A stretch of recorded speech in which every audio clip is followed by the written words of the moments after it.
expanding the scope of its services and to better cater the educational needs of the Bicolanos, the university had propagated its operations. This paved the way to the establishment of CBSUA Sipocot, CBSUA Calabanga, and CBSUA Pasacao. This made CBSUA a melting pot of Bicolano dreamers united by one CBSUA goal. Overall, the university offers over 30 undergraduate programs and 9 for the graduate studies. These programs are designed to be at par with global standards directed towards transformative and inclusive education. With top caliber faculties, students are provided holistic development to equip them with skills they need in their future professions. College programs at CBSUA operate with the goal of producing globally competitive professionals. Continuously, the university invests in physical resources such as infrastructures, equipment, laboratories, and facilities that will ensure students become job ready after graduation. To further elevate the quality of education, the university also gave its attention in promoting research and development, revising and creating new programs, and establishing partnerships and linkages among local and international communities.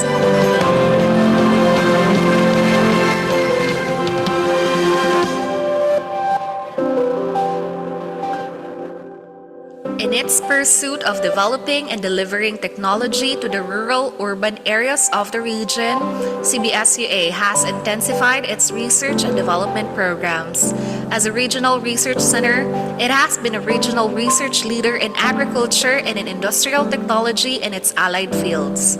The university also has taken significant steps in intensifying its technology commercialization and production operations.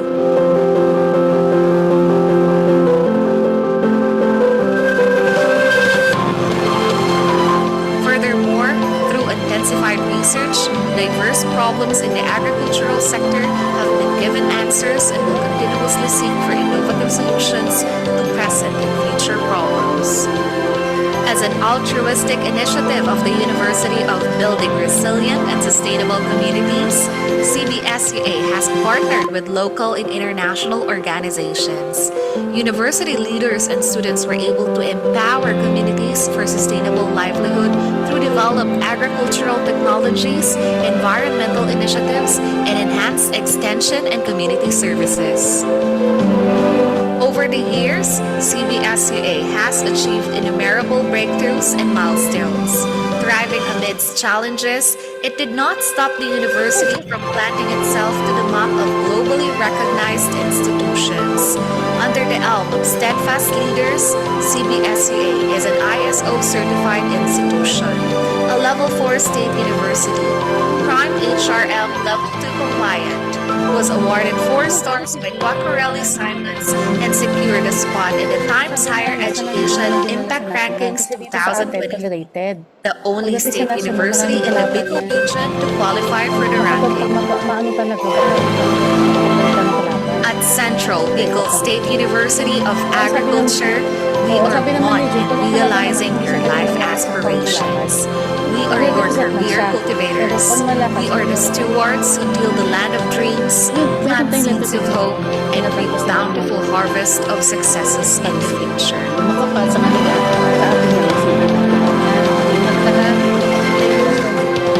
Kasi duty na siya sa Monday. Tapos anong Thursday na ngayon? Ha? Thank you, Sir Bench.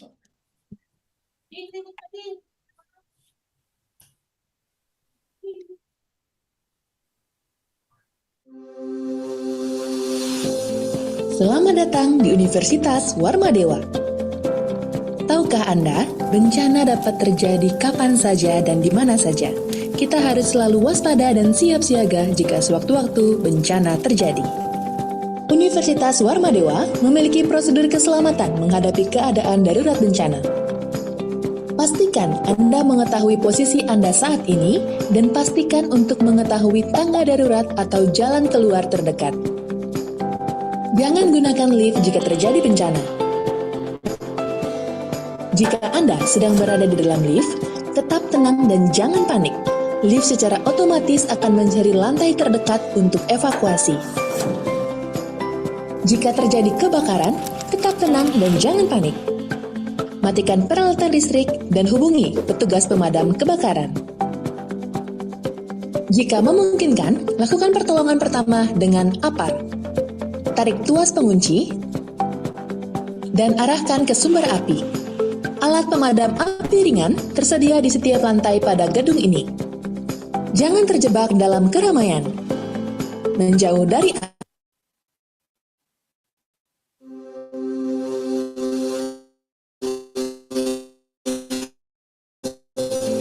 Selamat datang di Universitas Merdeka. Tahukah bencana dapat terjadi kapan saja dan di mana saja? Kita harus selalu waspada dan siap siaga jika sewaktu-waktu bencana terjadi. Universitas Warmadewa memiliki prosedur keselamatan menghadapi keadaan darurat bencana.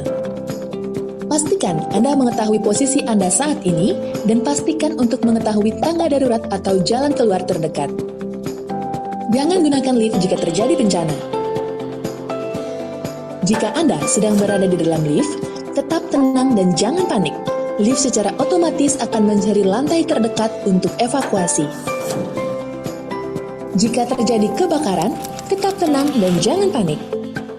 Matikan peralatan listrik dan hubungi petugas pemadam kebakaran. Jika memungkinkan, lakukan pertolongan pertama dengan APAR. Tarik tuas pengunci dan arahkan ke sumber api. Alat pemadam api ringan tersedia di setiap lantai pada gedung ini. Jangan terjebak dalam keramaian. Menjauh dari api dan cobalah keluar dari gedung dengan mengikuti jalur evakuasi. Apabila terjadi gempa bumi, tetap tenang dan perhatikan ruangan sekitar Anda. Berlindung di bawah meja atau kursi untuk melindungi kepala dan badan sampai gempa benar-benar berhenti. Jauhi daerah sekitar kaca. Jika terjebak dalam reruntuhan, jangan nyalakan api. Munculkan suara pada pipa atau dinding agar petugas penyelamat dapat mencari posisi Anda. Apabila sudah keluar dari gedung ini, segera mencari titik kumpul yang aman. Tetap tanggap dan siap siaga saat terjadi bencana. Pesan ini disampaikan oleh Universitas Warmadewa.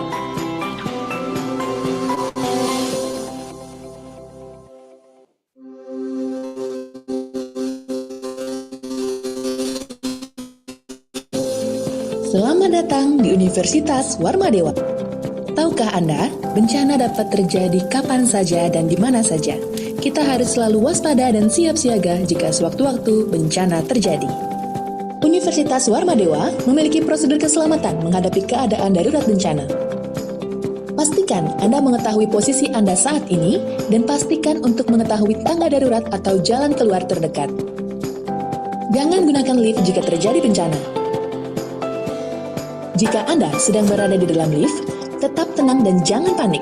Lift secara otomatis akan mencari lantai terdekat untuk evakuasi. Jika terjadi kebakaran, tetap tenang dan jangan panik. Matikan peralatan listrik dan hubungi petugas pemadam kebakaran. Jika memungkinkan, lakukan pertolongan pertama dengan APAR.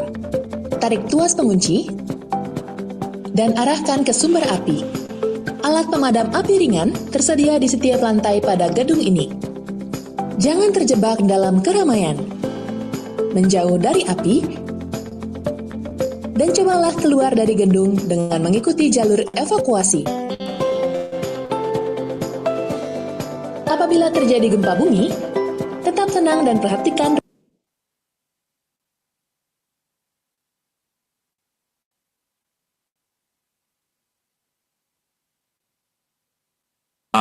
the host universities for the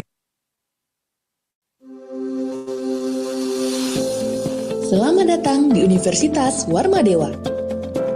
Tahukah Anda? Good morning, ladies and gentlemen. Before I begin my Selamat datang di Universitas Warmadewa.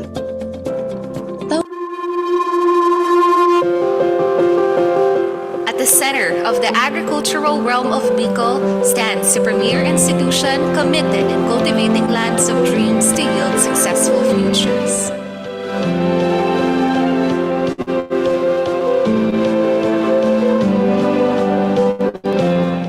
In 1918, the Central Bicol State University of Agriculture, which currently stands at San Jose, Pili, Camarines Sur, was established as a response to the call for an institution which shall generate agricultural technologies and modernized farming in the region. Since then, it has cemented its name as one of the leading agricultural universities in the Philippines. Its trilogy mandate of instruction, research, and extension has driven CVSUA to offer quality services to its stakeholders. As time progresses rapidly in the ever-changing world, the university unceasingly adapts to the needs of the time. With the goal of expanding the scope of its services and to better cater the educational needs of the Bicolanos, the university had propagated its operations. This paved the way to the establishment of CBSUA Sipocot, CBSUA Calabanga, and CBSUA Pasacao. This made CBSUA a melting pot of Bicolano dreamers united by one CBSUA goal.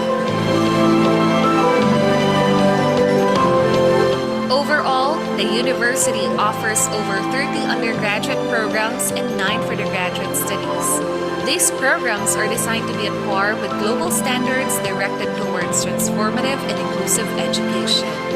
With top-caliber faculties, students are provided holistic development to equip them with skills they need in their future professions.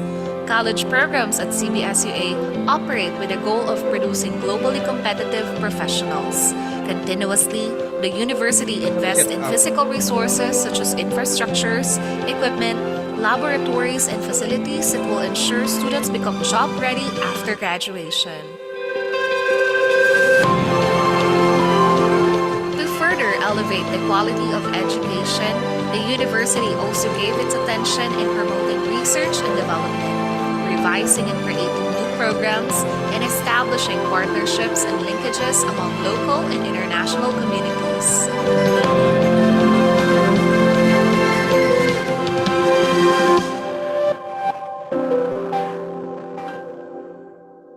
In its pursuit of developing and delivering technology to the rural-urban areas of the region, CBSUA has intensified its research and development programs.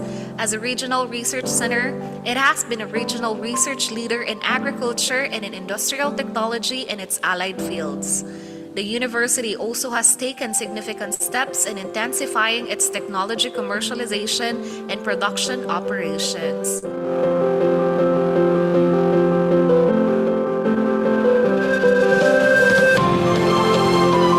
Furthermore, through intensified research, diverse problems in the agricultural sector have been given answers and will continuously seek for innovative solutions to present and future problems. As an altruistic initiative of the University of Building Resilient and Sustainable Communities, CBSUA has partnered with local and international organizations. University leaders and students were able to empower communities for sustainable livelihood through developed agricultural technologies, environmental initiatives, and enhanced extension and community services. Over the years, CBSUA has achieved innumerable breakthroughs and milestones. Thriving amidst challenges, it did not stop the university from planting itself to the map of globally recognized institutions. Under the elm of steadfast leaders, CBSUA is an ISO-certified institution, a Level 4 state university, Prime HRM Level 2 compliant, was awarded 4 stars by Quacquarelli Simons and secured a spot in the Times Higher Education Impact Rankings 2023, the only state university in the Bicol region to qualify for the ranking. At Central Bicol State University of Agriculture, we are one in realizing your life aspirations. We are your career cultivators. We are the stewards who till the land of dreams, plant seeds of hope, and reap bountiful harvest of successes in the future.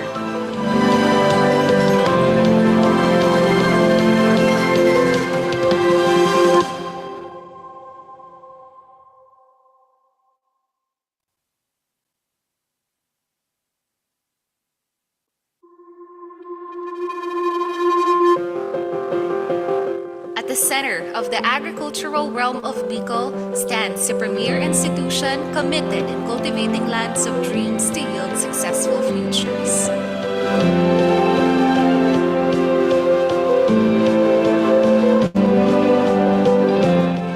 In 1918, the Central Bicol State University of Agriculture, which currently stands at San Jose, Pili, Camarines Sur, was established as a response to the call for an which shall generate agricultural technologies and modernize farming in the region. Since then, it has cemented its name as one of the leading agricultural universities in the Philippines. Its trilogy mandate of instruction, research, and extension has driven CVSUA to offer quality services to its stakeholders. As time progresses rapidly in the ever-changing world, the university unceasingly adapts to the needs of the time. With the goal of expanding the scope of its services and to better cater the educational needs of the Bicolanos, the university had propagated its operations. This paved the way to the establishment of CBSUA Sipocot, CBSUA Calabanga, and CBSUA Pasacao. This made CBSUA a melting pot of Bicolano dreamers united by one CBSUA goal. Overall, the university offers over 30 undergraduate programs and 9 for the graduate studies. These programs are designed to be at par with global standards directed towards transformative and inclusive education. With top-caliber faculties, students are provided holistic development to equip them with skills they need in their future professions. College programs at CBSUA operate with the goal of producing globally competitive professionals. Continuously, the university invests in physical resources such as infrastructures, equipment, laboratories, and facilities that will ensure students become job-ready after graduation.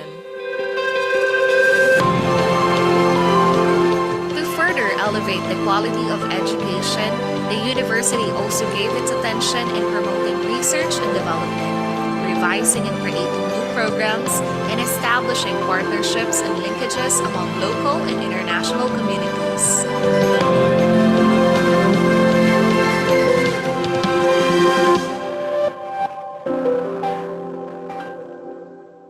In its pursuit of developing and delivering technology to the rural-urban areas of the region, CBSUA has intensified its research and development programs.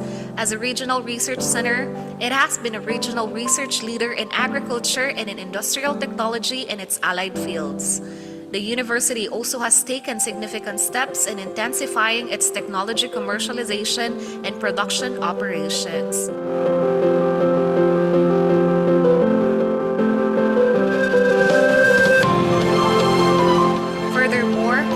Intensified research, diverse problems in the agricultural sector have been given answers and will continuously seek for innovative solutions to present and future problems. As an altruistic initiative of the University of Building Resilient and Sustainable Communities, CBSUA has partnered with local and international organizations. University leaders and students were able to empower communities for sustainable livelihood through developed agricultural technologies, environmental initiatives, and enhanced extension and community services. Over the years, CBSUA has achieved innumerable breakthroughs and milestones. Thriving amidst challenges, it did not stop the university from planting itself to the map of globally recognized institutions. Under the elm of steadfast leaders, CBSUA is an ISO-certified institution, a Level 4 state university, Prime HRM Level 2 compliant, was awarded 4 stars by Quacquarelli Simons and secured a spot in the Times Higher Education Impact Rankings 2023, the only state university in the Bicol region to qualify for the ranking. At Central Bicol State University of Agriculture, we are one in realizing your life aspirations. We are your career cultivators. We are the stewards who till the land of dreams, plant seeds of hope, and reap bountiful harvest of successes in the future.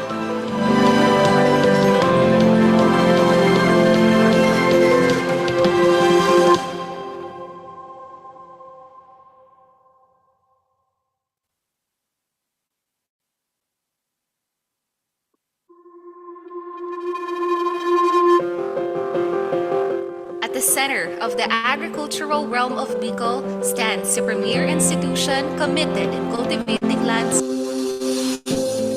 Selamat datang di Universitas Warmadewa. Tahukah Anda, bencana dapat terjadi kapan saja dan di mana saja.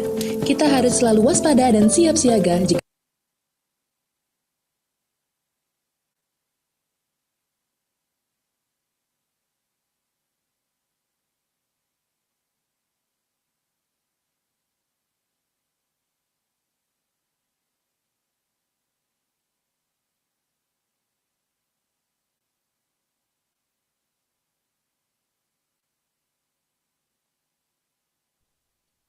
maganda na i-optimize mo siya. Kasi kapag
Selamat datang di Universitas Warmadewa. Tahukah Anda, bencana dapat terjadi kapan saja dan di mana saja. Kita harus selalu waspada dan siap siaga jika sewaktu-waktu bencana terjadi. Universitas Warmadewa memiliki prosedur keselamatan menghadapi keadaan darurat bencana. Pastikan Anda mengetahui posisi Anda saat ini dan pastikan untuk mengetahui tangga darurat atau jalan keluar terdekat. Jangan gunakan lift jika terjadi bencana. Jika Anda sedang berada di dalam lift, tetap tenang dan jangan panik. Lift secara otomatis akan mencari lantai terdekat untuk evakuasi. Jika terjadi kebakaran, tetap tenang dan jangan panik. Matikan peralatan listrik dan hubungi petugas pemadam kebakaran. Jika memungkinkan, lakukan pertolongan pertama dengan APAR. Tarik tuas pengunci dan arahkan ke sumber api. Alat pemadam api ringan tersedia di setiap lantai pada gedung ini. Jangan terjebak dalam keramaian. Menjauh dari api dan cobalah keluar dari gedung dengan mengikuti jalur evakuasi. Apabila terjadi gempa bumi, tetap tenang dan perhatikan ruangan sekitar Anda. Berlindung di bawah meja atau kursi untuk melindungi kepala dan badan sampai gempa benar-benar berhenti. Jauhi daerah sekitar kaca. Mic test, mic. Jika terjebak dalam reruntuhan, jangan nyalakan api. Munculkan suara pada pipa atau dinding Good morning, agar petugas everyone. penyelamat dapat mencari posisi At Anda. this time, we would like to Apabila request sudah keluar dari everyone who gedung, is still segera mencari titik outside kumpul of yang our aman. Widya Sabha Utama Auditorium to please come inside.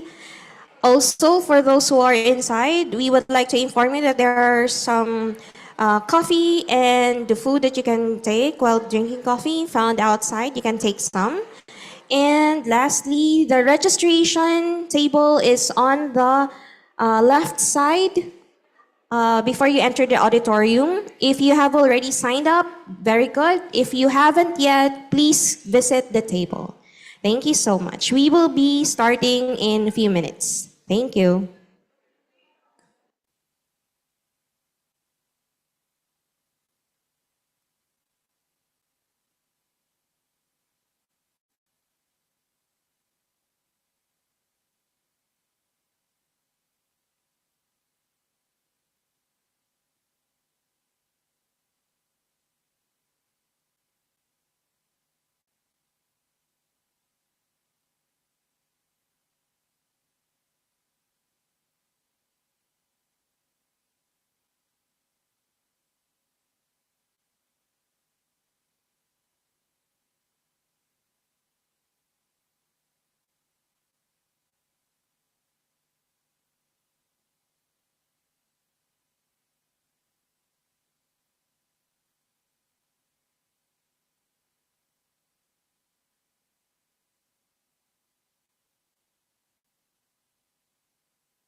Ako nga naman, like, patapos ni Ma'am Beauty dyan. Okay. Ako po na ang practice sa ano pa eh. OLG!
Hello, hello, hello.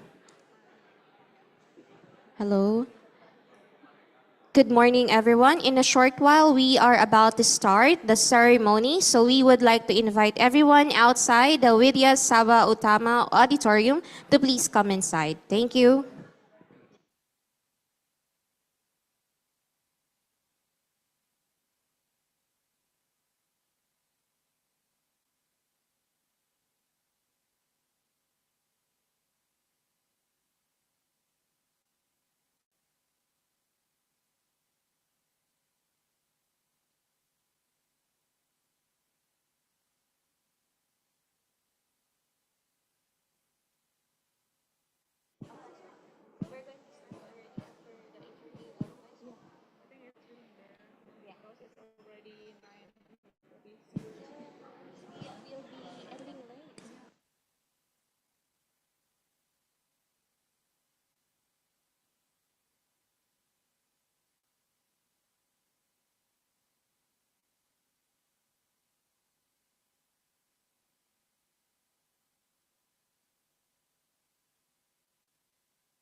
Tes 1 2.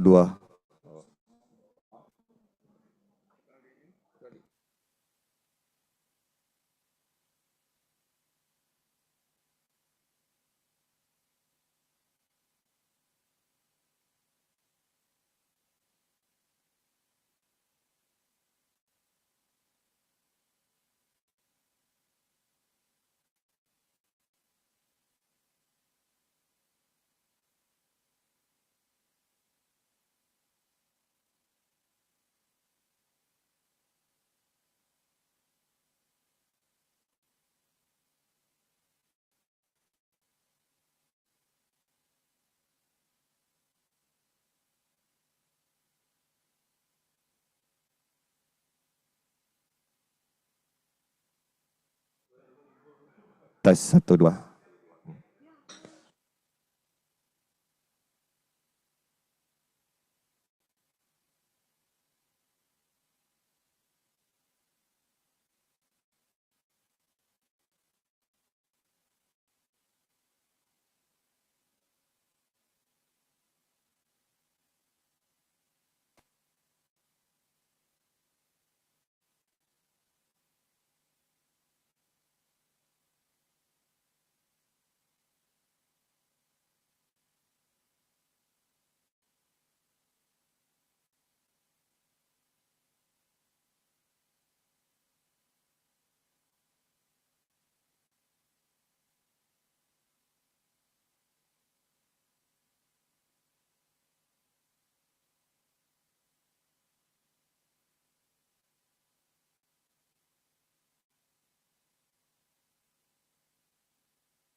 Test. Mic test.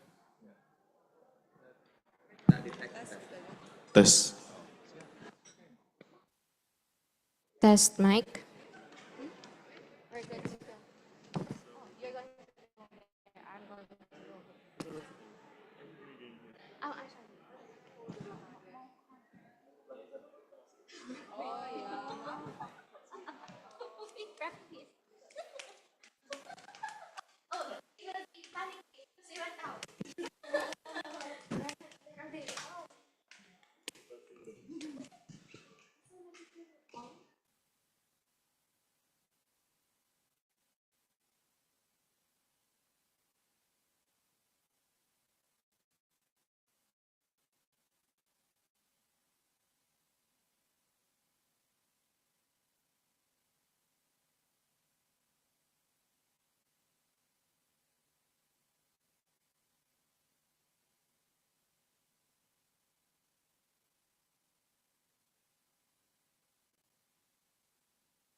Attention please. Our ceremony is about to begin.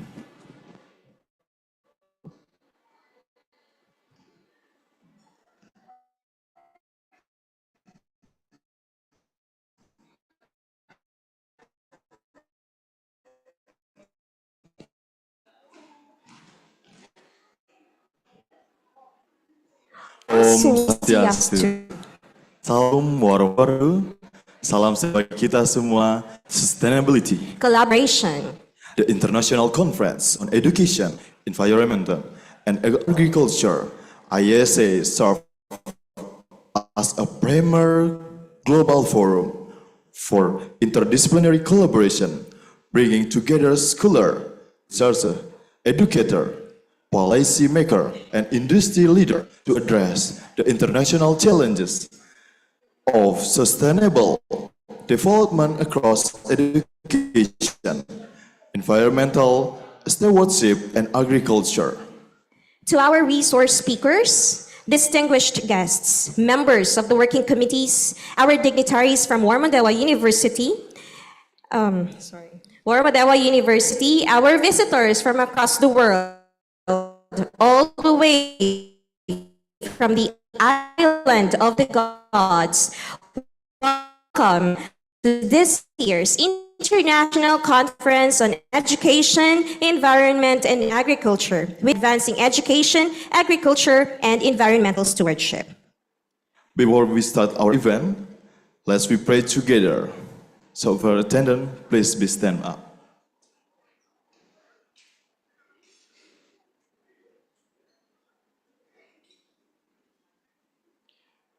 Prayer is begin.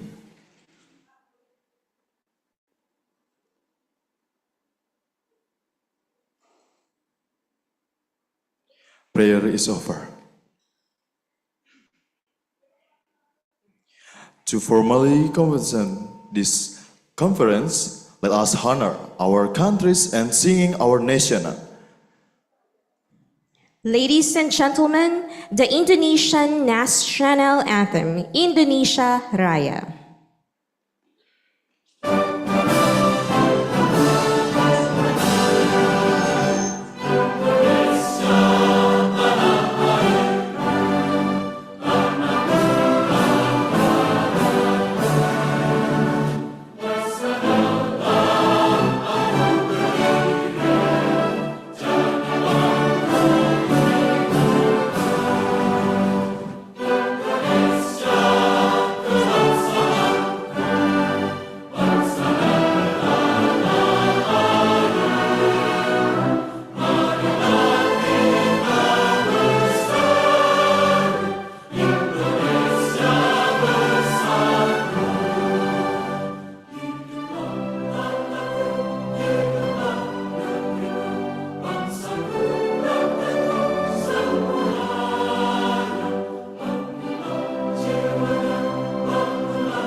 The Philippine National Anthem, Lumpang Hinirang.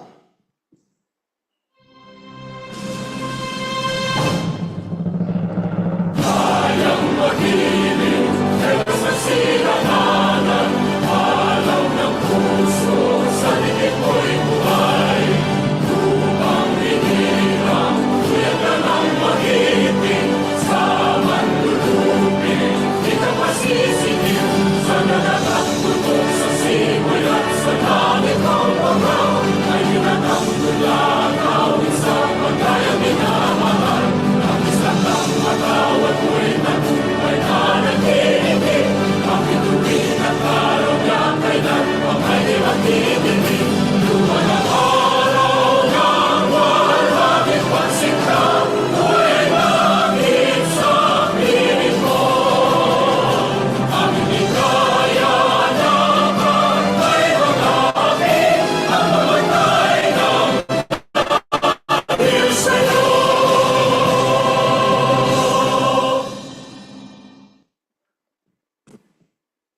Attendants, please be seated.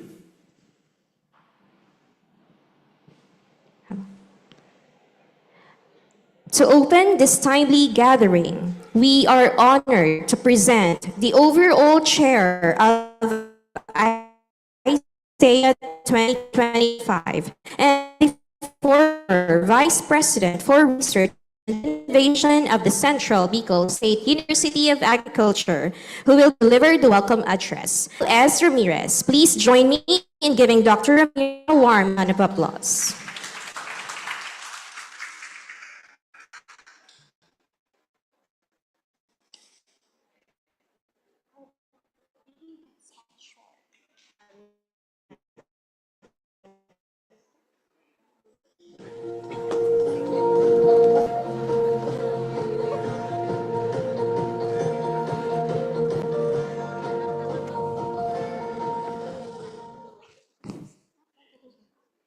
My deep respect to the Universitas Warmadewa, led by its rector, Professor Dear Dr. Ir.E. G.D. Soranaya Pandit, MP, its faculty and students, personnel who were dedicated their time and expertise to work with us in organizing this event. Youth Appreciation Team, led by our President, Dr. Alberto Naperi, for their cooperation, support, and hard work. Distinguished guests, speakers, evaluators, friends from around the world, good morning, salamat datang, and mabuhay. On behalf of the organizing committee, I warmly welcome you all to the International Conference on Education, Environment, and Agriculture, ISEA 2025, hosted by the University of Warmadewa here in Bali, Indonesia, in collaboration with our university, the Central Bicol State University of Agriculture.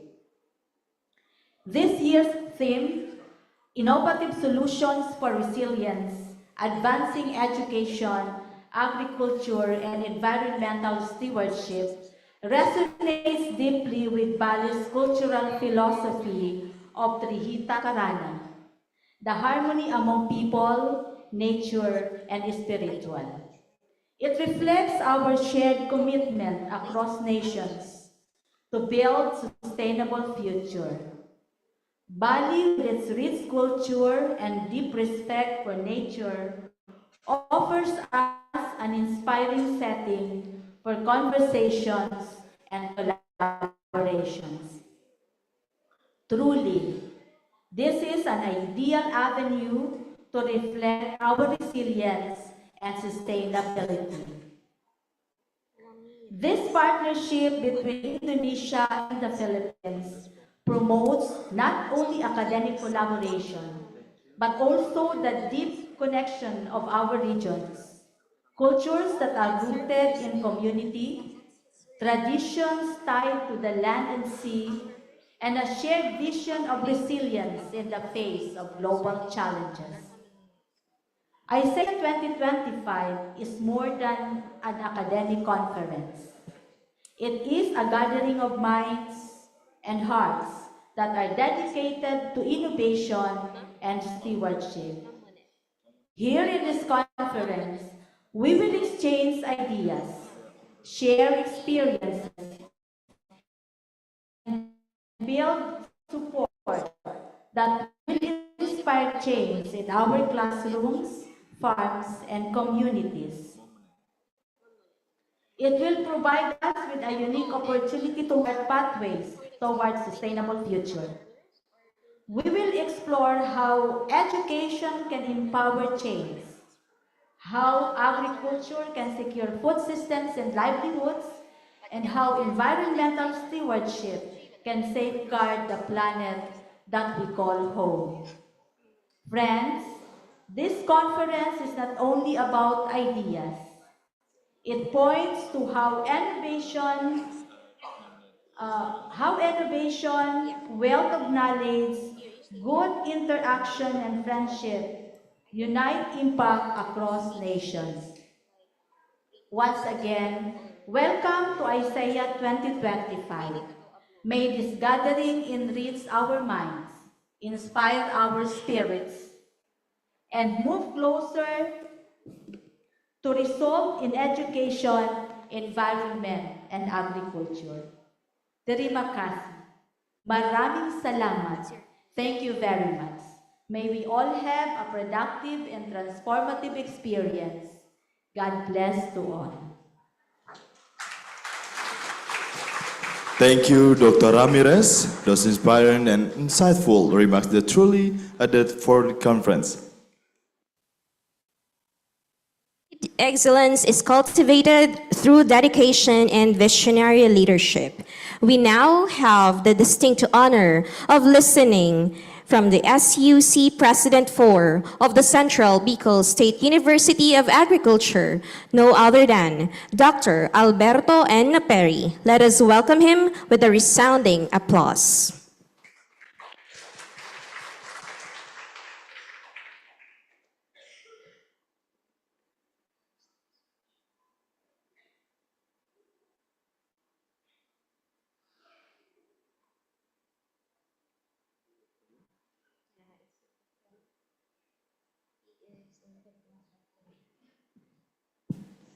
For the committee, please playing the video.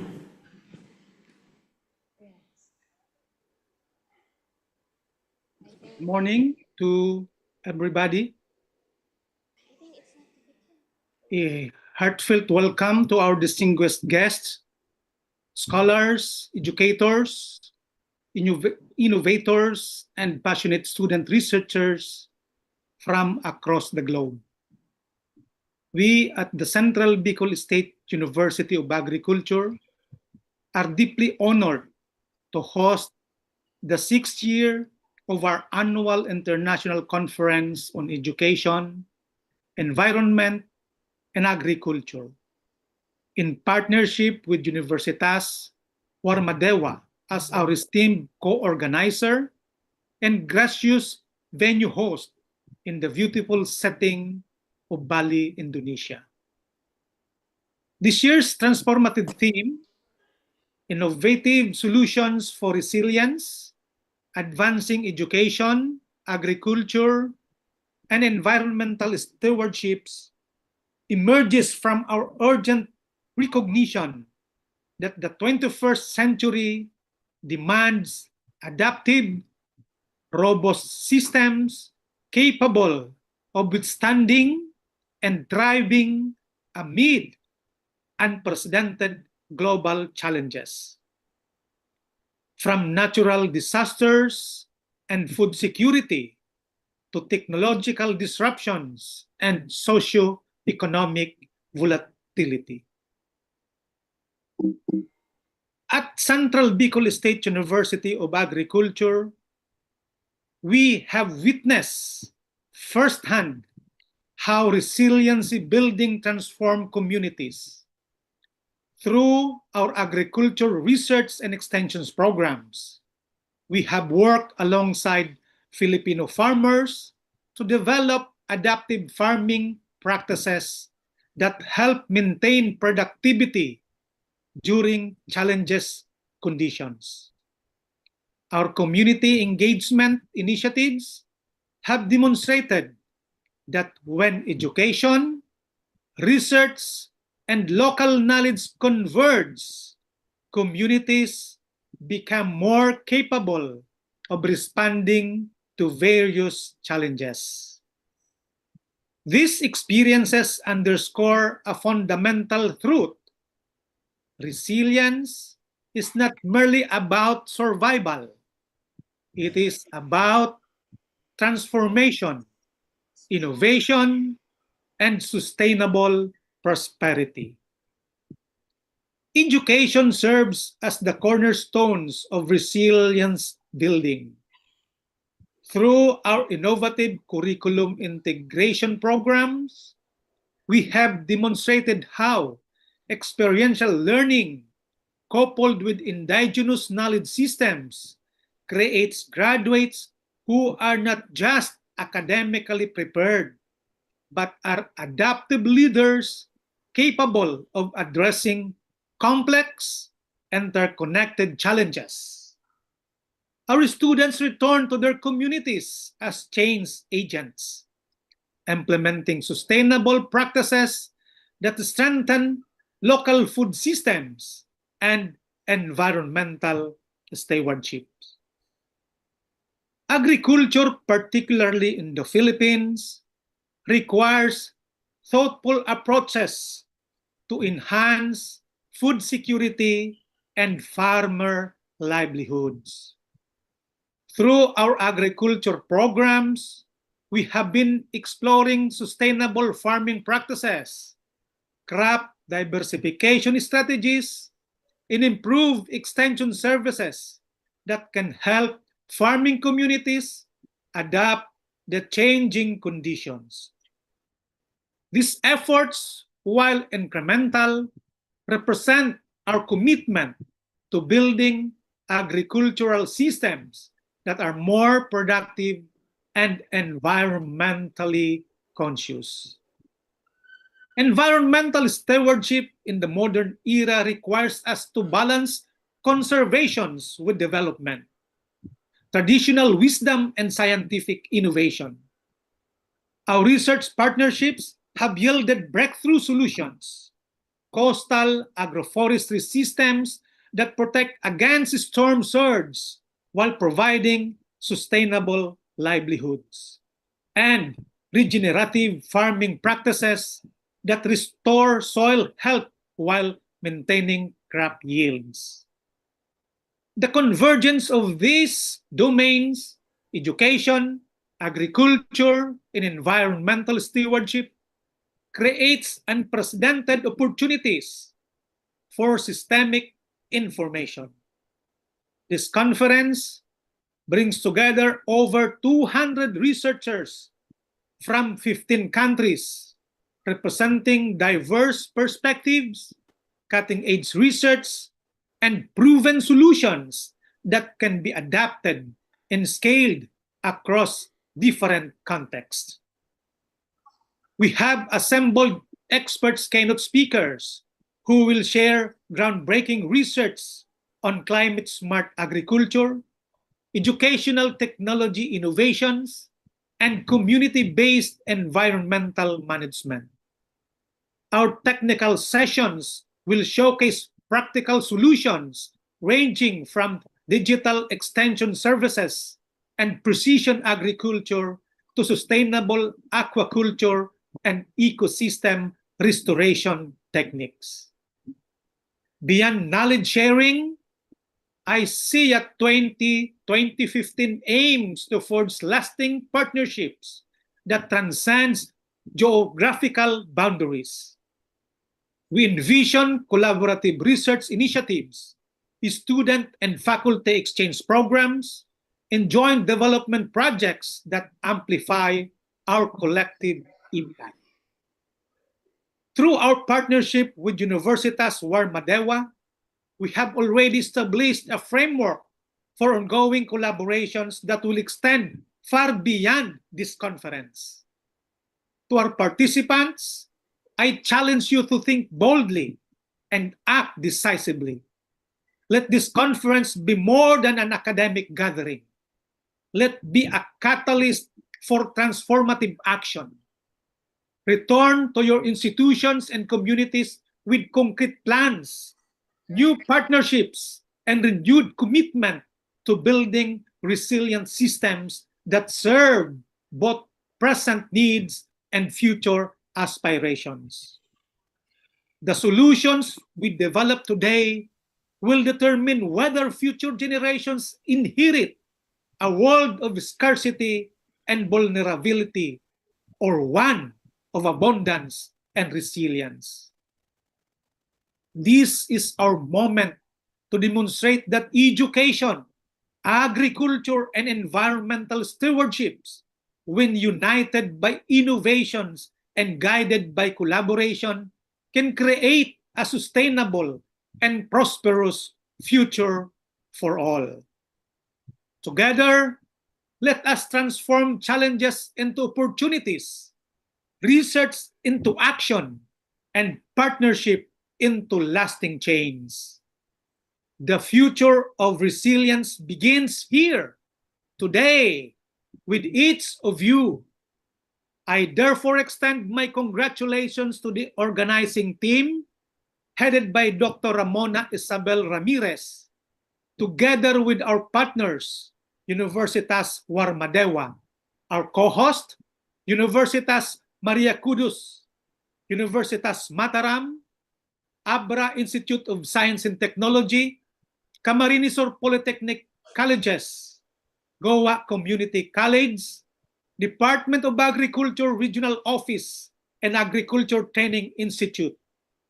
To all of you, mabuhay, and God bless us all.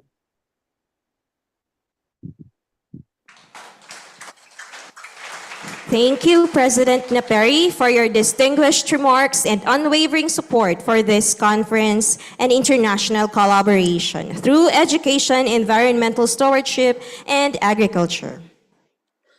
We are truly privileged to have with us the Vice Rector of Human Resources and the Finance APAR.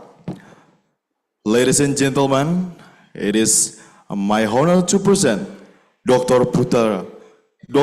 Putumurah Syatnayasa SA MSE, who will share his message at us with today. Please join with me extending a warm and enthusiastic welcome.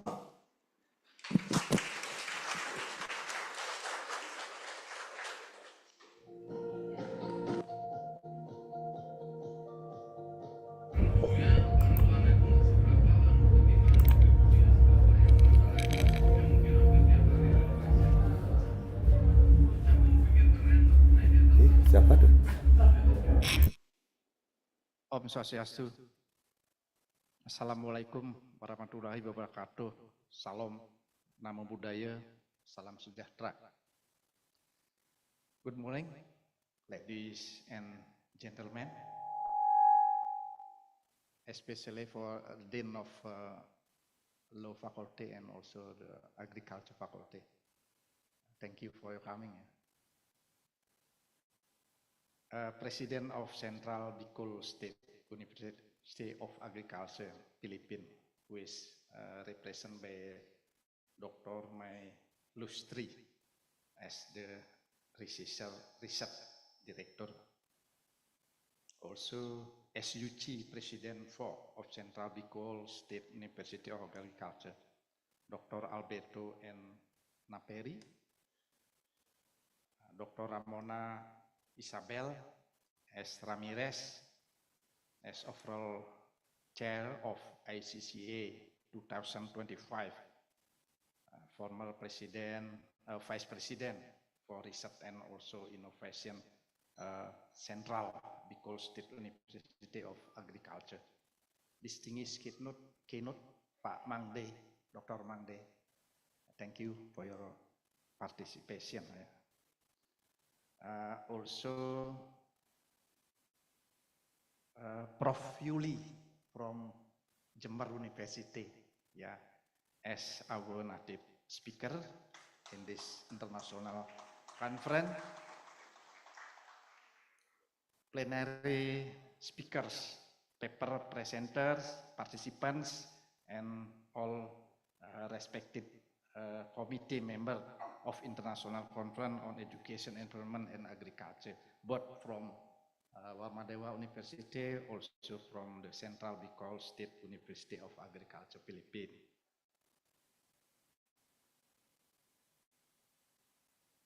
Representing Warmadewa University, I am deeply honored and delighted to warming welcome to all delegation and participants of the 6th International Conference of Education, Environment, and Agriculture held today at our campus Warmadewa University here in Denpasar, Bali.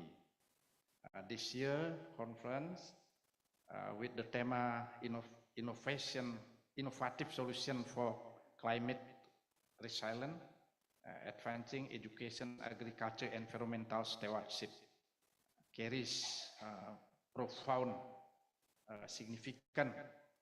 It reflects our shared responsibility to seek sustainable and innovative pathway in addressing some of the greatest challenges of our time: climate change, food security, and environmental sustainability, with the total number of participants are 160.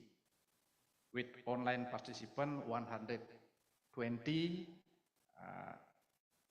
outside participants 41, from Filipina 143, from other countries 17, including India 11, Indonesia 3 participants, Thailand 1 participant, Pakistan 1 participant, and Malaysia 1 participant.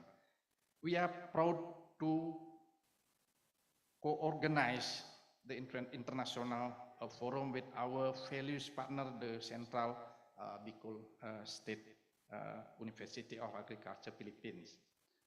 Together, we aim to create a platform where academic, researcher, practitioner, and students from diverse disciplines and background may exchange ideas and share research findings and forge meaningful collaboration.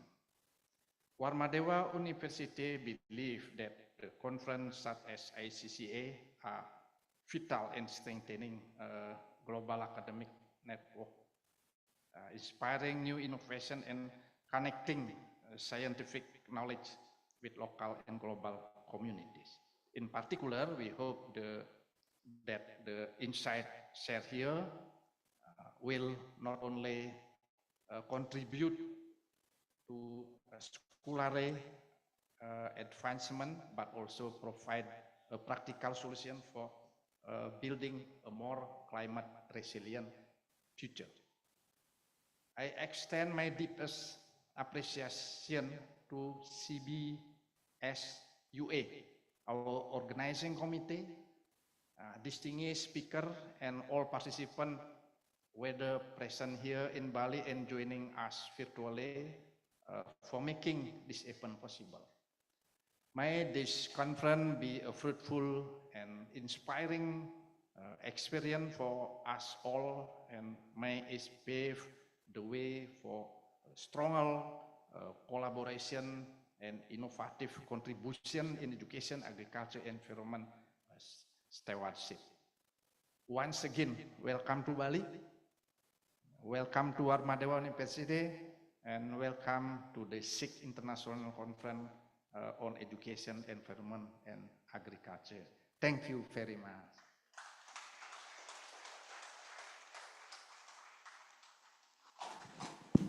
Dimohon kepada Bapak Wakil Rektor untuk tetap berada di tempat. Very sorry.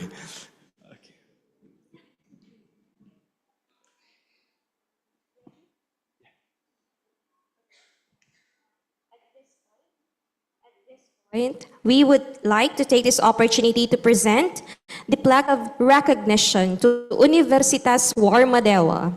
We would like to invite Dr. Ramona Isabel Ramirez, our ISEA chair, to give the plaque to Dr. Suyatna, representing Universitas Warmadewa. The citation reads,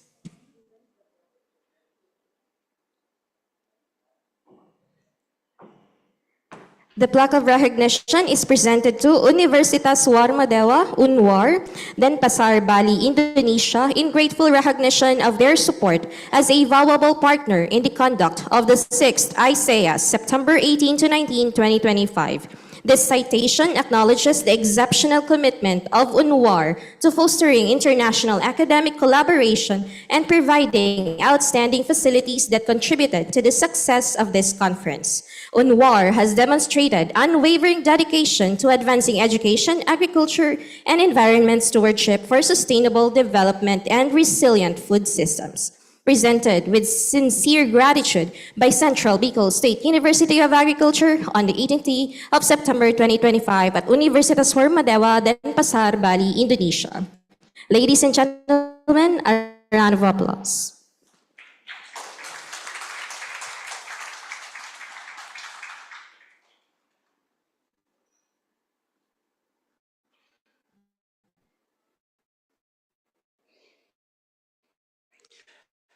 Okay, now the flag from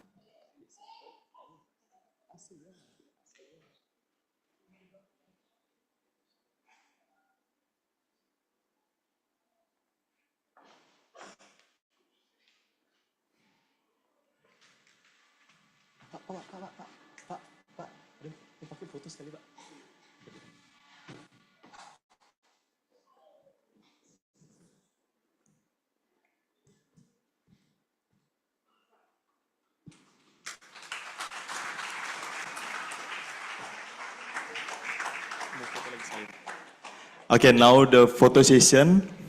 Bapak. Photo session.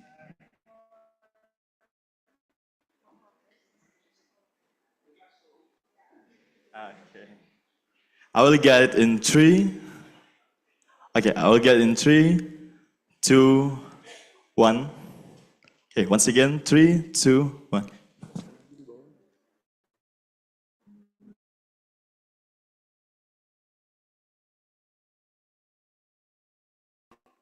Okay.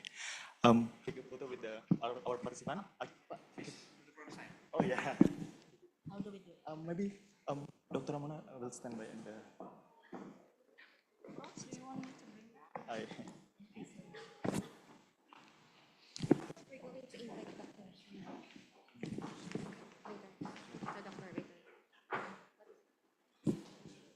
Okay, the participant please be stand up.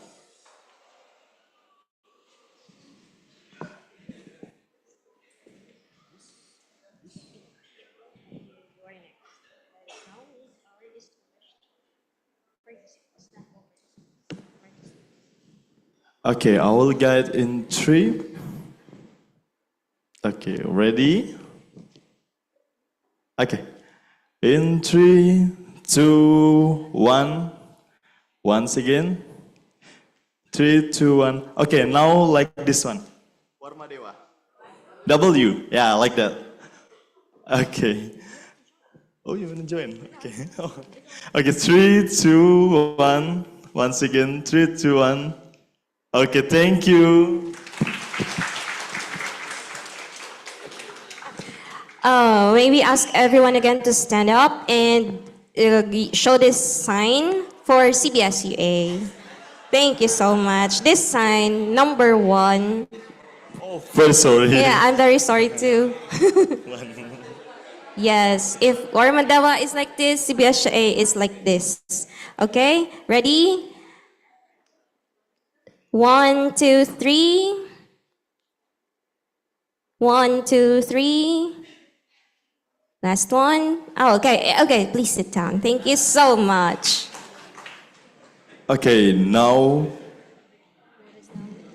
meet our discussed CO participant and estimate speaker who have joined us for this remarkable gathering. We are honored to welcome a total of 161 participants to IESA 2025. Among these, 40 participants have joined us on site here at Universitas Warma Dewa, while 120 participants are connecting with us virtually from around the globe. From the Philippines, we have 143 participants, and we are particularly privileged to have 18 international participants representing diverse nations. From India, we welcome 18 international participants. From India, we welcome 12 participants. From Indonesia, we have 3 participants. And individual representatives from Thailand, Pakistan, and Malaysia, each bringing unique perspectives to our conference. This truly international compositor reflects the global reach and significance of our collaboration effect in education, environment, and agriculture. The diversity of our participants spanning commitment and representing various institute, research organizations, and academic communities, embodies the spirit of the international cooperation that the Asia was founded upon.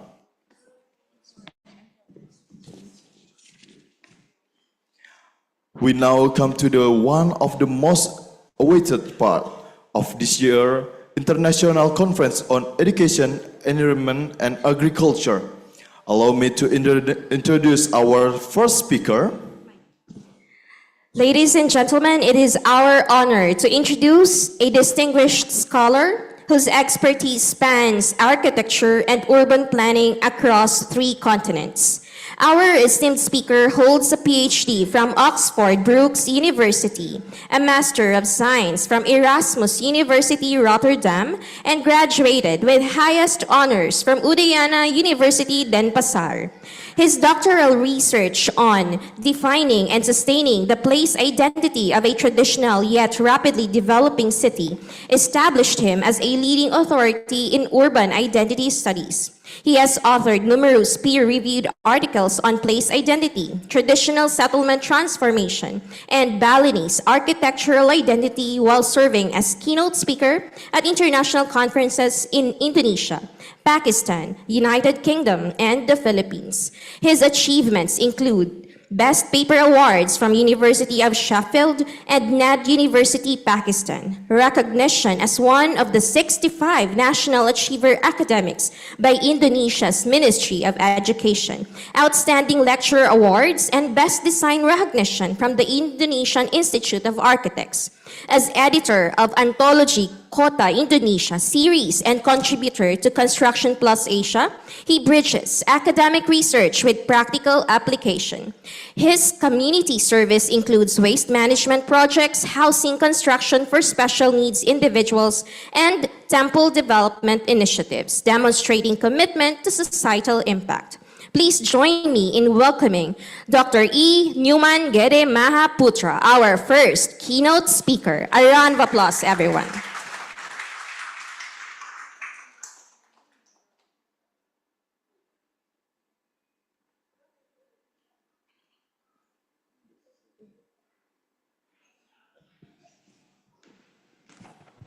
Sorry, I think I need that mic so I can move around. Yeah, thank you.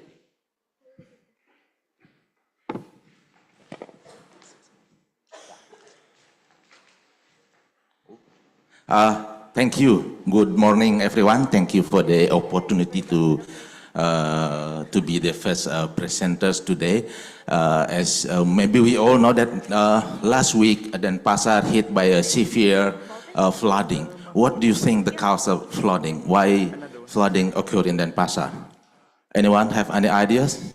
Aji, do you know why your house got flood? Yeah, it's land conversion in Bali is very rapid. Since COVID, I mean after COVID, why is it moving? I don't know. Can you put to my first slide, please? Yeah. Why is flooding? Because it's land conversion is very rapid on the island of Bali after COVID-19. We lost many rice fields, we lost many green fields, and we built a lot of tourism facilities, and then we hit by flood. Flood is not the only effect of land conversion. We have other problems more than floods, which is loss of biodiversity, loss of local food resources, and also climate change. Today, I will talk about land conversion in Bali and how it affects the landscape of Bali. Next, please. I cannot use this. I don't know. Oh.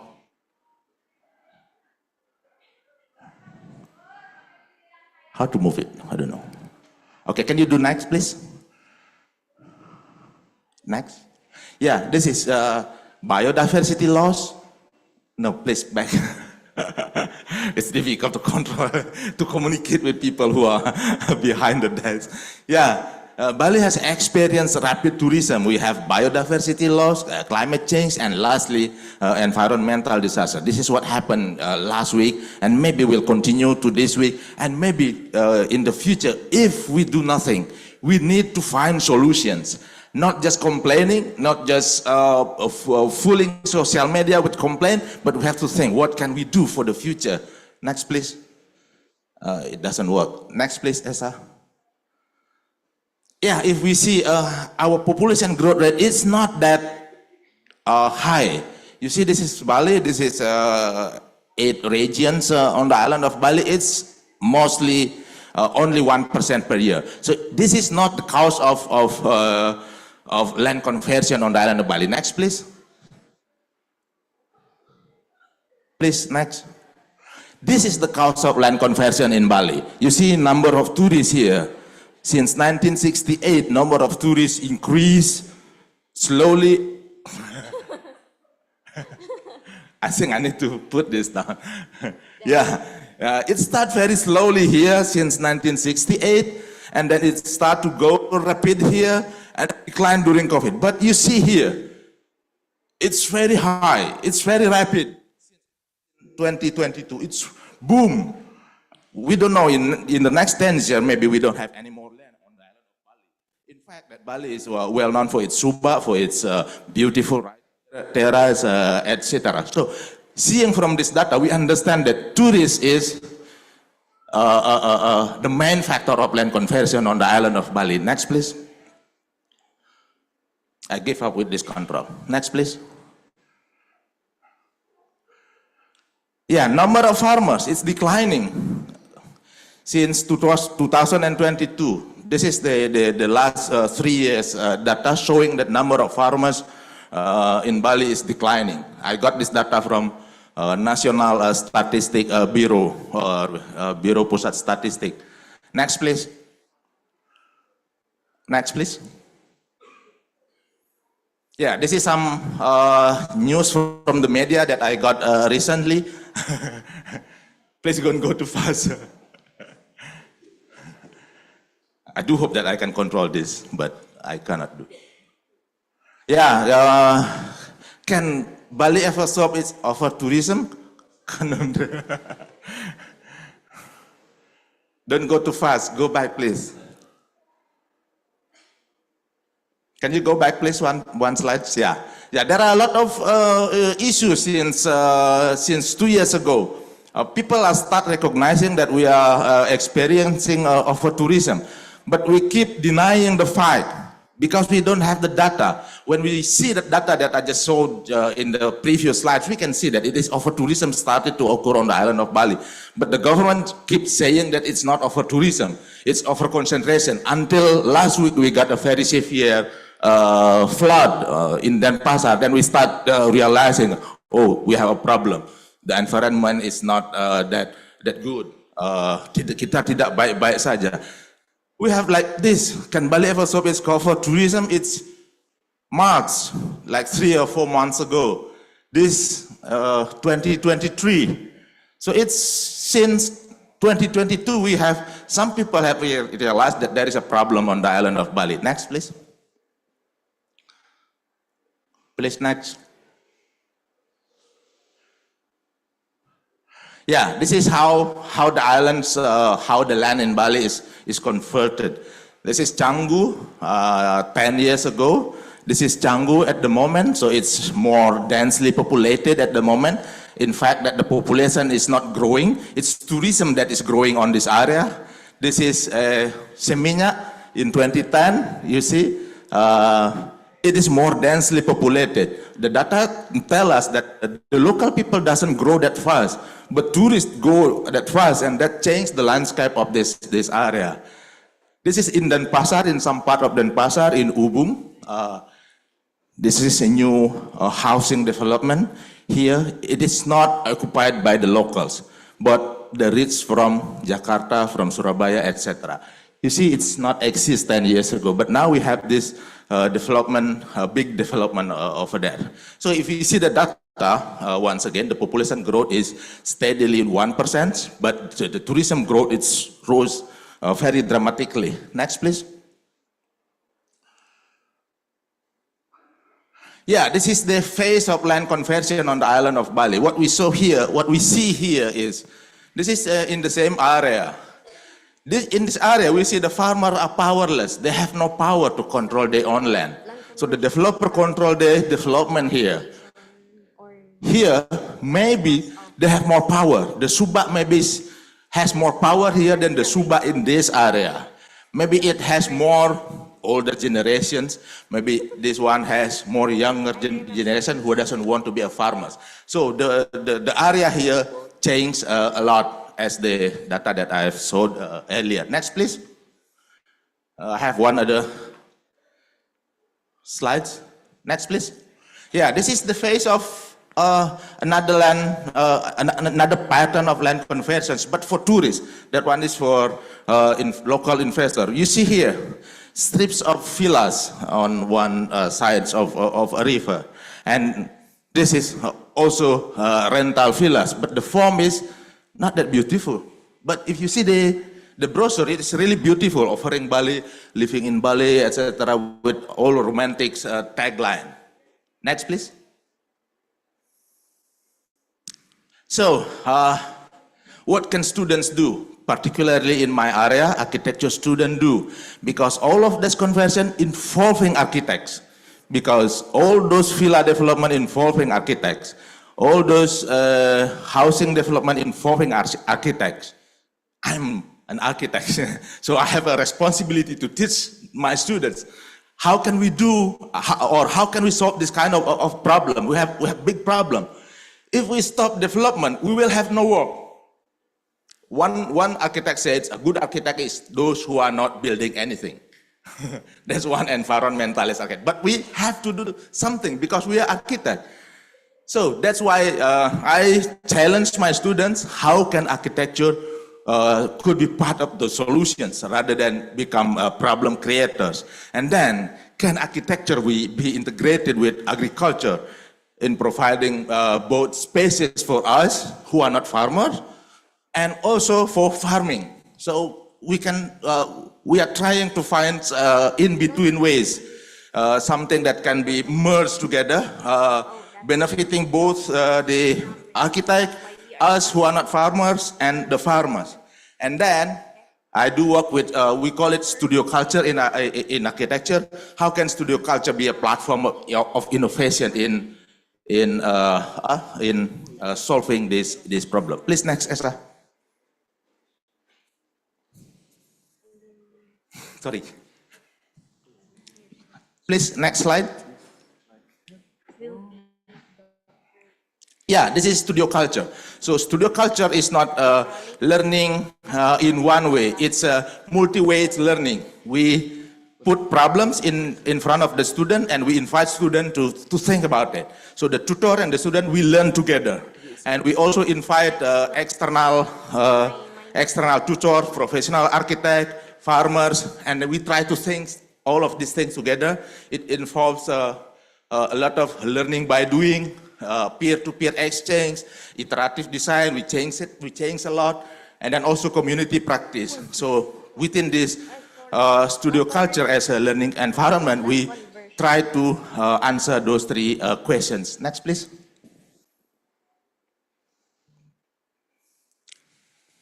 Please, next. Yeah, so the main premise, can you click one by one slowly, please? So if this black one is the building, can we do the opposite? When our environment, no, go back, please. It's difficult to control. So if our environment, if our built environment start to occupy green land, now can we invite the green land or the green areas to conquer our buildings? This is the premise. So by doing this, we do hope that we can find a good way together, farming and buildings. Next, please. And then within this premise, we try to trace what are the product of traditional spices that are used by traditional people in Bali. So these are some traditional spices that are now, next please. Next please. We are importing it from different regions because we don't have rice field on the island of Bali. So like this, rice, we imported from West Java, from Banyuwangi. And then this fruit, we imported even from New Zealand, from meat from India. And then these vegetables or sayur in local language, we imported from Sulawesi, from many parts of the world, from Indonesia, because no one would like to be a farmer, as the data shows that the number of farmers declining. Next, please. Next. Yeah, this is the result. So then Bali can only provide only 10% of its agriculture product. 90% of agriculture product in Bali are imported from other areas or from a different country. So we also try to trace how do they import it. They use truck, which not so good for our environment because the carbon footprint is very far away. So we have to use airplane, maybe boats, maybe trucks, and then they will arrive in Bali. Next, please. This is the result of the studio culture. We developed something. Can we build a vertical subak, a rice field that is but vertical? And then in the middle of this building is housing, is apartment for the local people, or maybe an office. Next, please. Yeah, this is what we are trying to do, to integrate building and farming. So architect and farmers can work together to realize or to create this kind of environment. Next, please. 2 click, please. Once again. Yeah, we try to montage, we put it on the environment. This is the real area in Sanur, somewhere in Sanur, and then we put that, and this is also from different angle. We also have, actually we have simulations. Bring plantation, it will be very green, but during harvesting time, it will be red, yellow, according to the color of the plant. So it will create a very interesting environment. Next, please. Next.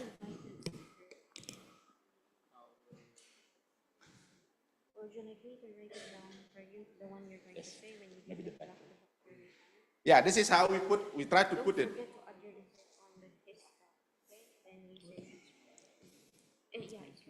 We try to put it in the real environment. This is the real environment in Sanur, which is already occupied by tourists. So it's quite beautiful. It's quite nice to see from afar. Next, please. Please, next.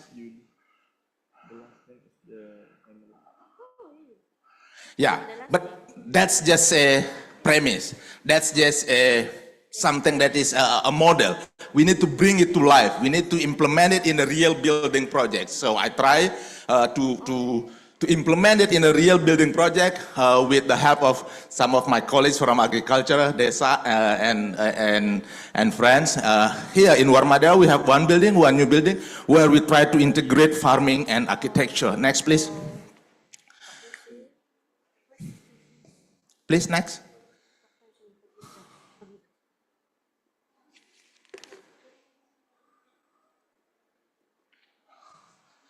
Can you go next, please?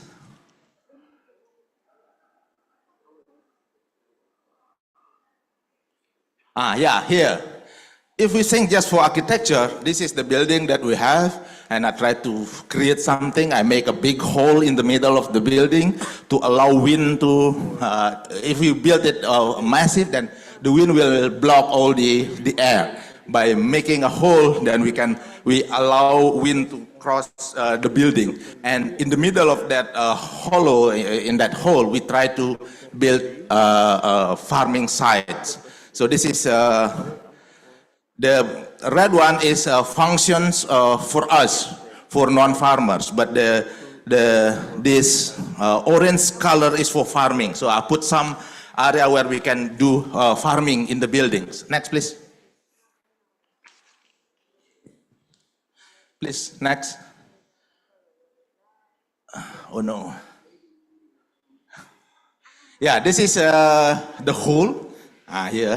The hole is here, so we put trees here, and then we put a lot of plantation here and there in several areas, and that is the plan of the building. Next.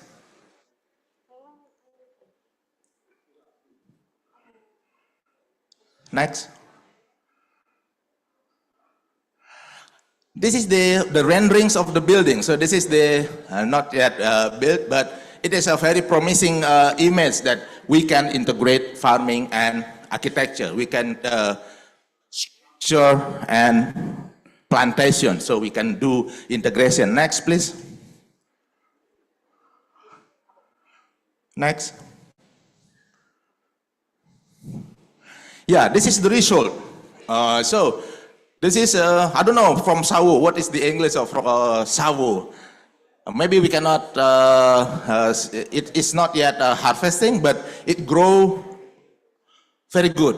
It grow perfectly inside of the building. So we put a lot of plantation inside of the buildings. And it create a good environment for students. It create a lot of beautiful open spaces like that one, like this. People love to walk here, to discuss with their peers, and it create something that looks like a city in itself. Next, please. Next, please. Yeah, this is the number of total floor area is 5,000 square meters, but total green area is like one fourth of the whole area. So the open space area is 35%. This is the plantation that we plan in the building, both inside of the building and also on the skins of the buildings. Next, please.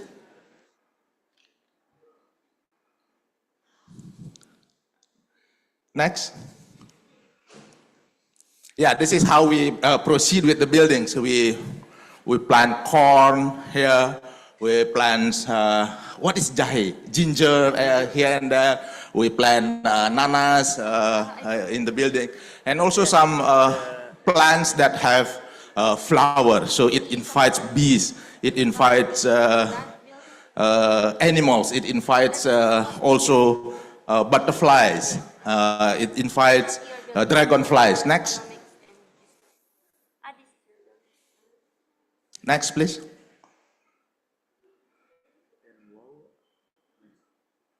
Yeah, so it creates a good indoor air quality here. This is our students in the studio when they are learning with full of green areas. This is the open spaces that we created so they can learn here and there. It invites bees. It invites dragonflies. Two birds are mating here. So it's good for, not just for human, but also for the animals. Next, please. There is, we call it burung ceruk. I don't know the English of burung ceruk. They build the nest here, and then this is the farming. What we get from the farming of the building. This is from 4th floor. This is in the 4th floor. We get beans, long beans. We get corn, and another long beans here and there, and markisa. So we can harvest our building. So you imagine you're harvesting your building, so that it will create a good environment. So the student can harvest the fruit from their own buildings, from the 4th to 5th floor. From the 3rd, 4th to 5th floor, we can do harvesting of the buildings. Next, please. Next. Yeah, so the discussions. By doing things in studio culture, we can discuss many things. We can open possibilities. Hundreds more possibilities can be opened when we do work with our peers, when we do discussions. And then the data that we get, we can model, we can do simulations. The continuous CRIT. CRIT is when the students do the presentation and we give them inputs. So it's create a critical thinking or improve critical thinking of the students. And then the implementation of the model in real project shows that it has a great potential where architecture and agriculture can be aligned, and it can create nice environment, and it may provide solution. May, but I'm not so sure yet because it's just a single building. Next, please. So the studio culture also provide us with a platform where we can do academic research in agriculture, in architecture. We can do an educational process, and we can do community service in one building. Next, please. Next, one by one, please. No. Go back. Next, one by one. It has some details in it. Yeah. So we can do a lot of things by doing studio culture. So it provides us with a good platform where we can explore many things. Next. Yeah, it can be a group learning, individual learning, mutual learning, grades, then they will get knowledge. Stop. Yeah, so next, 3 times, 3 more, 3, no, back. Yeah, stop. So the studio culture create a good environment for educational institution where we can work across disciplines, where we can work across faculty, where we can produce something that is beneficial for our environment. It is also beneficial for our students, and also beneficial for lecturers and also for researchers. So I think this seminar is a good platform also to do collaborations. Next, please. So this is the last the conclusions. Next, please. Yeah, campus should be an innovation center. Rather than keep complaining with the situation, we should be the innovation center. We can provide solution, not just explaining what is happening, but offering what is the solutions. And then the studio culture, as I said earlier, can be integrated as both education, research, and community services. In Indonesia now, we know kampus berdampak or impactful institutions. So doing kind of studio culture workshops maybe will make us as a center of excellence in the development of new knowledge. Next, my last slide.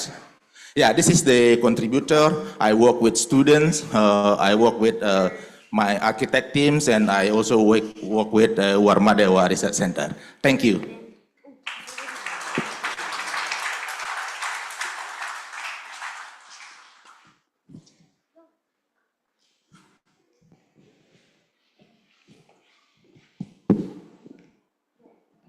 Okay, thank you very much, Dr. Putra, for shedding so much light on that topic. I think we're all aware that the line conversion, right? Okay. So, to talk about engineering innovation ecosystem, building knowledge, science and technology parks for resilient communities, allow us to introduce our second speaker. Distinguished colleagues, we are honored to present our next speaker. Our next speaker is a transformative leader in Philippine higher education, currently serving as president of both the Philippine Association of State Universities and Colleges and Batangas State University, the National Engineering University. He revolutionized academic excellence through groundbreaking achievements. Under his leadership, Batangas State University became the first Philippine state university to receive the International ABET accreditation and establish inaugural Knowledge, Innovation, and Science Technology Park. The university also achieved QS Stars recognition during his tenure. He holds a PhD in Management and Master of Science in Electronics and Communications Engineering with distinction. As a professional electronics engineer and ASEAN engineer, he has authored numerous publications and developed 5 patented innovations in disaster response technologies. His global perspectives forged through visits to MIT, Harvard, Stanford, and presentation across 4 continents, has positioned him as a catalyst for educational transformation. His leadership has spearheaded multi-billion peso infrastructure developments, pioneered COVID-19 response initiatives, and secured critical budget allocations for state universities. Recently honored with a 2022 Outstanding Science Administrator Award from DOST National Academy of Science and Technology Philippines, he continues to bridge academia and industry while advancing the Philippines' position in global engineering education. Ladies and gentlemen, please welcome Dr. Tirso A. Ronquillo. A round of applause, please.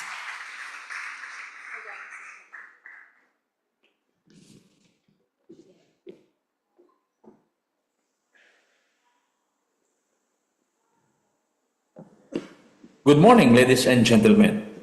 Before I begin my presentation, I would like to recognize the host universities for this International Conference on Education, Environment, and Agriculture. The Central Bicol State University of Agriculture, headed by its president, Dr. Alberto N. Perry, and Universitas Warmadewa, headed by its rector, Professor Dr. G. De Soranaya Pandit of Indonesia. The overall chair of this conference, Dr. Ramona Isabel S. Ramirez, university officials of both universities, distinguished guests and participants, friends, ladies and gentlemen, good morning. First, I would like to thank the 2 universities for inviting me to this very prestigious conference. I believe this is an annual conference. I commend your being able to make this conference sustainable. To begin my talk on engineering innovation ecosystems, building knowledge, science, and technology parks for resilient communities. It is a privilege to join you today and speak about innovation ecosystems and the role that knowledge, science, and technology parks play in shaping communities that can endure, adapt, and grow stronger in the face of crisis. Our nations, Indonesia and the Philippines, stand at the very front lines of climate risk. For our nations, this issue is urgent. According to the 2024 World Risk Report,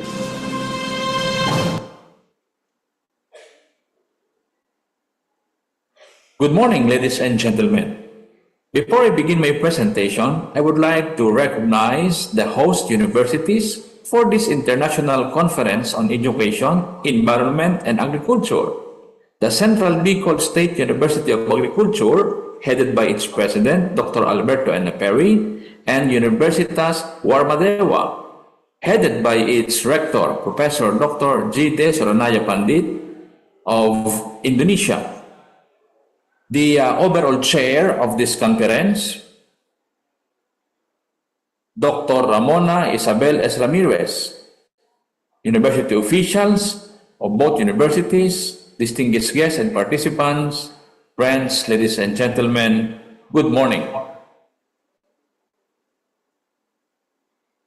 First, I would like to thank the 2 universities for inviting me to this very prestigious conference. I believe this is an annual conference. I commend your being able to make this conference sustainable.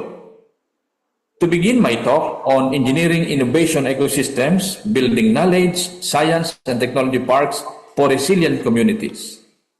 It is a privilege to join you today and speak about innovation ecosystems and the role that knowledge, science, and technology parks play in shaping communities that can endure, adapt, and grow stronger in the face of crisis. Our nations, Indonesia and the Philippines, stand at the very front lines of climate risk. For our nations, this issue is urgent. According to the 2024 World Risk Report, we are the 2 most climate vulnerable countries in the world.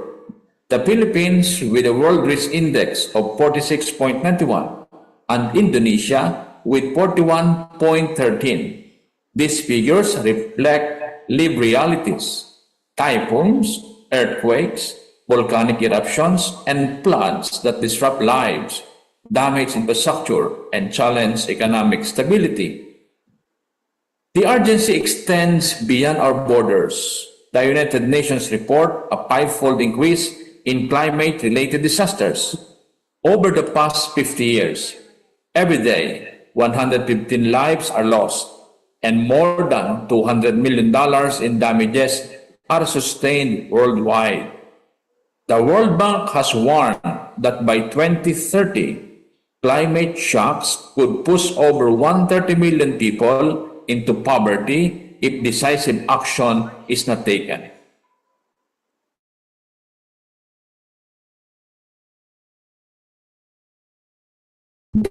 Thus, resilience must be redefined. It can recover after disaster.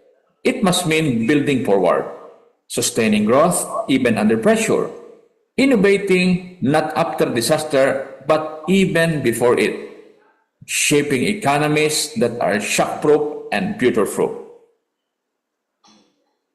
On redefining resilience, collaboration across sectors. This is where innovation ecosystems become indispensable. They unite universities, industries, governments, and communities in collective action. At their center, knowledge, science, and technology parks provide an anchor. They integrate sustainable infrastructure into research and enterprise through green architecture, renewable energy, and smart urban design. They promote inclusive growth by advancing skills, nurturing entrepreneurship, and widening access to technology. They accelerate the movement of ideas from laboratories to the marketplace, bridging academia and industry. And they operate as nodes within regional and global networks, enabling scalable solutions for sustainable development. Universities hold a decisive role in this endeavor. They educate the workforce, generate knowledge, and uphold the public good. When these functions converge within a technology park, their impact multiplies. Research is transformed into tangible products and services, from renewable energy breakthroughs to disaster management tools. Students and faculty collaborate directly with industry, ensuring education aligns with evolving market needs.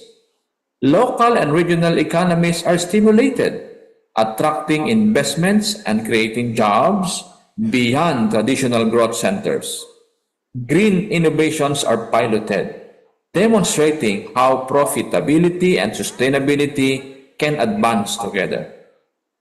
University-based technology parks are thus more than engines of knowledge. They are drivers of resilience and inclusive development. The Batangas State University's KISS Park, we believe, is a national model.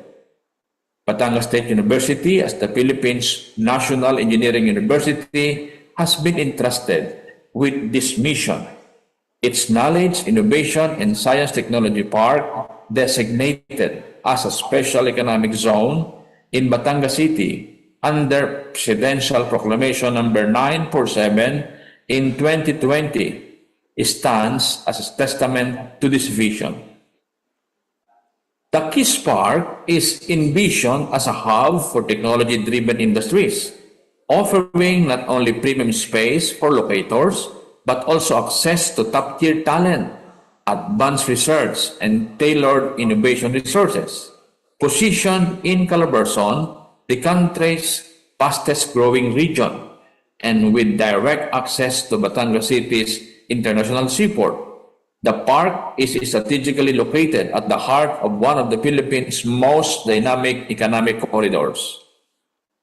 Its innovation scope is deliberate yet diverse, including semiconductors and electronics, advanced manufacturing, biotechnology, creative industries, cybersecurity, artificial intelligence, data science, educational technology, financial technology, agri-technology, clean technology, health technology, and smart cities, among others. The STEER Hub a research powerhouse. Adjacent to the park stands the Science, Technology, Engineering, and Environment Research Hub, for short, STEER-Hub, recognized by the Regional Development Council as Calabarzon Center for Science, Technology, Engineering, and Environment Research. The STEER-Hub provides locators with unparalleled access to advanced facilities and expert collaboration. It hosts specialized centers such as Center for Technopreneurship and Innovation, Digital Transformation Center, GIS Applications Development Center, Likha Manufacturing Research Center, Electronic Systems Research Center, Food Innovation Center, Social Innovation Center, and the Verde Island Passage Center for Oceanographic Research and Aquatic Life Sciences. Each center in the STEER-Hub offers unique pathways for collaboration, from incubation and prototyping to food, health, and marine innovation. Partners gain access to testing facilities, expert researchers, and programs that translate research into market-ready application.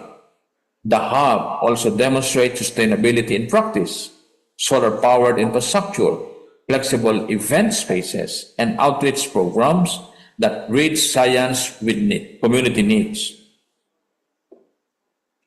The KISS Park already hosts enterprises across high-impact industries, from semiconductors and agri-tech to renewable energy, fintech, edtech, and disaster risk reduction.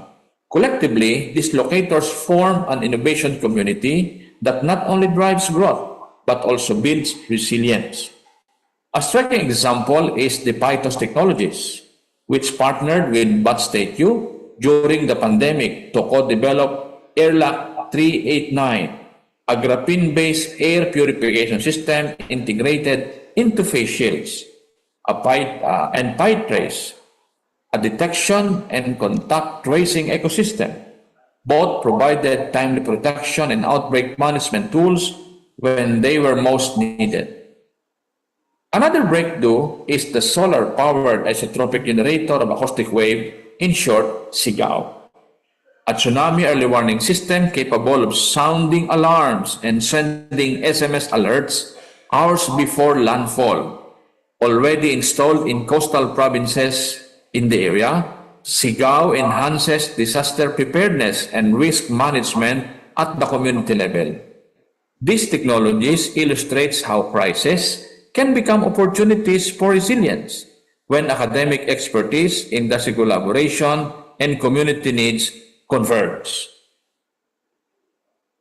Together, the KISS Park and the STEER-Hub form a comprehensive innovation ecosystem within the university. They bring together industry, academia, government, and communities into one unified framework where ideas are nurtured, tested, and scaled. National strategy, a model of how education, science, and industry can converge to shape resilient, sustainable, and inclusive communities. In conclusion, for nations like Indonesia and the Philippines, standing at the front lines of climate risk, these ecosystems are not optional. They are essential. They enable us to transform vulnerability into resilience and crisis into innovation. But resilience is never built in isolation.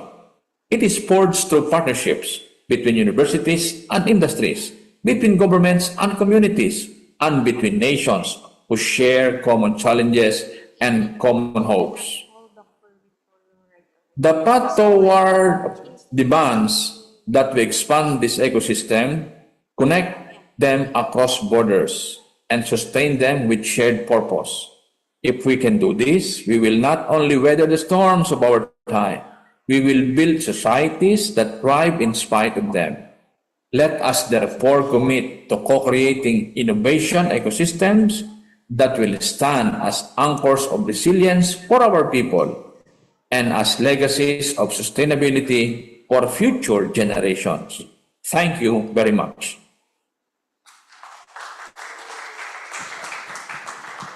Thank you, Dr. Ronquillo, for sharing your valuable expertise and insights with us. This KIST Park, which is a technology-driven hub, is really a relevant and innovative solution which has a high societal impact and guarantee economic development. Truly, it is an innovation in action.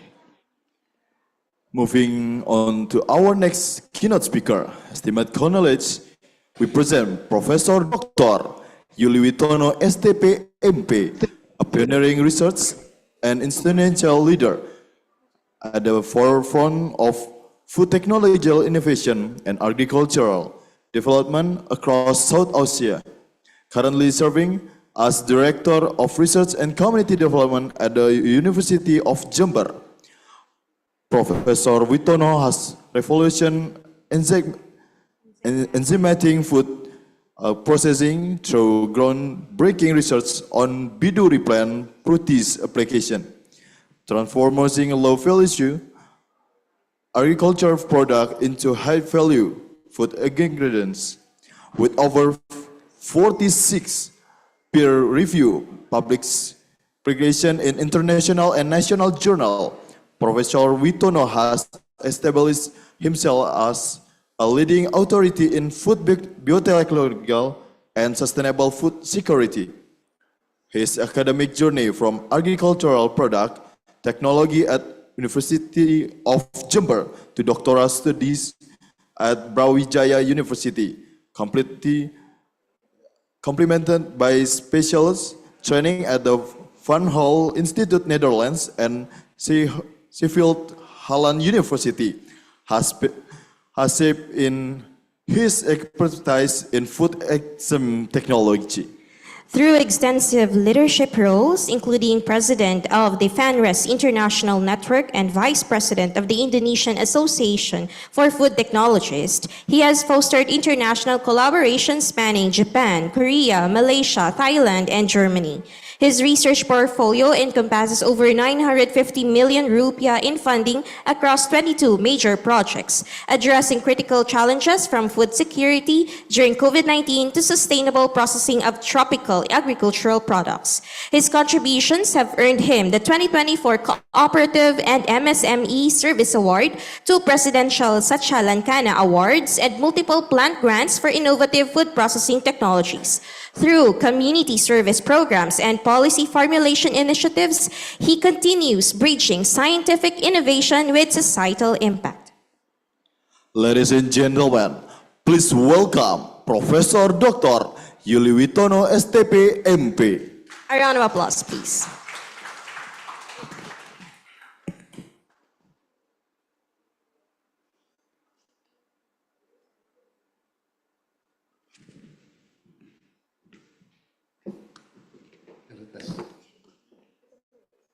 Good morning, ladies and gentlemen. My respects for our guests, our partners.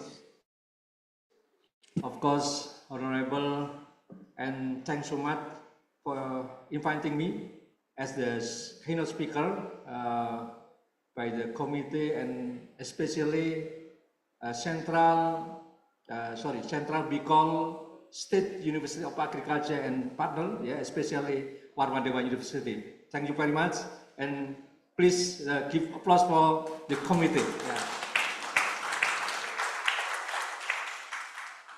Also, this honor not only for me, but also for my university, as the Master of Ceremony mentioned. I serve as the Director of Research and Community Development Institute. And of course, regard from my rector, Bapak Dr. Iwan Taruna, for all participants, for member, and also especially for the committee. My title of presentation, the role of higher education in the development of sustainable industrial agriculture to achieve food security. Why I take this title? Besides, according to the committee, requires, yeah. Also, the theme, the title is very important for us. University often stigmatized, often as complaint and criticism from public, where the university, yeah, when the public need about the maybe about the food security, about the flooding, yeah, when the Pak Made present to us, yeah, so it is the university very important, yeah, for contribution, yeah, to the public, yeah. Next, please. Sorry, yeah. Doesn't work, yeah, sorry. Okay, my short presentation will be, sorry, in the table of list, yeah.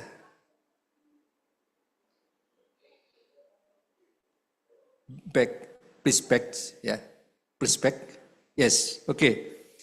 My short presentation will be the first related issues, and then sustainable industrial agriculture and food security index. The third, university framework in supporting industrial agriculture and food security. And the fourth, implementation strategy, fifth, UNED's leading research position among universities in Indonesia. And the sixth, progress of UNED research in the field of industrial agriculture and food security, and the last conclusion and recommendation. Please, next. Please, next, please. Yes, of course, in mostly theme today is about agriculture, yeah. Beside the environment and also education, yeah. If we talk about agriculture, of course, has many benefits and impact, yeah. If we talk about agriculture, agriculture is food, burn, and life. Agriculture also raw material for the agro industry and also non-food industry providers. Agriculture also contributor to state foreign exchange. Yeah. And meanwhile, agriculture also driver of rural development. If we discuss the rural, discuss about the village, with associated by the agriculture. Farmer live in rural and village. So the agriculture is very important for rural development. And agriculture also protecting the environment and natural resources, which the profession or with the fields that maintain the environment. I think mostly agriculture. And also agriculture is national identity, character and culture. If we talk about Indonesia and mostly ASEAN country except Singapore, agriculture, yeah. Indonesia is agriculture, I think Philippines, Thailand also is agriculture based, yeah. And the last, agriculture also property and welfare. But in the agriculture also contain about the pessimism and also optimism. Why? Yeah, because with the agriculture, the farmer can survive, can live very long. However, by the agriculture also, farmer can property very long. Jadi dengan pertanian bisa hidup lama, tapi dengan pertanian juga bisa miskin lama. Yeah, that is agriculture with the many phenomena. Yeah. Okay, next please. Next please. Sorry, because I cannot can operate by the. Okay. we flashback shortly, yeah. When we are in the COVID-19 pandemic situation, yeah, we know well, yeah. There are two clusters, yeah, different to facing the pandemic. The first is vulnerable cluster or vulnerable groups. The first is elderly, and then the second, people with underlying health condition, and the third, toddlers, pregnant and breastfeeding women, and the last, medical personnel. It is included in vulnerable cluster. But, however, we has the resistant cluster or resistant group, resistant personnel or community. Who is a farmer?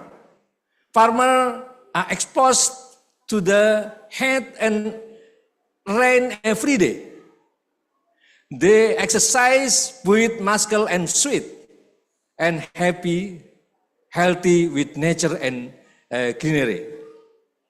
So, when in the pandemic situation, I am and my family live in city, urban live in city, but my hometown in the village,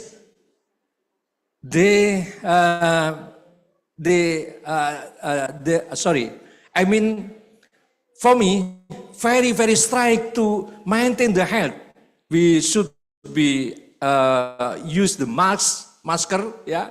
But the farmer, my family in my hometown, they don't care about the pandemic, don't care about the masker, yeah. But they very healthy because they are very happy every day, exposed under the sun and so on.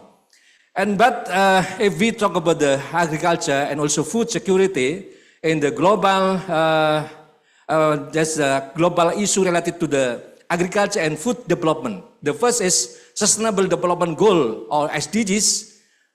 However, in this SDGs, Indonesian ranking in SDGs is 78th of 119 countries in the data of 2024. And also from Global Food Security Index view, that Indonesia is in 63rd of 113 countries, 2022, under self-sufficiency, vulnerable threats, and also food important. Yeah, we are Indonesia net importer, but food. Sorry, yeah, because rice, of course, this is main food for Indonesian people.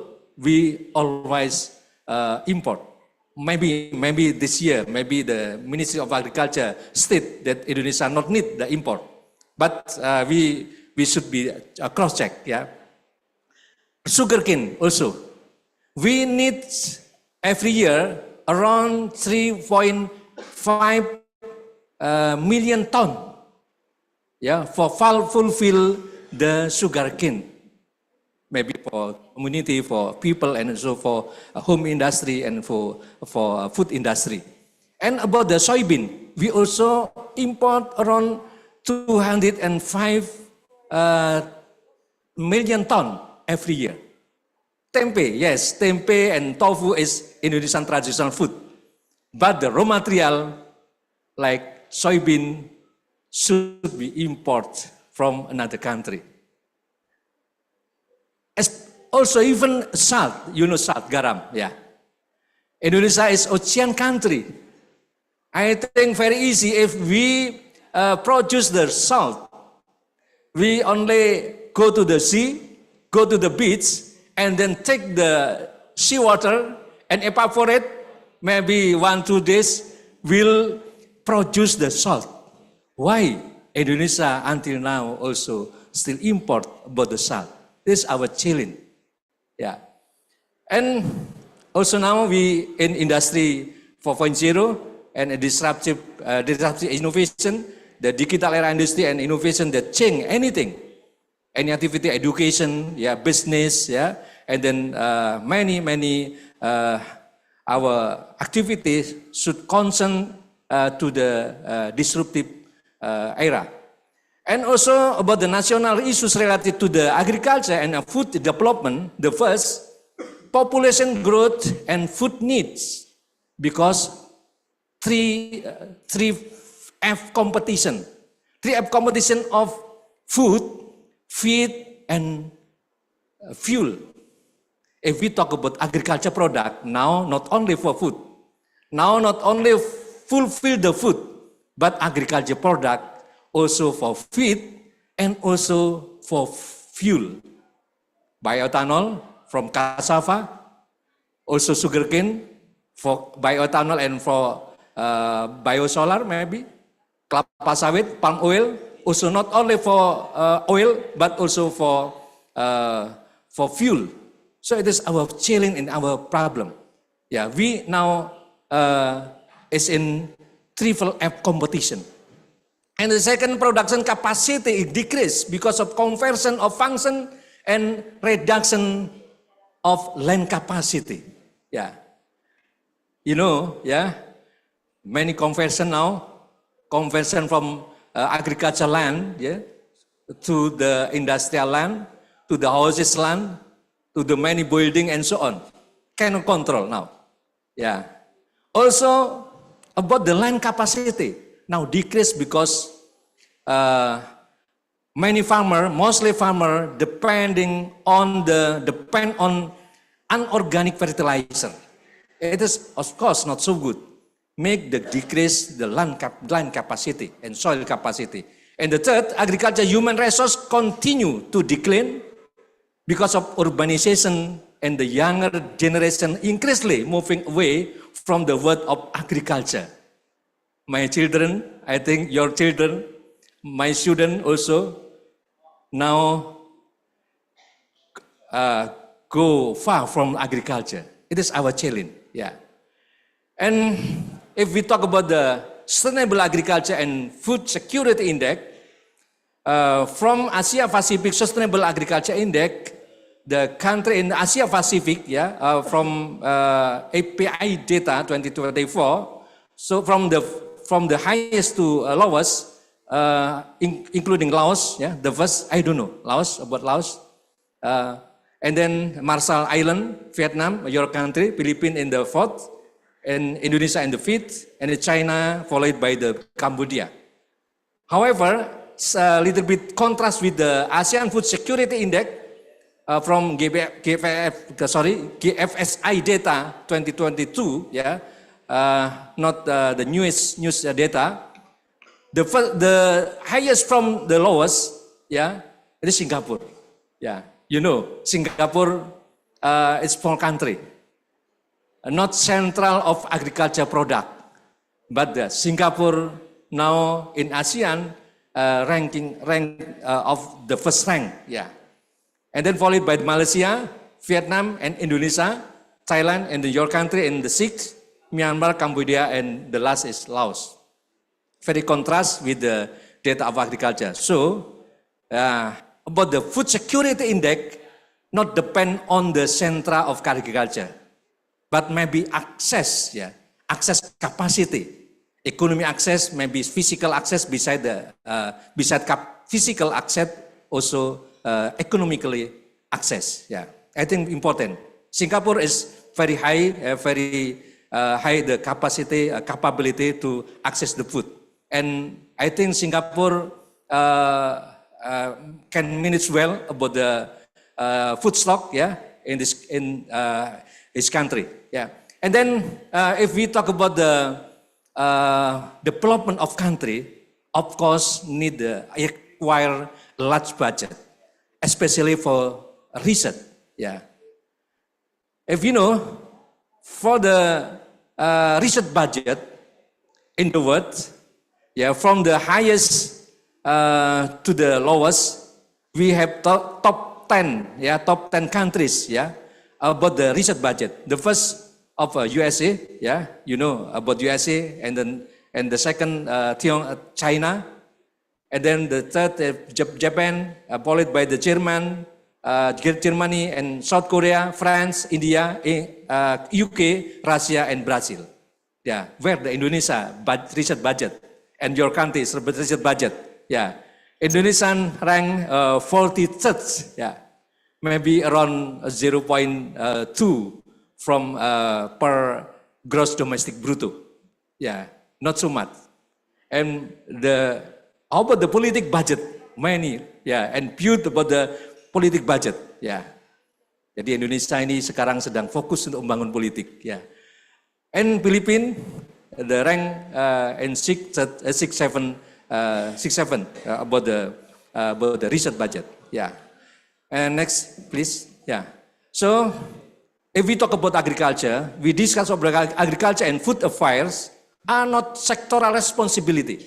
Yeah, but are cross-sectoral and cross-territorial in nature.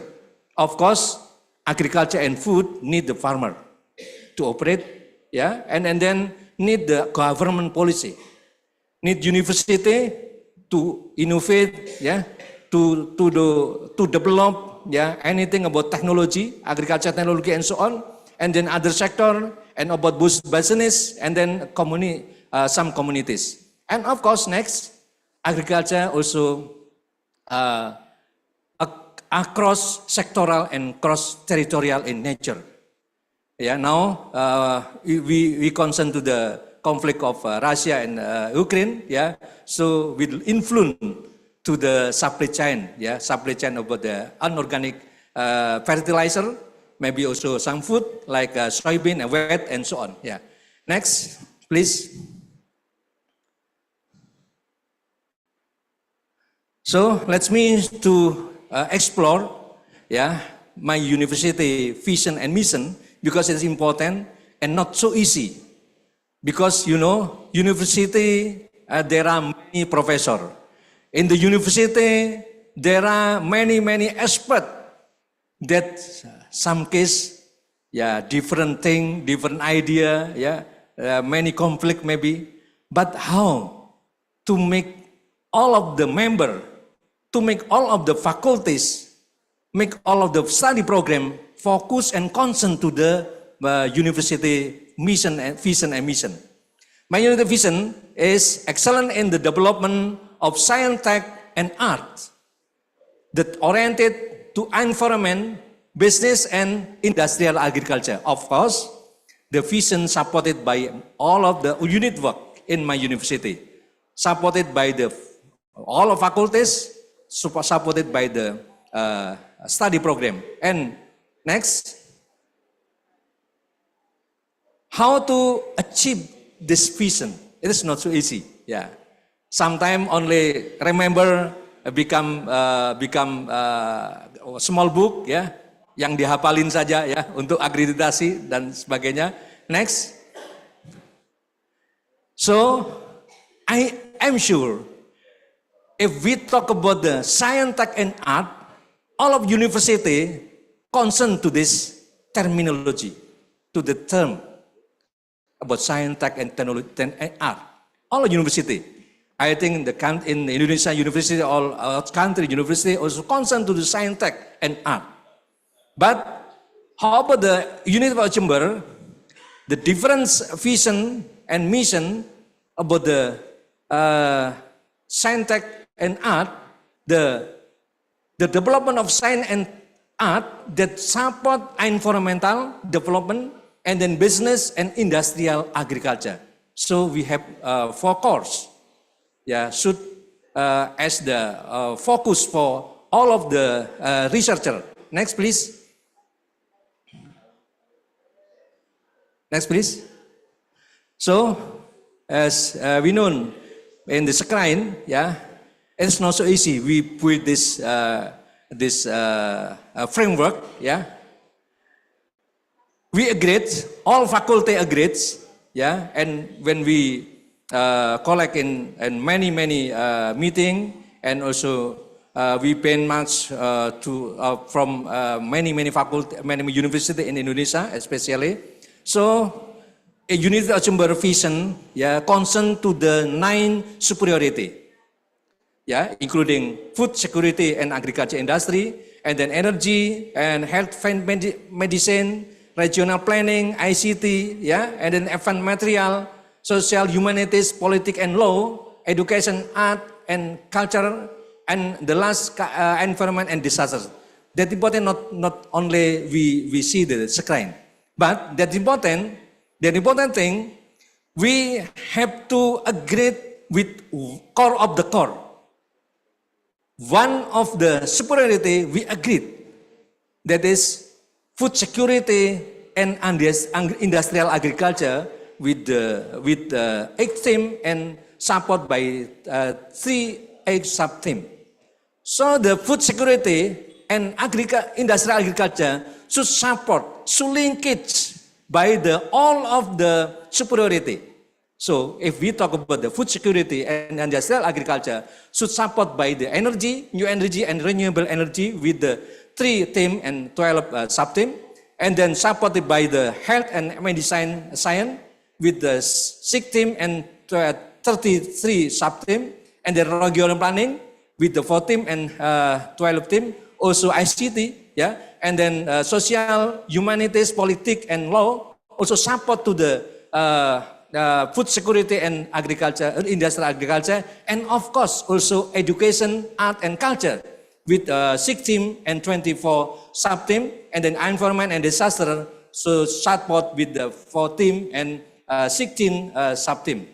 How about the framework? Yeah. Next, please. We name as Nona Super. Nona is 9, Super is unggulan, yeah, unggulan or superiority or excellent, yeah.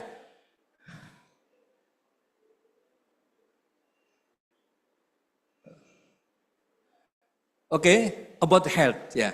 For example, about health, yeah. In the Faculty of Medicine, also commit about the agri-medicine. From our Faculty of Nursing, also commit with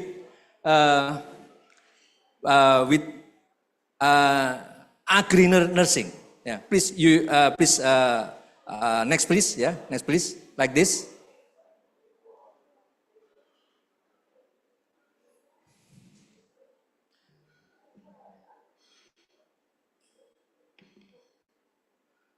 Like this, yeah.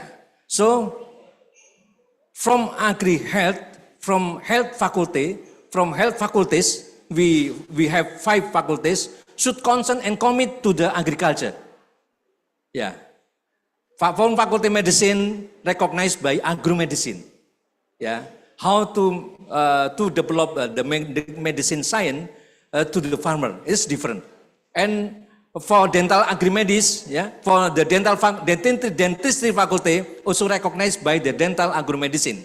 And then for Faculty of Nursing, Fakultas Keperawatan also commit to support by the agro-nursing. And then for from Faculty of Pharmacy, also commit by the agro-pharma. And then the Faculty of Health also commit with public health on agricultural community.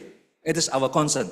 Yeah, it's not easy. The early time for make anyone, any researcher, yeah, focus to this vision. Yeah. Next, please.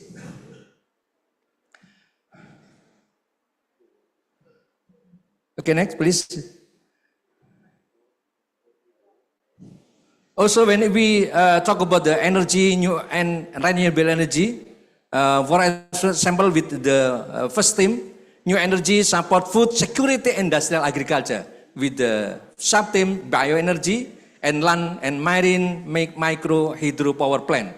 And about regional planning also commit with the integrated industrial area for agriculture, plantation and livestock, or namely agropolitan, with the several themes, like development of independent tourism village and sustainable agriculture land planning. I think Pak Bli Made already mentioned about the agriculture and planning.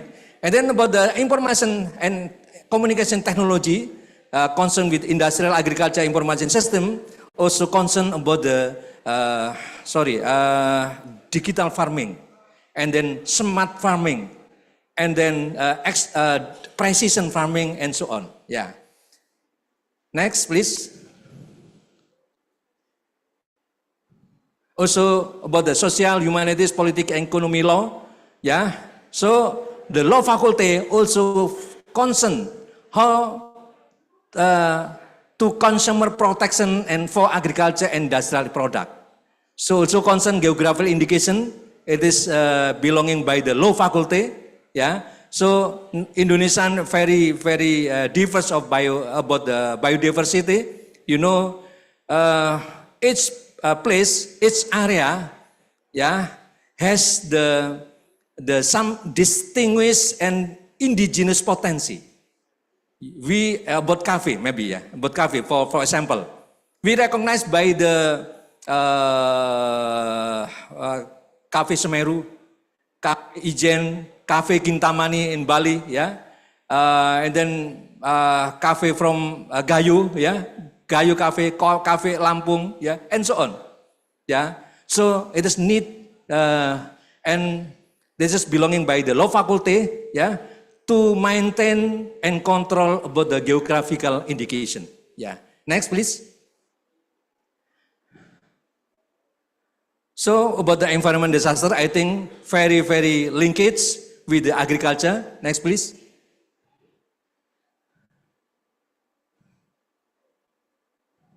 How about the social humanities and maybe education faculties? Also like this, you know, if we talk about the food consumption pattern, food habit, it is very important and very difficult.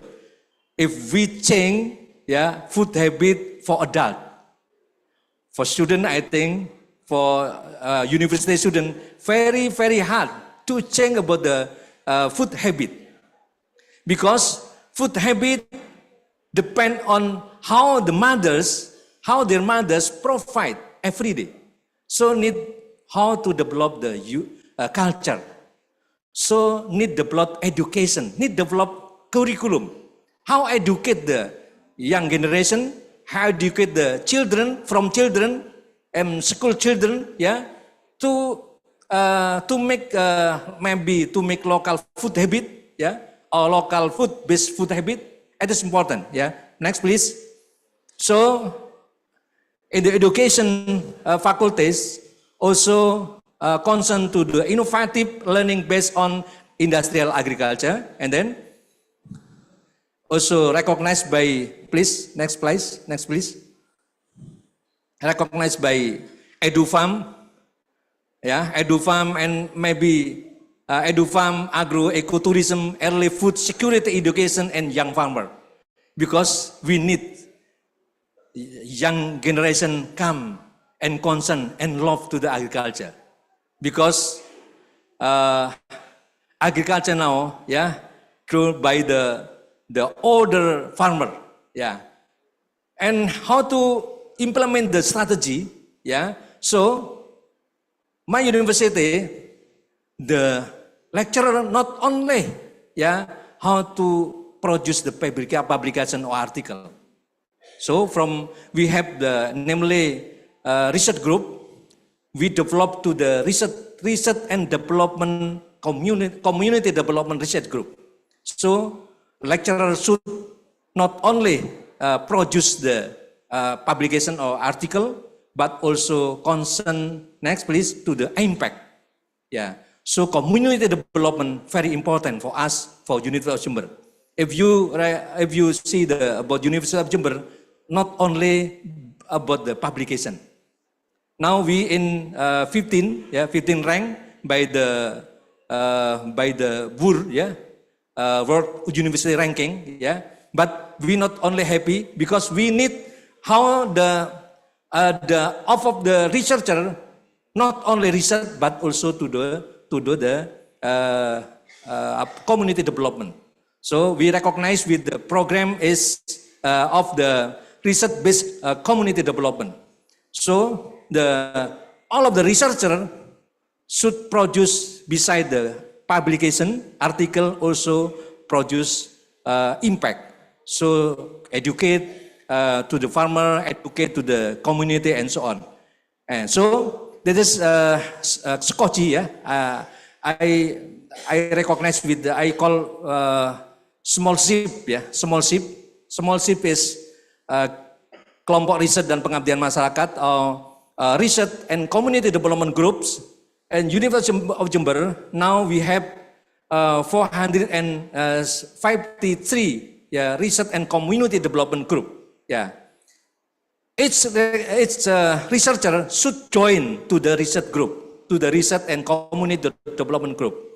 We don't care. We will not support with the grant if the researcher not join to the research group, at least in the study program level, and also the research group in the faculty level and also university level. Please, next please. So this is also our progress. How about the mapping of research and community development group based on University of Jember Research and Community Development Master Plan from 2021 to 2025.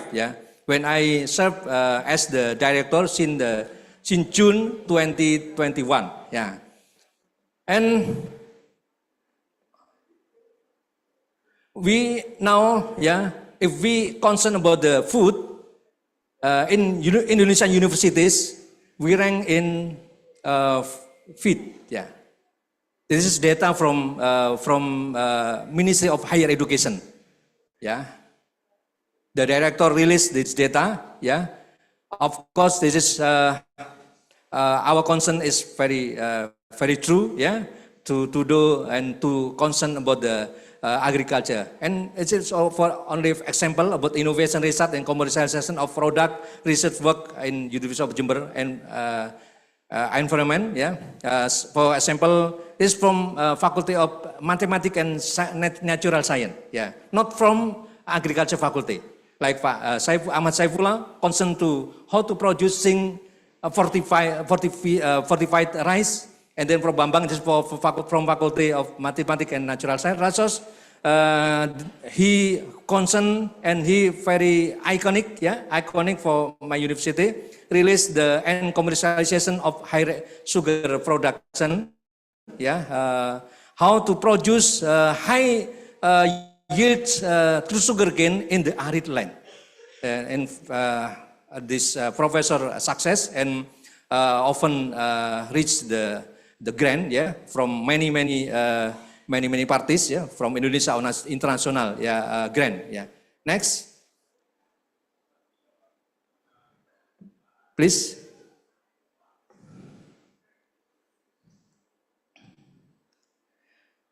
Please next. And now the Prof. Bambang Sugiarto research already certified by the Ministry of Agriculture. It is Pak Ahmad Saifullah. From Mathematics and Natural Science, also concerned to how to produce hydrolyzed fertilizer. Apply in rice.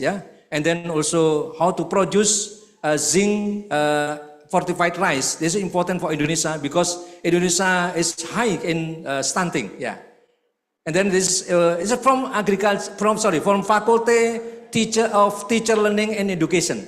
Ibu Prof is also develop BRIFO. BRIFO is namely multifunction biofertilizer.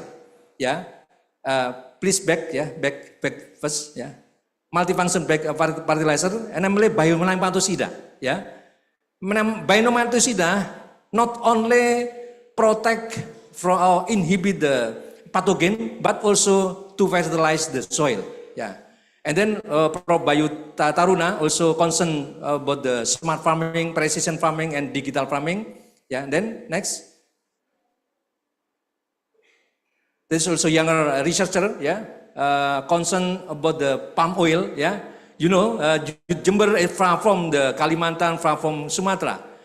But we concern to the industrial agriculture. So palm oil including in our scope. Like Ali Wafa also concerned and supported by the company to do the trichoderma nitrogen phosphor kalium for increasing nutrient uptake efficient of oil palm. Next. It is from Professor Ahmad Subagio. You know, Indonesia is not imported about the wet floor, so it is not so good for our budget. Yeah.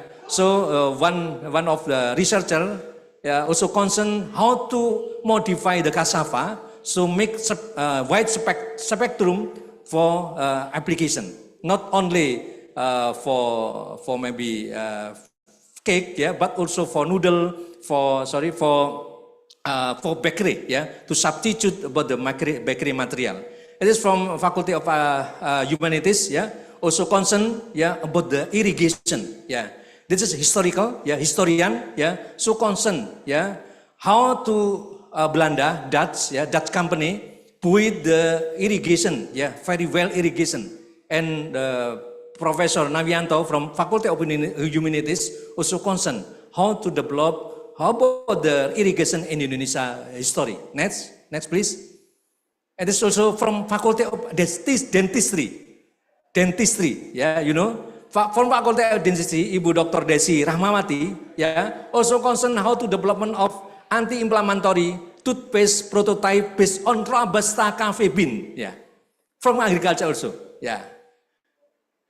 And extract as prospect for innovational for mixed toothpaste very well, yeah. It is also from my research secretary for research affair, yeah. This from Faculty of Teacher Learning and Education, Bebo Wauno, yeah. Also concerned how exploring a direct relationship between student problem solving abilities and academic achievement, STEM education at the cafe plantation area, yeah. This is one of my research, yeah. Of course, many research from educational faculty concerned to the agriculture community. Next, please. It is also how about the University of Jember role, yeah, in the cafe community. We also build and create the cafe school, namely Raisa Cafe. Now Philippine major from I don't know Salvador, Philippine major. One also now meeting in visit in my university and visit to the Raisa Coffee in Bourbon school now, yeah, today, yeah. Next, please.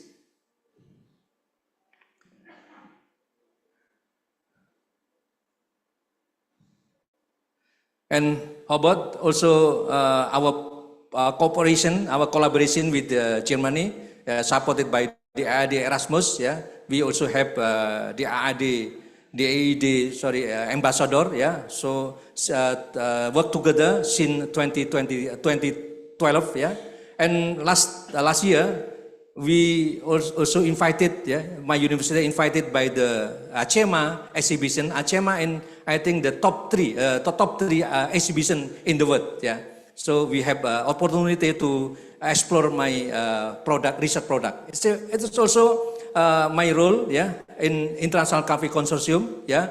So if we talk about coffee, not only from Faculty of Agriculture, also for Faculty of Humanities, from Faculty of Education, and so on, yeah.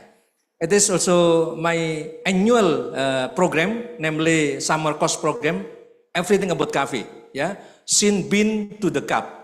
Yeah, if we talk about the cafe, of course, about technology, about the processing, about the farmer, about the culture, also cafe den, also we created about the like this, yeah.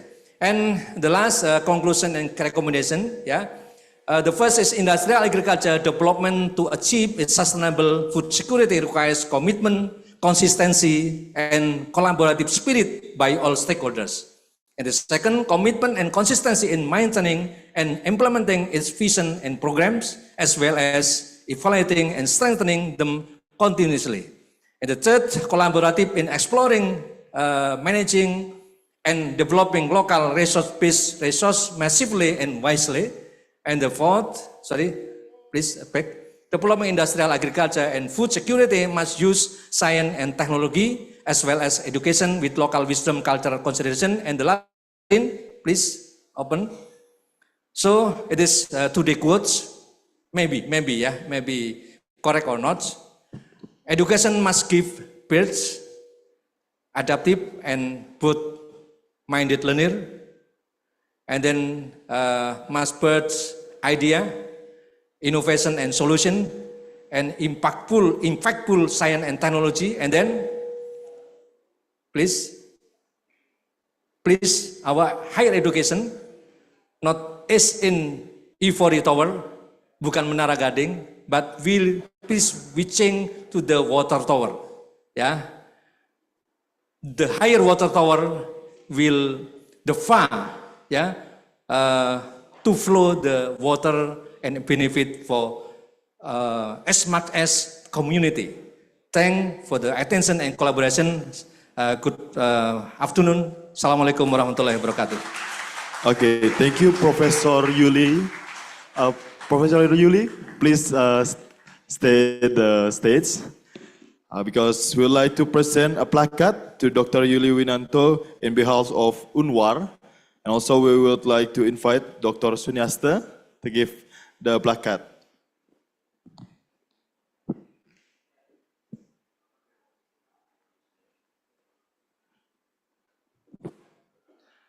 For documentation, please the committee.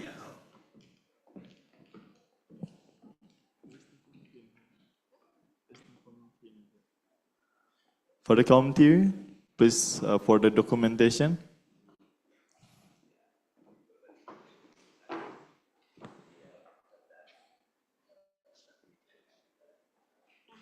Okay, thank you, Prof. Hani.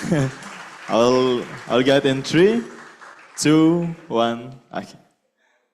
Thank you, Professor Yulianto, and also Dr. Sunyasta. At this point, we would like to remind everyone to please register, especially to our walk-in participants. We are encouraging you to sign in on the registration booth before you enter the auditorium. Thank you so much. Okay, moving on to our final plenary speech on healthy resilience in globalizing world, innovation in medical tourism, public health policy, and quality system. Let me introduce our distinguished speaker. We are privileged to introduce Dr. Made Indrawijaya, MD, MPH, PhD, a healthcare leader whose career seamlessly bridges clinical practice, public health administration, and medical education across multiple continents. Currently serving as Dean of the Faculty of Medicine and Health Sciences at Universitas Warmadewa, Dr.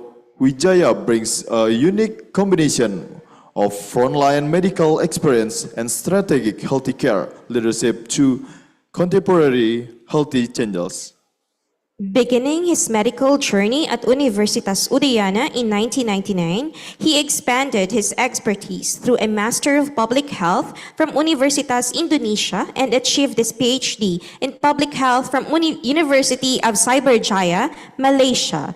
In 2020, his specialized training includes a postgraduate professional diploma in travel health from the prestigious Liverpool School of Tropical Medicine and certification in medical tourism from the James Lind Institute, Switzerland, positioning him at the intersection of global health mobility and healthcare innovation.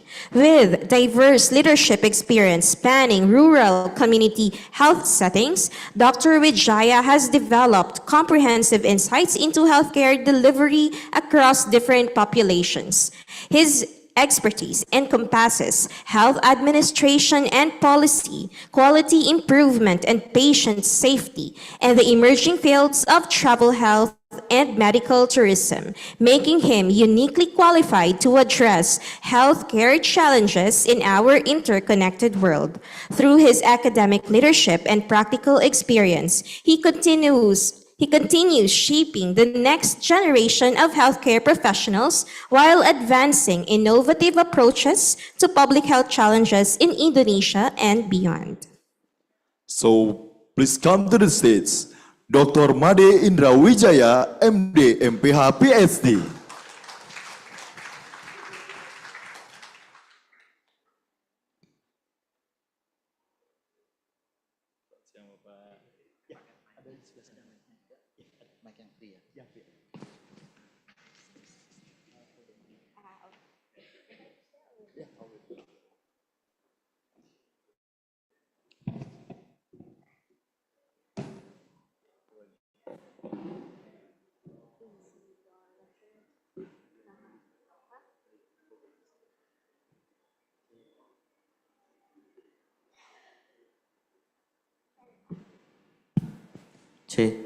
Okay, thank you so much. Good afternoon, everybody. Assalamualaikum warahmatullahi wabarakatuh. Salam sejahtera, shalom, namo buddhaya, salam kebajikan. Okay, my name is Made Indra Wijaya. My background is medical doctor, master of public health, and doctor of philosophy or PhD in public health. I am currently the dean of the Faculty of Medicine and Health Sciences, Universitas Warmadewa. The topic I would like to no, please, Pak Ati, tolong jangan diklik ya, jangan diklik, forget it. Because I noticed in the morning there is always problem with the slide transition, so don't worry about it. I will not use PowerPoint. Because I remember one of our expert in Indonesia said whoever use PowerPoints actually doesn't have power and doesn't have point. So don't worry about it. I don't give a damn of PowerPoint. You want to have it, we can share it. Just leave it here in this first slide. Because otherwise I will consume more than 20 minutes, just like any other speakers, simply because of this transition. But I understand, maybe the problem is in the internet, so don't worry about it. So this is the topic, health resilience in a globalizing world, innovations in medical tourism, public health policy, and quality systems. Actually, this topic is given by the committee, which I'm glad, because the topic is very good and appropriate for this kind of conference. Now, because the audience is either here in person as well as via Zoom are varied, and I must admit that most of the audiences are not medical person, are not doctors or public health worker. So I think it is really necessary for me to give an overview about public health as well as quality improvement in healthcare. So I apologize for those in the Zoom. If you notice the slide does not move, it is intentional. It's not technical issue, so don't worry about it. Okay? I know I cannot hear you, but don't worry about it. We intentionally leave it here, pause it on the very first slide. So, because it's nearly lunchtime, I don't want to consume so much time. Don't worry about it. Okay, we start with the public health. What is public health? Public health, normally I will ask the students, but since you are not my students, I want to do that. I will explain directly. Public health, according to Winslow, is the science and art of preventing disease, prolonging life, and promoting health and efficiency through the organized community effort for one, the sanitation of the environment, B, the control of the communicable infections, C, the education of the individual and personal hygiene, D, the organization of the medical and nursing services for early diagnosis and prompt treatment. There are three core functions of public health. One, assessment, so you assessed, and then two, policy development, and three, assurance. And there are 10 essential services of public health. One, monitor health status to identify community health problems. Two, diagnose health hazards in the community so that we know what the health problems and health hazard is. Three, evaluate effectiveness, accessibility, and quality of personal and population-based health services. Four, develop policies and plans that support individual and community health efforts. Five, don't worry, they will not any quiz, so you don't need to remember this. You don't need to memorize it, just an overview. 5, enforce laws and regulations that protect health and ensure safety. 6, research for new insights and innovative solutions to health problems. 7, link people to needed personal health service and assure the provision of health care when otherwise unavailable. 8, assure a competent public health and personal healthcare workforce. 9, inform, educate, and empower people about health issues. And 10, mobilize community partnership to identify and solve health problems. So those are 10 essential services. Again, you don't need to memorize it. You just know it's an overview anyway. Now, what about quality improvement? Oh my God, the slide's gone. Okay, don't worry about it. It's okay, it's okay. I'm okay with this. It's even better, I think. So what about quality improvement in healthcare? Quality improvement refers to continuous and ongoing effort to achieve measurable improvements in the efficiency, effectiveness, performance, accountability, outcome, and other indicators of quality services and processes which achieve equity and improve the health of the community. There are 6 dimensions of quality in healthcare, according to WHO 2006. Number 1, effective. And what is effective? Effective means delivering healthcare that is adherent to an evidence-based and results in improved health outcomes for individuals and communities based on needs. 2, efficient. Efficient means delivering healthcare in a manner that maximizes resource use and avoids waste. 3, accessible.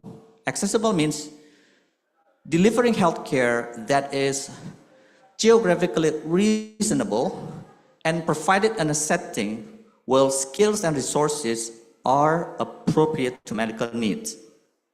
4, acceptable or patient-centered, meaning that delivering healthcare which takes into account the preferences of individual service user and the cultures of their communities.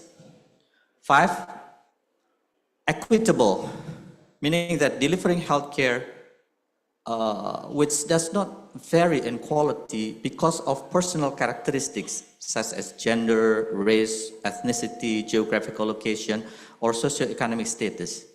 And the last but not least, 6, safe, meaning that delivering healthcare which minimizes risk and harms to service users. Now that is the overview. Now we get back here to the 6th international conference, no, to the main topic, which is health resilience in the globalizing world. It is inevitable. Whether or not we accept it, even if we try to deny it, it happens anyway. The world changes. Either we change with the world or we will extinct. So with this kind of situation right now, they said the viruses travel faster than visa. So nobody can stop the spread of the disease anymore. They don't care about the border. For them, countries do not exist. So in that kind of situation, then we have to think about how we deal with this kind of situation rather than complaining or deny it. Worse is deny it. So I propose three approaches, 3 paradigms. Number 1, through medical tourism. Because every country tried to gain economic benefit through medical tourism. Thailand, I think Malaysia, as well as Singapore and India, I think. They are very good in doing the medical tourism. Please bear in mind that medical tourism is different from travel medicine. Medical tourism meaning that people travel to the country to get treatment, medical treatment. What happened in Bali, for example, it's not medical tourism yet.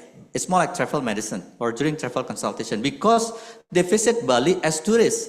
They happen to get ill or sick and they seek medical attention. It's not medical tourism, it's travel medicine. But for this purpose, this kind of purpose, let's say that they are pretty similar. So what happened is people travel. And I think to travel in Indonesia is quite easy. You just need to pay visa on arrival. They don't give a damn about health examination. Which is bring about the next challenge because you don't know if they travel having a disease with them, especially the communicable one. If you travel to Australia for let's say to become a student, you need to have a chest x-ray to ensure that you don't have tuberculosis, because they're very concerned about TB. But here, you can't bring anything, actually. You just pay the visa on arrival, just bring it here. They don't give a damn about it. So that's inevitable. Rather than be complaining about it, then we have to think about how we develop medical tourism that will support the health resilience. Then when we think about it, we realize that doing the curative treatment, curative approach, the cure, is not the answer. We have focused more on the prevention. So let me remind you that in the United States, we developed what's so-called ISTM, which stands for International Society of Travel Medicine. In the beginning, they focus merely on the travelers. They do what's so-called pre-travel consultation to ensure that the travelers are okay, they are fit to fly, and they are healthy when they return. But in the last decade, I think, in the last decade, we started thinking about why do we only focus on the traveler? We should focus also on the host community as well as the environment. So I am lucky because my background of public health, I concern also about this kind of background. So we developed a study, for example, what happened with rabies? There are so many rabies. In fact, there was rabies outbreak last year. So once again, as a public health worker, we should not deny. If we deny, no, there is no outbreak, we cannot do anything about it. First, we have to embrace that, yes, there is this problem. Now what we can do about it? My professor kept telling me about the difference between fact and problem. If you cannot do anything about it, they call it fact. But if you can do something about it, it's a problem. First, acknowledge it, then we can do something about it, rather than keep denying. So we do the study and we notice that it's not just doctors' problems, it's everyone's problem.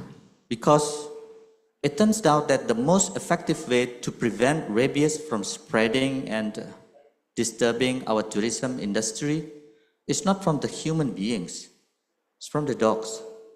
So we've got to embrace veterinarians in this case.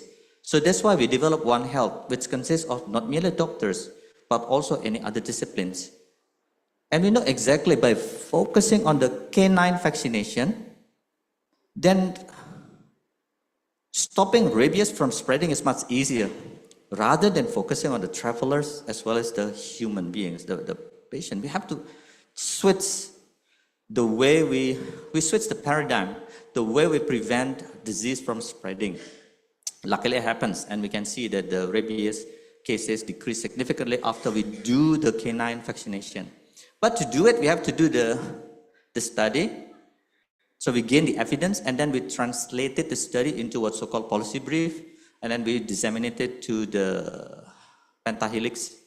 I believe you heard pentahelix. Pentahelix consists of A, B, C, G, M. That's the mnemonic. A for academicians, B for businessmen, C for community, G for the government, and M for the media. So we have to involve all the pentahelix to gain much more benefit. The other issue with medical tourism is it's actually ethical issue. Yesterday, we conducted what's called a small group discussion, and we discussed about international polyclinic. And I asked my student, what do you think international polyclinic? And they said several clinics which deal with international patients and so on and so forth. And then they asked me, is that correct? I said, no. For me, international polyclinic is an unethical clinics which only deal with, and then everybody's surprised. Because we're focusing on the international patients and we neglect the local people, which is unethical. If let's say for example, we have Bali International Hospital, and we focus on the international patient, which is okay, because in that way we can increase the technology and anything, so we can upgrade the way we deal with certain diseases. But we must ensure that local people, in this case, it's not Indonesian, it's not Balinese, I mean Indonesian, also enjoy it. So we have to broaden the very definition of medical tourism into not merely the people from abroad, but also the people from Jakarta, for example, who travel here, should be categorized as medical tourism. In that way, we try to embrace all local as well as international patients. And I think it works well, really well. So medical tourism is inevitable, everybody developing. that kind of medical tourism. And for travel medicine, and what's more travel medicine? People travel to Bali, they don't expect to get sick, but sometimes it happens. So we can do something about it to ensure the resilience of the health. There is no timekeeper. I noticed timekeeper earlier. Okay, just remind me if I use nearly 20 minutes, because I want to make sure that you have your lunch punctually. I keep telling, because here our vision is go global in 2034. And I keep telling everybody, you know, you keep talking about globally competitive, but you don't speak the language properly, grammatically correct English. How can you be globally competitive if you don't even speak the language? That's number one. It's not just language. It has to do with any other thing, including punctuality. You want to be globally competitive? Be punctual. Anyhow, let's get back again to the title, which I cannot see and you cannot see either. The number two is, I think, a public health policy. Ladies and gentlemen, we conducted study last year. We call it social ecological model. So we developed a research by using a model that we believe is very good. We would like to see the cause of the problems based on the level in the social ecological model. Usually they say SAM, but when I say SAM, people think about structural equation modeling, which is much complicated. It's more like quantitative. This one is not, it's qualitative. And we found out that actually we can tackle the problem in the policy level, and it will give huge impact rather than merely on the individual level. It happens many times. Let's say, for example, we got a problem with thyroid, which has to do with iodine, for example. Then it is much easier if we do the policy that we have to enrich the salt by giving iodium into it, enrich the salt.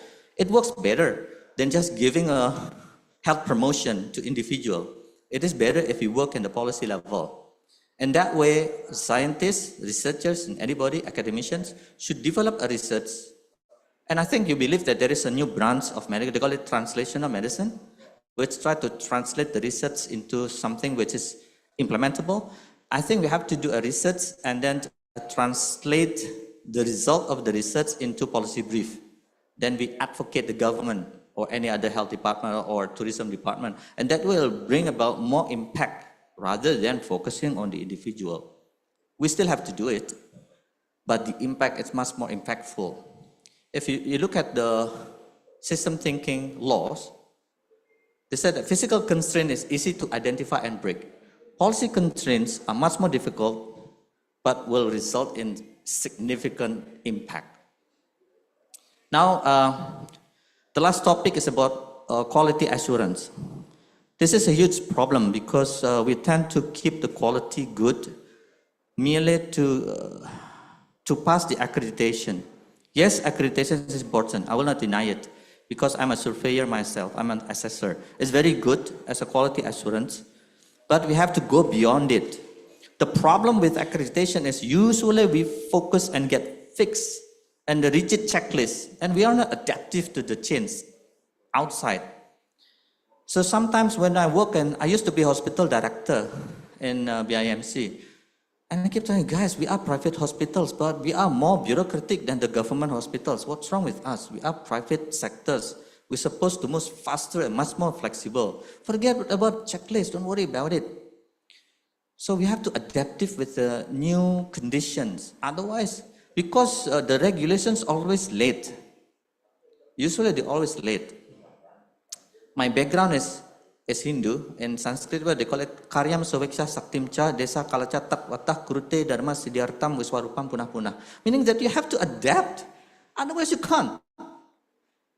But of course I can say like this because you are all academicians. I can speak freely. I cannot do this before different kind of audience. In Hindu they call it Satyam Bruyat Priyam Bruyat Na Bruyat Satyama Priyam. Sometimes you don't need to tell the truth, you just keep it for yourself. In other words, Mark Twain said it even much more clearly. They said, do not argue with idiots. They will drag you down to the levels and beat you with their experiences. So I try to adapt with my audiences. If my audiences is academician, I will bring about everything. Even I do the presentation later on, I will show the very sensitive information, which normally I will not present. But since I believe that you are all academicians, it's a different story. Because we cannot keep on denying the problem. How can we solve the problem if we keep on denying it? So that's about the quality. And we must get back to the definition of quality as well as understanding the dimensions and try to deal with the quality in terms of fulfilling all the dimensions equally. Otherwise, it's just a mumbo jumbo. It's never happened. So I think this is plenary speech, so there is no question and answer. But suppose you have, you can email me. Hopefully I can reply. I think that's enough from me. Thank you so much. I think we can have lunch faster.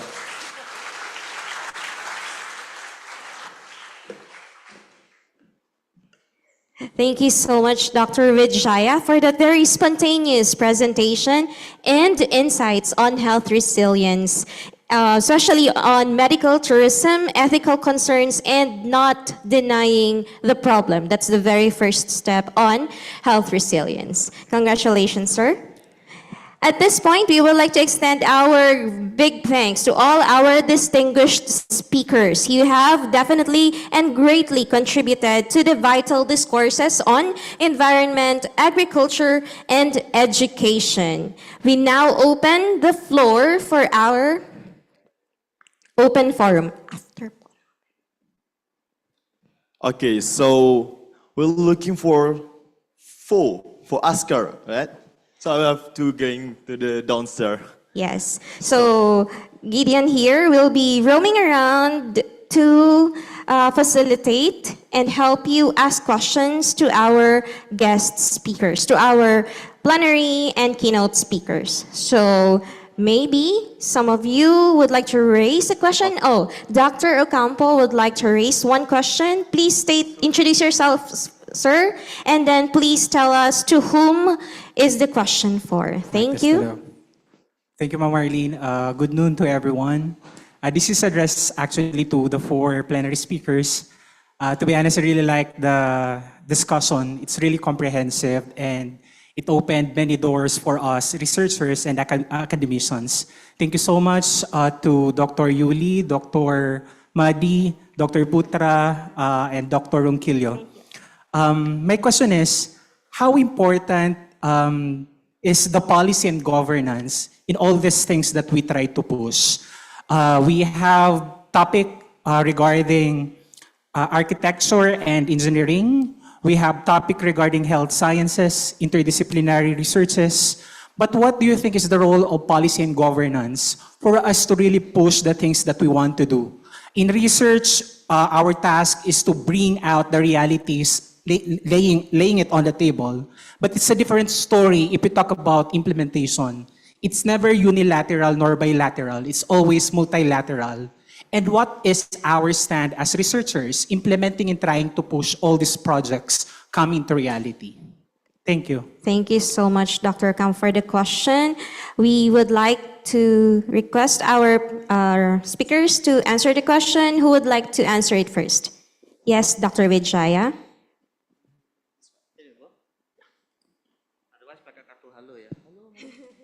Thank you so much for the question. Yes, many times as a public health worker, when I conducted a study and developed policy brief, and some of my colleagues said that, you know what, it's useless because the government never hear anyway, and so on and so forth. And I get back again because I'm Hindu. I said that karma niewa dikaraste mapalestu kadachana.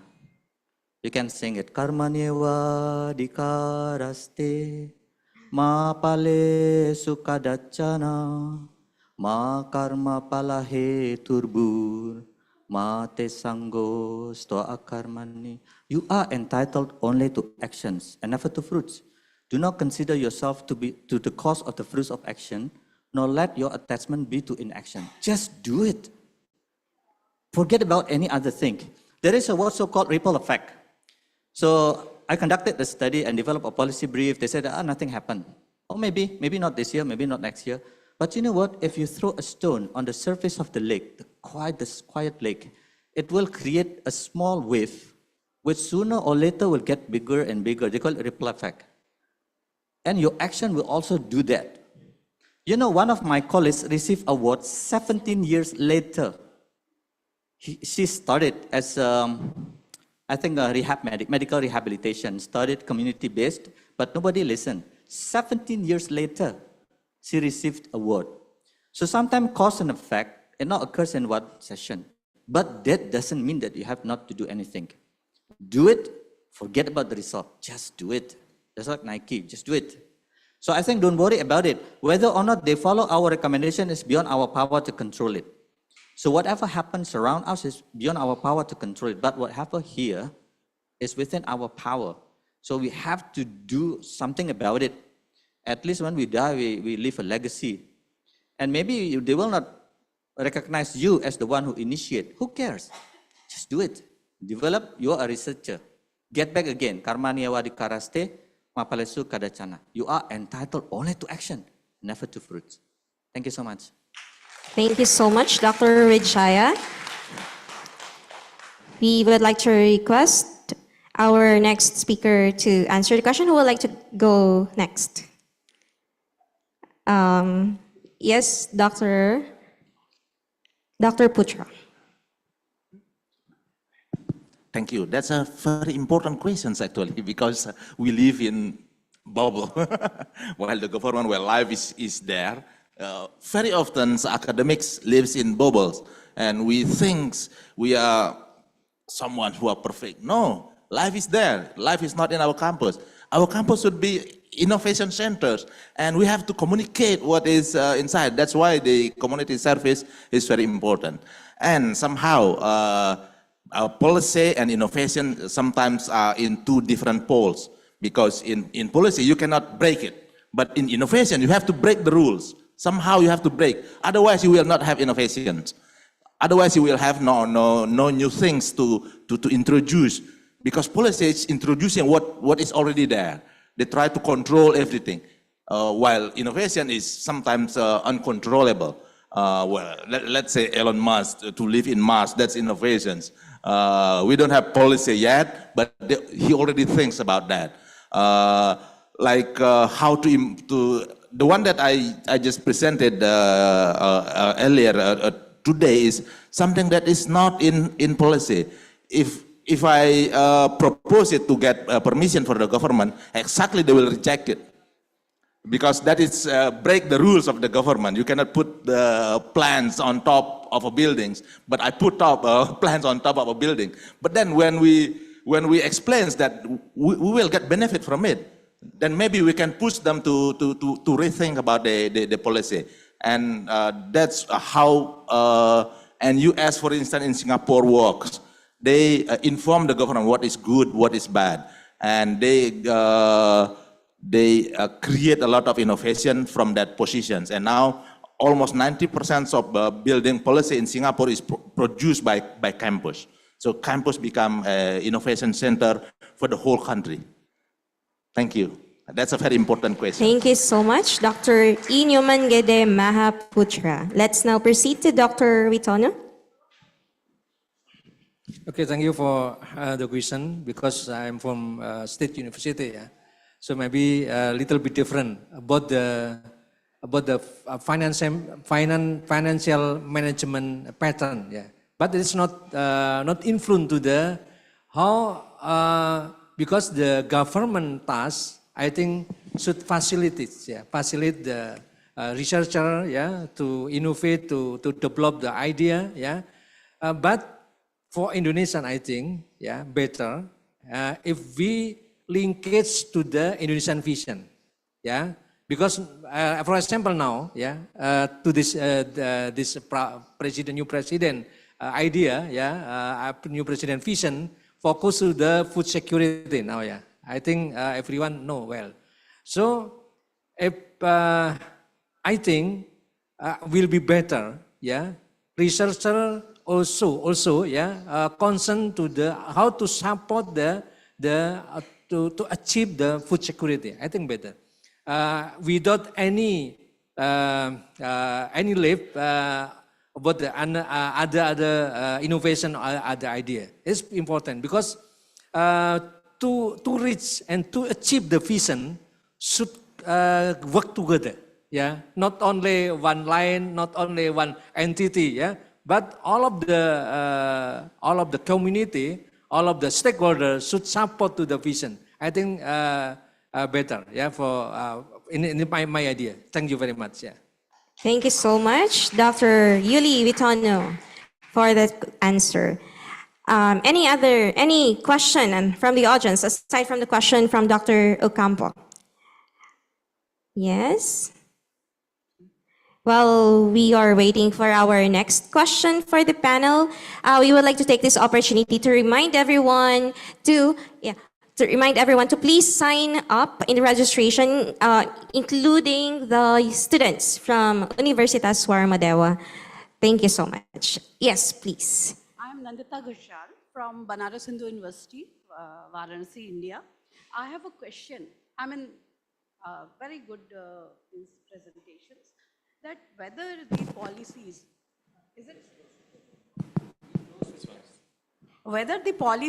whether it is related to health or the green buildings or the food security, the policies or the strategies that we are recommending, there is one, this is there that any policy, any strategy should be ecological, social, economically feasible, and they should be long-term, sustainability should be there. So whether these buildings or these health policies, do they fulfill these three criteria for long-term sustainability? Thank you. Thank you so much. What's your surname, ma'am? I did not get your surname. I'm Professor Nandita Ghoshal from India. Professor Tangushanan from India? Gushan. Professor Gushan from India. From our three on-site speaker who would like to answer first. Yes, Dr. Made Indra Wijaya. Thank you so much, Professor. Indeed, I agree with you. The thing is, sometimes we researchers is so, I don't know, they call it idealistic, but actually it's not ideal because we only concerned about the ecological, social, and we tend to forget about the economic factor. It's inevitable. We have to think about the economy also while thinking about the ecology as well as the social factors. Because even when we talk about ecotourism is one of our vision. We think about economy also there. It's not just a community. Yes, we try to involve the community, we involve everything, and the sustainability. So the good policy is always thinking of the sustainability in the long run, not in short term. And we think about the only way to sustain is from the economic point of view also bring about benefit. The thing is, I would not blame them because, again, Anekantawada, Sarwa Dharma Samanatwa, right? So actually the truth has so many dimensions and each dimension is correct based on whoever see that dimension. So some of us like to have a short-term view regarding anything, even in developing the policy. That's why our policy keep on changing anytime the government changes, which is not good. There is no continuation. We do not think, yes, we have strategic plan, but actually it's not that long. Usually they think about the short term. And I keep telling everybody that yes, it is beneficial. Let's say, for example, for healthcare, for tourism in Bali, the price is a peekaboo price. You know, they said, how much will it cost me for having appendectomy? For example, they say 19 million. In the end of the day, the tourists pay 50 million. I said, this is not good. It's not transparent. It's a peekaboo price. This is unethical. Yes, you gain a lot of money in the short term, but in the long run, it will bring about trauma to tourists. What are you doing? If you love Bali, we have to think about in the long run rather in the short term. So I'm happy. On one hand, we think about the ecology as well as social, environment also, sustainability. But on the other hand, we have to think about economy. In bahasa, they call it kekafiran menjurus pada kekufuran itu. Usually poverty tends to tends to do something really bad, like you steal, usually because of you don't have anything.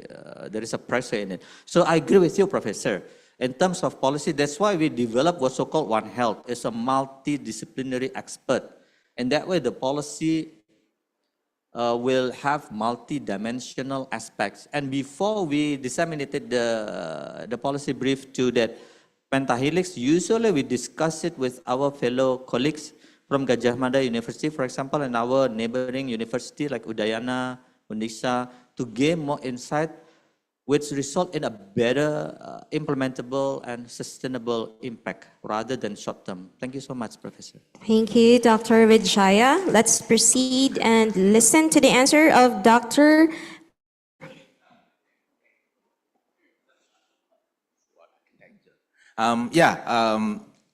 Very interesting response from Dr. Indra Wijaya that through has many dimensions. Therefore, we need to see it from different perspectives.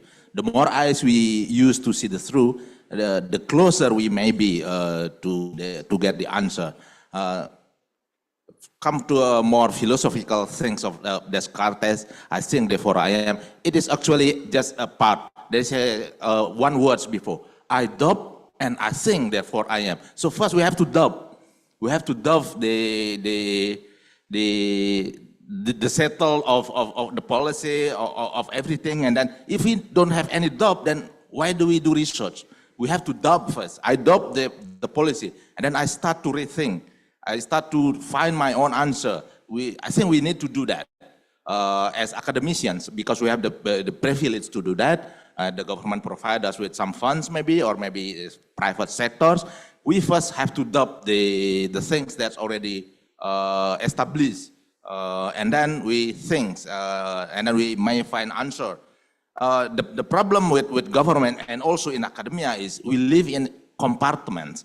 There are Department of Public Health, there are Department of Architecture, Department of something. So they think on their own cage. We need to shoe them together. We have to tailor them together. That's the task of academics, I think, to tailor the problem, because in reality, the problem is never single. It's always one with another. It comes at once. It doesn't come one by one, but boom, it comes at once. That's why transdisciplinary research is very important, I think. Don't think just in our case. Then we think we are big and we have all the answer. We have to think, we have to tailor everything. We have to tailor many problems, and then we have to provide a more comprehensive answer to the real problems. I think that's my comment. Thank you, Professor.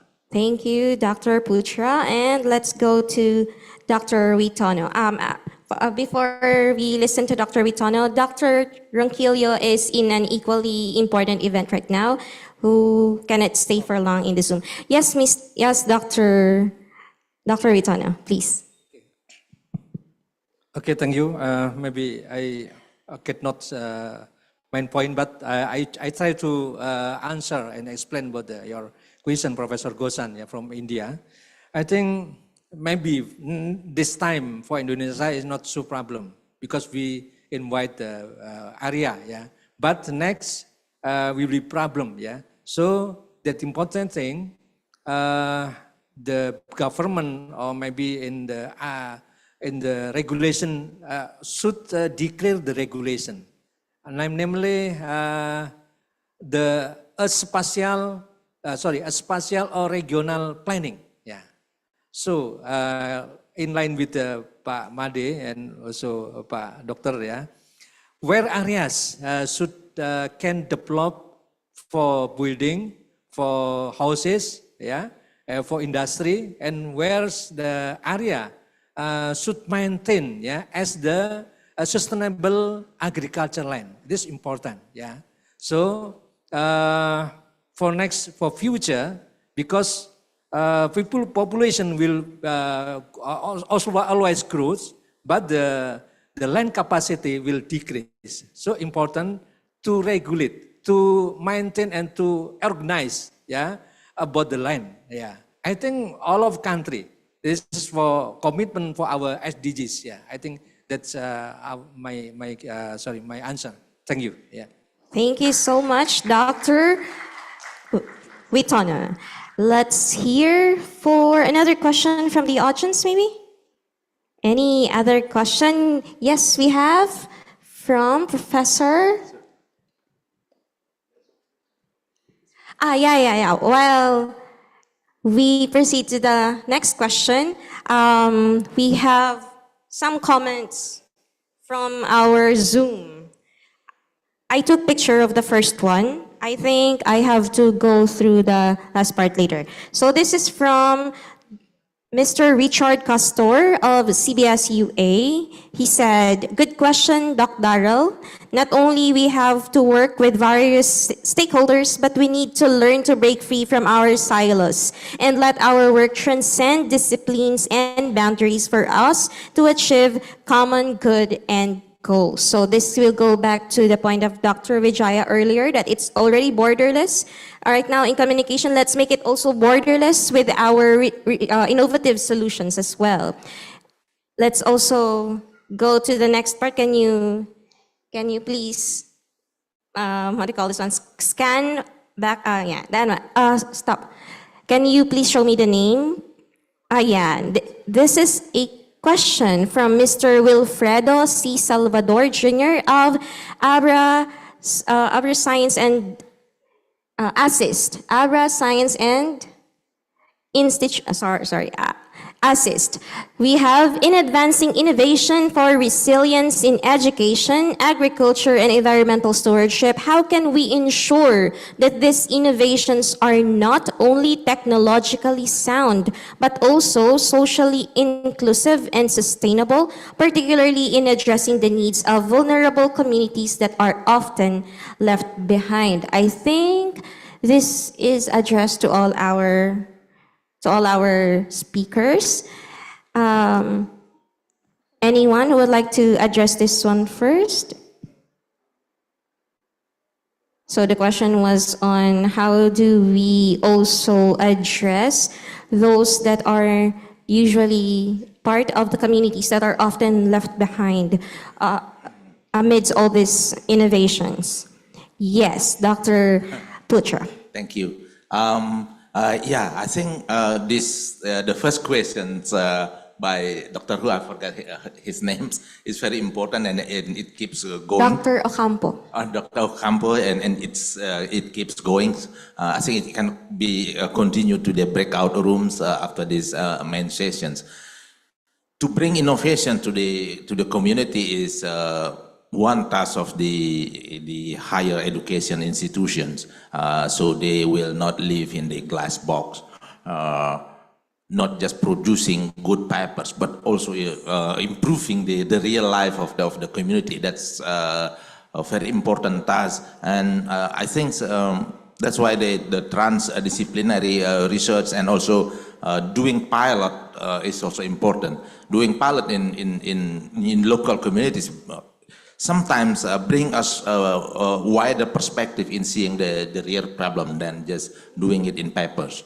So I think doing community services, going to the village and then do some pilot projects in remote areas, as Dr. Wilfredo suggests, is very important. Without that, then we will again live in our glass box. Thank you. Thank you, Dr. Putra. Dr. Witono? Okay, I think I very agree with Wilfredo, yeah, about the Wilfredo statement, yeah. Okay, yeah. So if we talk about the agriculture, as I mentioned, I present in my presentation, not only belonging by the farmer, not only belonging by the Ministry of Agriculture. If we talk about agriculture and food resilience, not only about technically, but also culture, but also education. How to educate, yeah? How to educate the children, yeah? From early community, know well about how to consume anything about the health menu, anything about the health and local food, yeah? It is very important. So when they plan for harvest, also not only need about the technology, but also maybe ramalan orang Jawa, orang focus.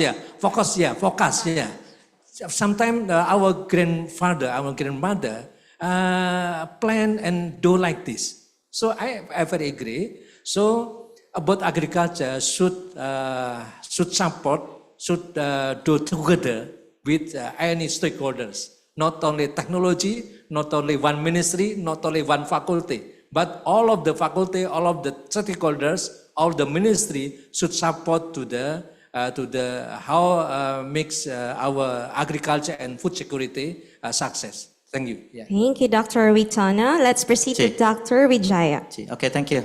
I decided to move here so it's closer. You don't need to move around. Thank you. So this is the thing. Here's the thing. When we think about innovation and technology, we keep thinking about IT and gadgets.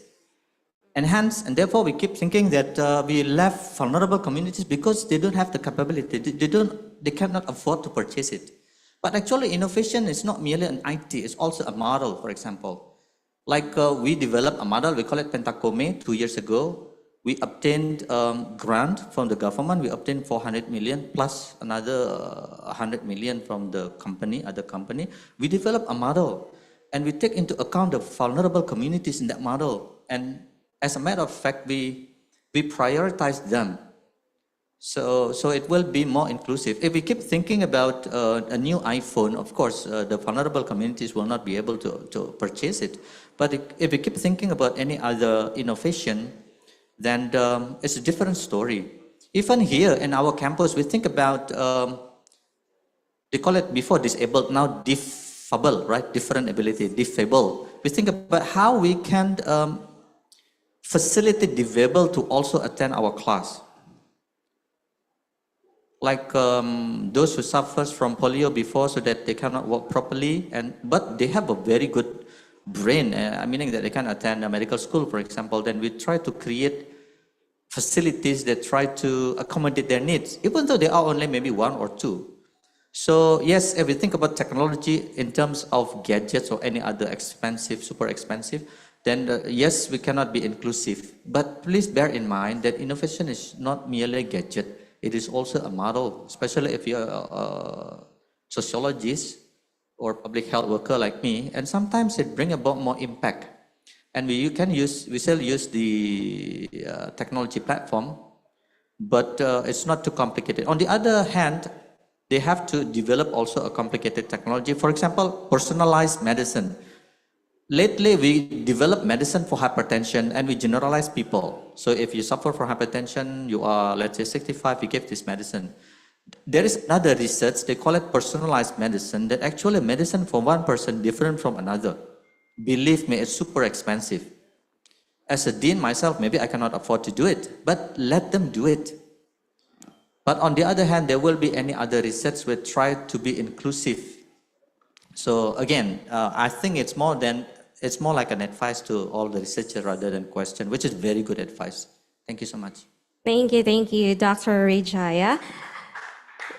I think there's another one before we go back to our pending question from one professor here on site, from Miss Irene Galang.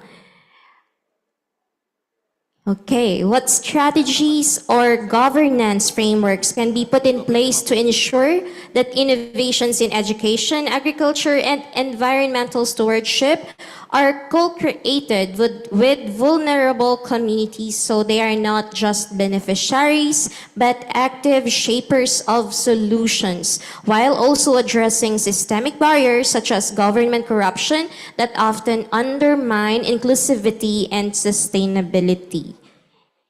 It's a big question. Far-reaching question with many sub-factors under it. So I think our speakers are thinking about it. No, I mean, again, if you think about the pentahelix, which consists of ABCGM, A for academics, and so on and so forth. If you think about the vulnerable community, actually they have their communities, which is association in this case. And we can involve them, or organization, or lembaga swadaya masyarakat, non-government organization, NGO. We involve them in our discussion because so long we involve everybody in this pentahelix, and the result is the same. Of course, we cannot directly involve, let's say, this disabled who has a problem, mentally retarded. Sorry to say, I'm a doctor. You cannot discuss with them, but there will be a representative of them in the association. And sometimes it's quite amazing because we do not see it from that paradigm. And then, yeah, we don't think about it. So I think that's the reason why we developed One Health, which consists of nearly everybody, including the Association of the Disabled Person. We do have one. In fact, there are students also studying here, so we keep on discussing. But sometimes it doesn't make sense. Like, you know, to accommodate disabled people, medical faculty should develop a textbook with Braille letters, for example. Then, no, at the very beginning, you cannot be a doctor if you are completely blind. If you are partial colorblind, that's different stories. So it is a good discussion. So actually what we try to involve is the association which represent the vulnerable community. Yes, we must admit that most of the time we neglect them. Even like a disease, that's why they call it neglected tropical disease. We just neglect the disease which commonly occurs. Dengue fever now is neglected because we keep thinking about any other COVID, and then all of a sudden there is an outbreak of dengue fever, including people neglected. But again, we keep on reminding, that's why we have this pentahelix model, which consists of ABCG, which is nearly everybody. I think that's the answer. Thank you so much. Thank you again, Dr. Vijaya. Dr. Witano. Sorry, I think I am shy to explore about the corruption, yeah, because it's our problem also. Yeah, I think in the Philippines too. Yeah. So I agree with Dr. Made Indra Wijaya. Yeah. So to develop our country, our each country, not only depend on the government. So need involve any stakeholder like NGO, like community, like scientist community. So because in our political building until now not so in line with our dreaming. Yeah. How to make accelerate our dream, yeah, because it is our problem about the corruption, yeah. So better in my last quote, yeah, my last quote, the education is very important. Education will birth about the honest person, honest bachelor. Education with a sample is more important, not only about the law, not only about regulation. So we need to support and to encourage our education, yeah. So our education about teacher, lecturer, yeah. So can educate with the model, where to educate with the sample. So will birth why the alumni, why the graduate, why the bachelor, why the anything, yeah. And with the adaptive person, and with honest, and also beside the expert person. Like this, my answer. Thank you. Thank you so much, Dr. Witano. Dr. Putra. Yeah, about policy, I agree with you, it's a big question. Yeah, usually in a small community, we start with advocacy. We advocate the problems, we try to understand what can they do for themselves, not what we can do, but they can do for themselves. That's how advocation works. And then when we have to involve smaller level government, then we can start to establish participations. How can we help them to participate in development? But then if it's involved countrywide, then we have to do legislations. We bring them to the higher government. So it's a big question. So I think for a small community, I think we can start with advocacy. Advocacy. Yeah, advocacy. Thank you. Thank you so much, Dr. Putra. I think, we have one, oh my God. I think we will go back to the question on our meeting chat from Irene Galang. Thank you for your insightful responses, our speakers. We will go back to our on-site professors who have questions here. Let's go to Professor who is raising her hand earlier. Yes, ma'am? Yes, I'm Mariel Kagiwa from the Philippines. Oh, hi, ma'am. Yes, hello. Earlier, there have been questions on policy and governance, inclusivity, also strategies on economics and social frameworks, as well as the inclusivity, particularly in response to vulnerable communities. I just have one practical questions on sustainability. Like, may I ask, sirs, like what skills or mindsets should the future generations or the next generations of professionals can develop to advance sustainability, particularly that of ensuring that there will be sustainable solutions that can already be mainstream for future proofing. Thank you. Thank you, ma'am. I did not get your surname, ma'am. I'm sorry. Kagiwa. So we have that question from Professor Kagiwa. Anyone from our panel, from our research speakers to answer the question? Maybe volunteer? Would you like to start, Dr. Putra? Yes, pa. Repeat once again. I forgot some details of the questions. She was asking about any skills young or people. Oh, yeah, okay. practices that in relation to sustainability that can be implemented so that these practices can be future ready and can be maintained for a span of time so that it will be helpful to next generations and it will be a best practice for this generation that can be passed to the next generation. Yes, Dr. Putra. The practical things, right? Yeah, I think I go back to to Descartes' phrase is that we have to doubt first, and then we have to think. Because in doing innovation, the first thing that we have to do is to raise questions. And then to raise questions, we need to doubt first. Doubt something that has already been established. And then by creating questions, then we can move forward to find the answers. So I think critical thinking is very important. Develop the critical thinking of the students. Thank you. Thank you, Dr. Putra. Critical thinking and continue questioning the problem. Yes, okay. Dr. Ritana. Okay, thank you. Sorry. And because I'm a teacher in university, so we should responsible how to purge our graduate should become good in the future. So in my thinking, when I check in from World Economic Forum, there are some skill, some competent, not only hard skill but also soft skill. The first, the mainly and the mostly important skill is complex problem solving. That's important. So how we create our student so has achieved the complex problem solving. It's not so easy. So in my former ministry, the work, the learn not only inside, not only in the study program, but also on site, namely Merdeka Belajar Atau sekarang we develop, we facilitate our student not only learn inside, not only learn in the study program, but also learn in the community, like community service, KKN, internship, and so on, and also work together. Learn together with many discipline. It's very important. For the young generation to responsible their future.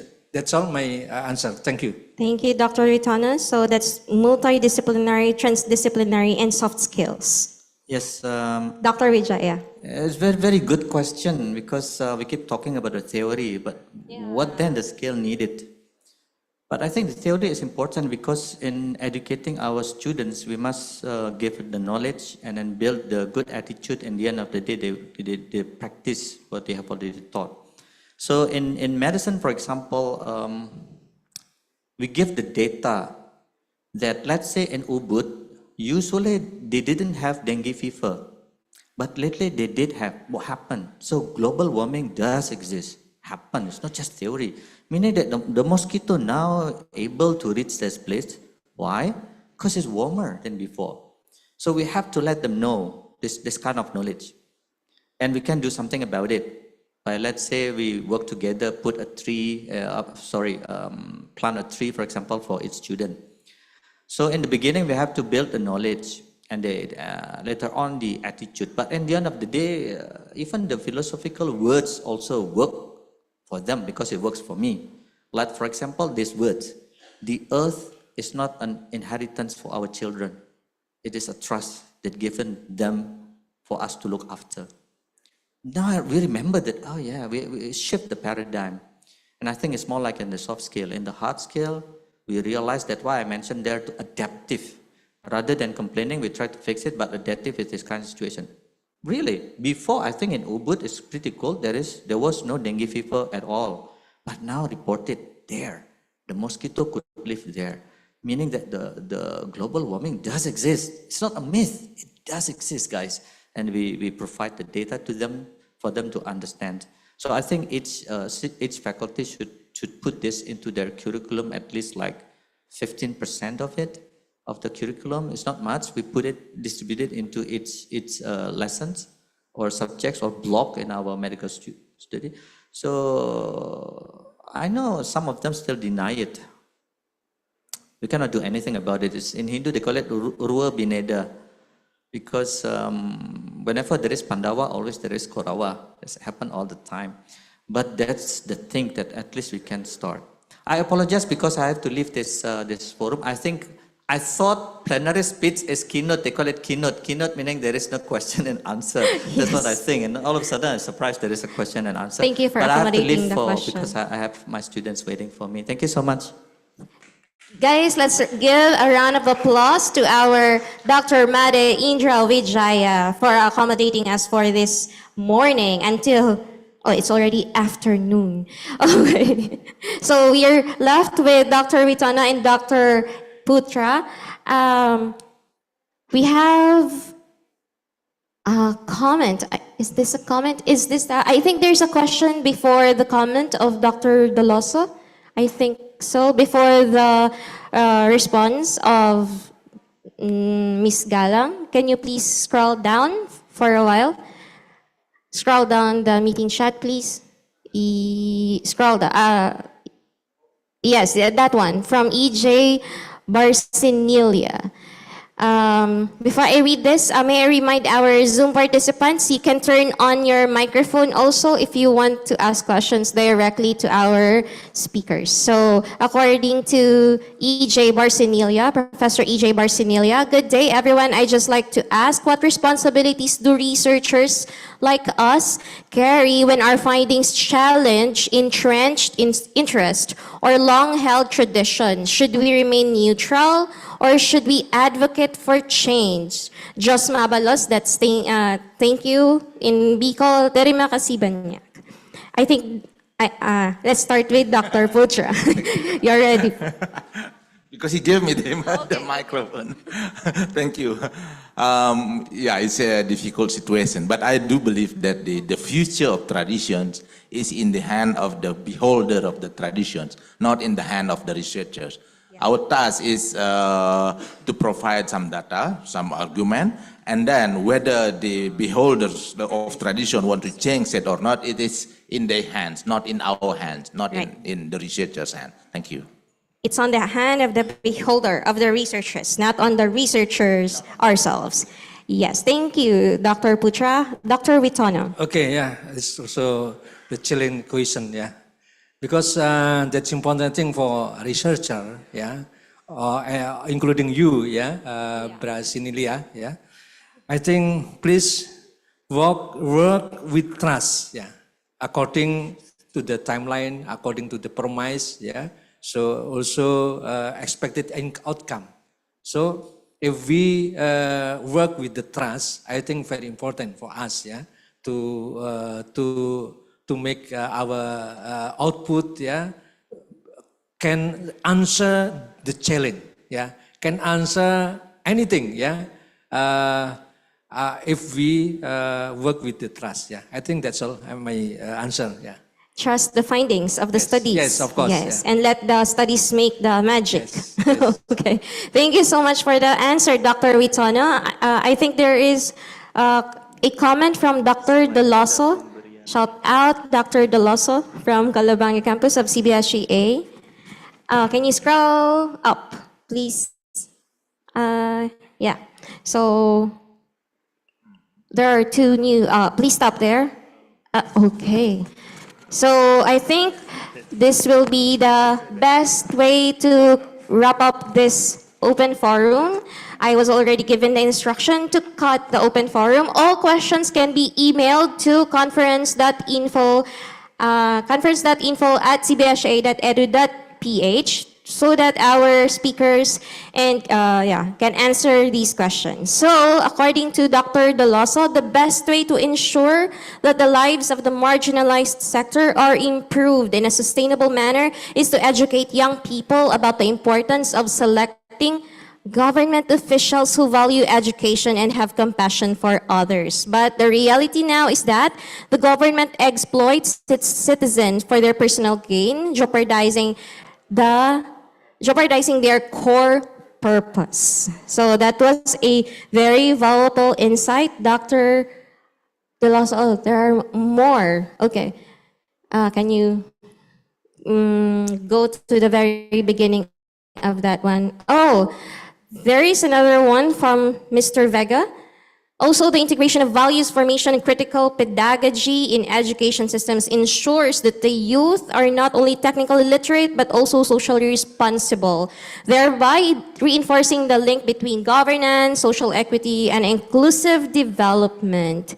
So, Dr. Vega highlighted ethical governance and social justice, referring to the comment of Dr. Ruitano about corruption, etc., and a sustainable pathway. That reminds me of the comment also of Dr. Putra.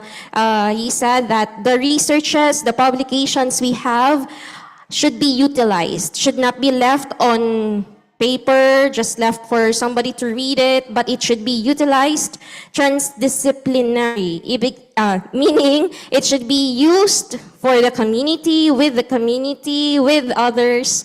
And I would like to also emphasize the thought of Dr. Wijaya earlier when he said we need to change our perspectives. Really, it all begins with us. Even if we expect others to really become part of the solution, we should also help ourselves to become very proactive and be part of the solution as well.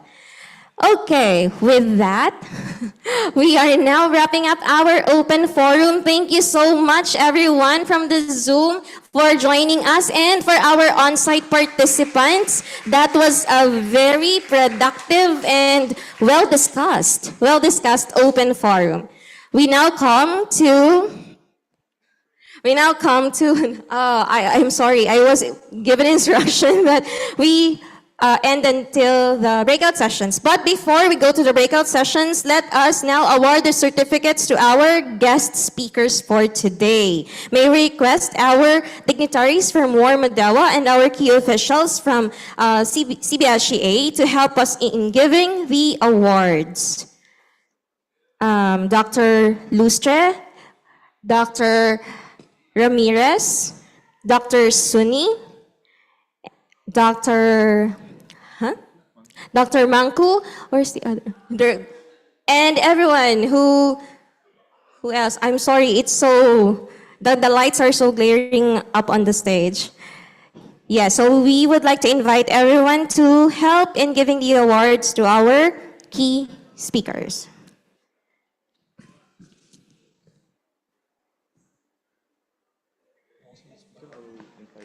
Yes, yes.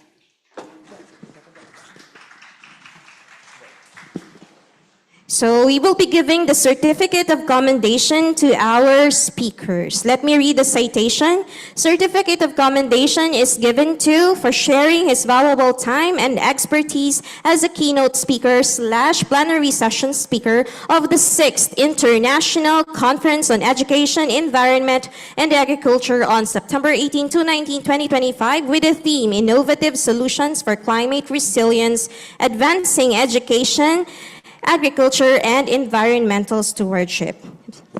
First certificate is given to Dr. E. Nyoman Gede Mahaputra, ST, MSc, PhD. A round of applause, everyone.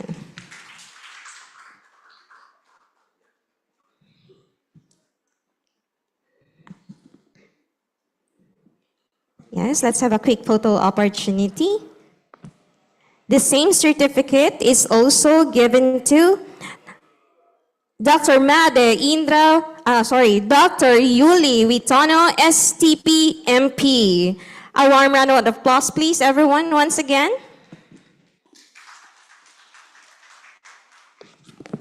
All right. This same certificate is also given to Dr. Tirso A. Rangquillo and Dr. Made Indra Wijaya, MD, MPH, PhD.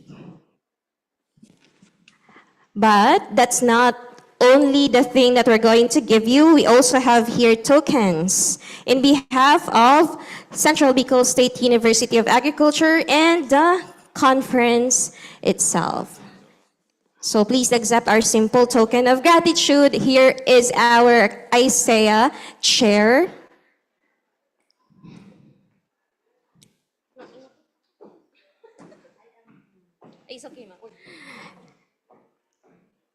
So Dr. Mona is our ISEA chair, our former vice president for research and innovation, the brain and blood of this conference.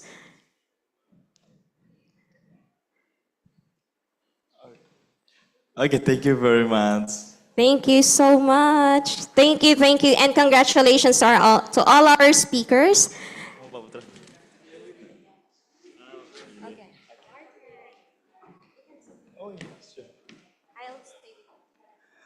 So at that point, we are now closing the first part of our ISEA 2025. We will now be moving to our breakout session after our healthy break. Let me brief you on how we will proceed with our session this afternoon. So the breakout session, there is a session 1A, education. There is the on-site at the auditorium Widya Sabha Utama in here, and on the second session 1B, education by online. Session 1C, education by online. Session 1D, education by online. Also, next session, next category, session 2A, environment by on-site at the Asna Dewi Room, building G2, floor 5th. Yeah. Session 2B at the environment at the online. Session 3A, agriculture at the on-site at the management laboratory room, Faculty of Economic and Business at the 4th floor. So the next session is a 3rd B, agriculture by online. The session 3C, agriculture by online. So the breakout sessions will commence at 2 p.m. to 7 p.m. And after the sessions, we will be back here in the main hall on site and in the main room for our online participants for the closing ceremonies. After we declare the breakout sessions, we will also be declaring the very much awaited break in preparation for our breakout sessions. But let me present to you the evaluators for our on-site participants. For environment, we have Anak Agung Dwi Megawati SSIM Biomed PhD, Dr. Putu Ayo Sita Lakshmi BUS MSc, and Dr. Emerson L. Bergonio. For agriculture, we have Dr. Desak Ketut, Tristiana Sukmadewi SSI MSI. We have also Igdi Denny Laras Di Putra SE MSI and Dr. Hanilin A. Hidalgo. For education, we have Professor Dr. Iwayan Budiarta SSM HUM, Dr. Nilo Putu Indiani SEMM, and Dr. Marco Lagman. For our poster, we have Mr. Ray Sanchez, Dr. Emerson Bergonio, and Dr. Vladimir Foronda. I hope those are all clear. For those on-site participants who are not really well aware of the structure and the map of Warmadewa, there will be usherates that will help us to be taken to the session venues. Okay? And we now declare our break. See you on your breakout sessions. Congratulations, everyone. Remember, please go back here after your breakout sessions. See you this afternoon. I think. Afternoon. Afternoon And and evening. You will Evening. see us again this evening. Bye-bye. Congratulations and goodbye. And good luck. And enjoy also.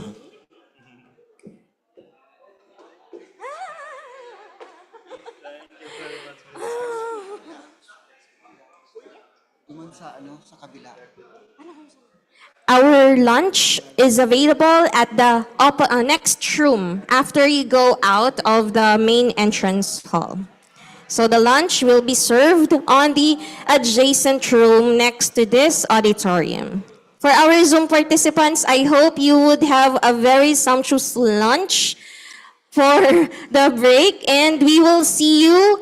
Please stand by. We will give you your breakout session links just after the break. Thank you so much. Good luck to all our presenters.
For our technical, can we switch to the backdrop of Isaiah for photo opportunity purposes? From my co-committee, can you please inform the technical committee to please switch to the backdrop since we are having photo ops right now. So we have the India delegation taking photo opportunity with our War Mandela dignitaries, our speakers, and our Isaiah chair.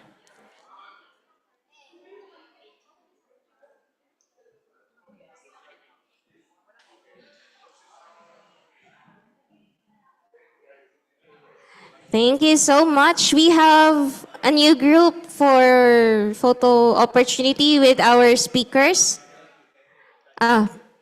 Please. Dr. Suni, they will also take pictures with you.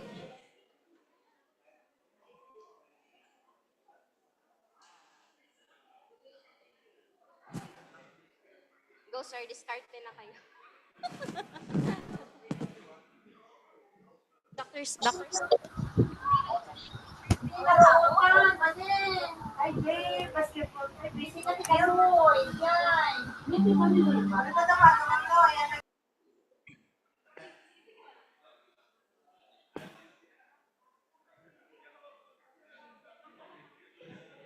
I'm sorry, Dr. Ritano, and can you please move a little bit on the left side of the conference room? Sir Marvin. Excuse. Please be seated.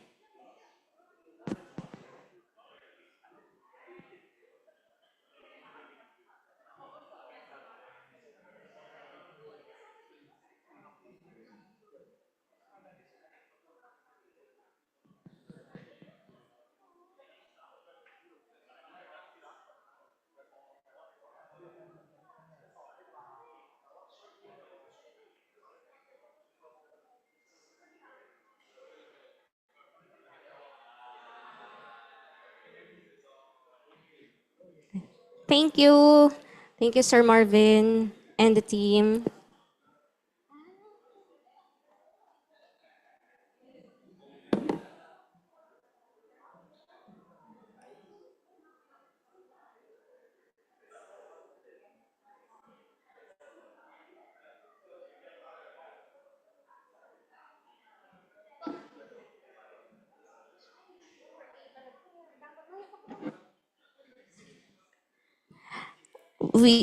We would like to call on the working committees of ISEA from Central Bicol State University of Agriculture and Warmodawa University. Let's have this chance to take a group picture completely. Completely. We never had one single complete picture of our delegation. Okay po. Kumakain po yung iba. Oh, whoever is around can join us. All committee members who are around in the auditorium, please join our speakers. Yes, sir. Our dignitaries from Warren Modawa, Dr. Manku, Dr. Suni. Yes, I will join.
Mrs. Marlin.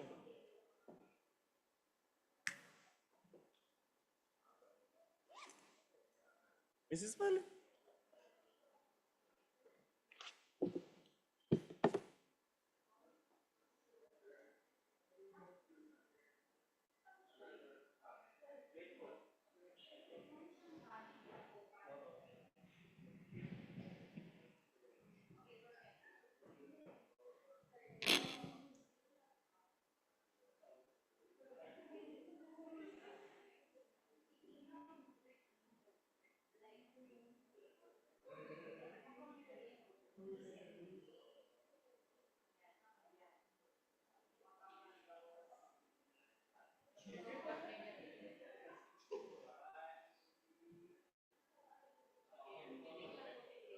Thank you.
പിന്നെ സംസാരിക്കുന്ന photo എടുത്തോ camera yeah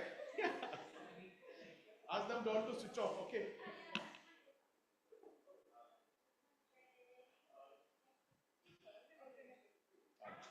അല്ലേ ഇത് അപ്പം എടുക്കാൻ പറ്റിയിട്ടില്ലെങ്കിൽ ഇത് വേണം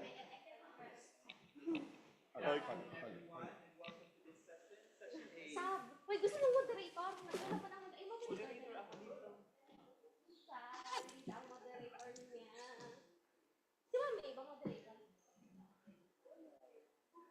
Nag-isip sila kaya kung moderator ka ba?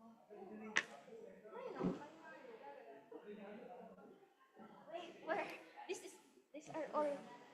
Yeah, that's our. This is that last two. The last two. I think we can. You can already throw this. Yeah. Maybe you can put in here. No, the name of the speakers. This Oh, one. okay. That's important. Yeah, that's it. This one, they can all go Yeah. to waste. But maybe we can What? put in here. What? This is it. Yeah, sure. Okay. We eat.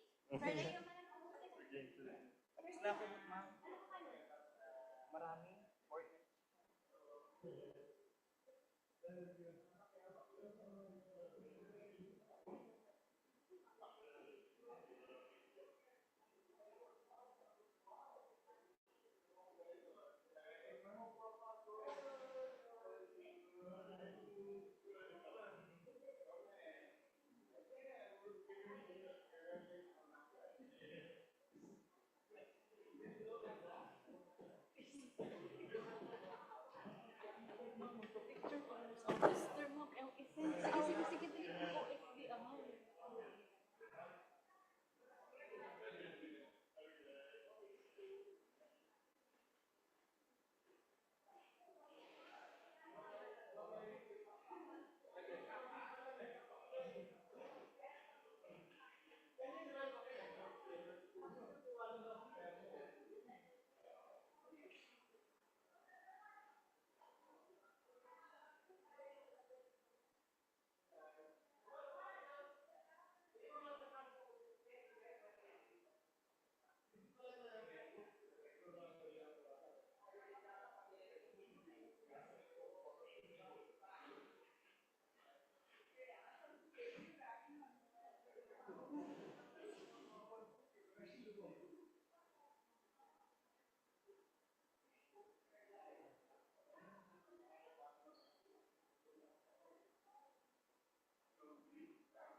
Gimana maksudnya? Pak. Auditorium kan sama saya? Lah iya kan? Waduh, gimana teknisnya aku nggak ngerti loh Pak. Teknisnya nggak ada briefing tau nggak? Iya, aduh nggak ngerti sumpah. Aku di sini aja nggak jelas.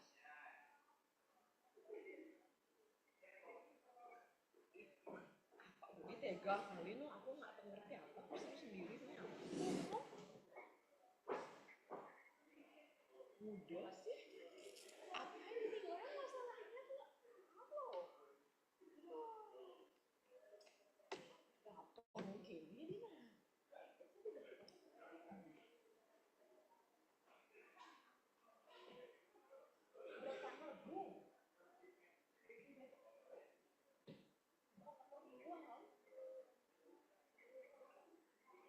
Partner gue.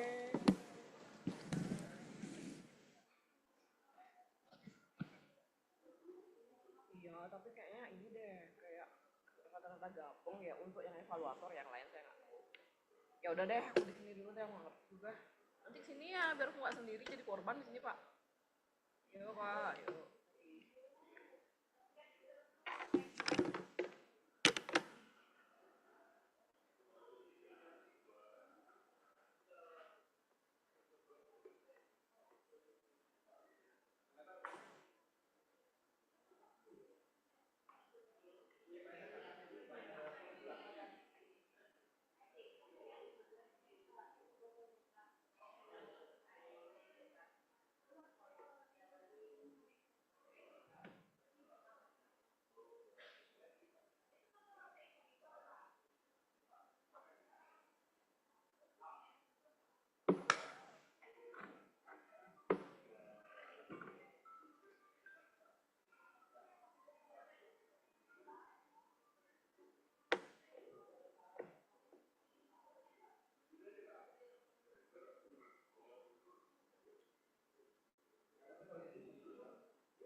Pak ada ini, satu nampi nih, gasnya.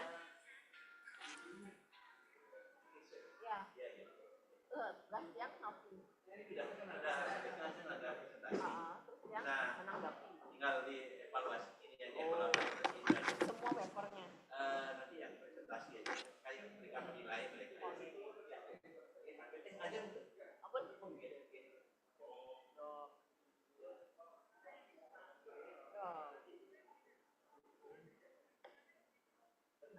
Iya, saya mau nanya sih, tugas saya evaluasi apa ya tadi jadi kita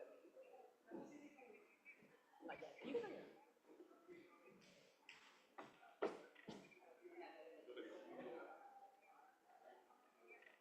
Oke, kayak gimana sih papernya tuh nabu dong? Kok aku cari nggak pernah? Boleh nggak di forward ya? Cari nggak? Oke, sip masih.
Bener loh aku orangnya organize soalnya orang gini aku stres otak aku gini nak pasti semua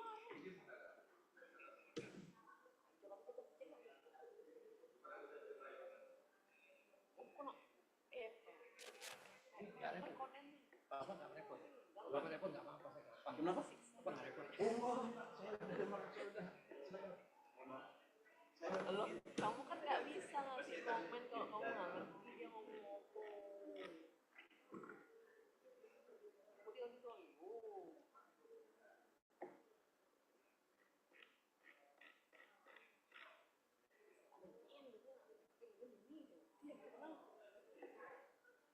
Pak Billy di mana?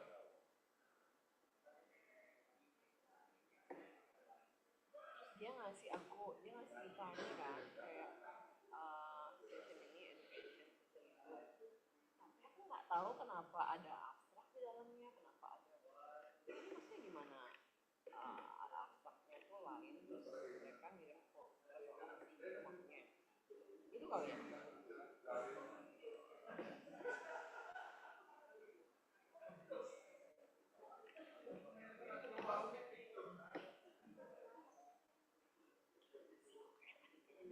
Untuk yang masalah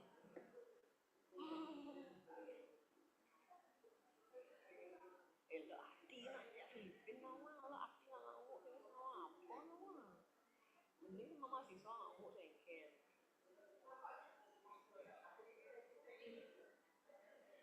Pak Budi Pak Budi rajin ya Pak dan yang tubal timpal ini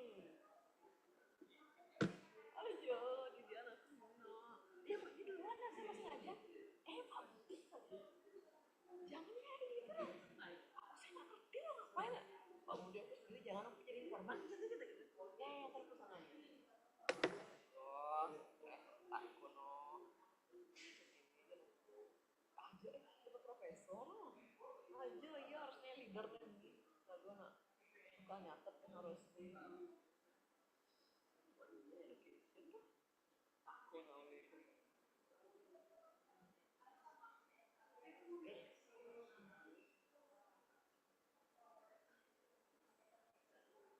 iya yang leader yo Pak ini nyanyiin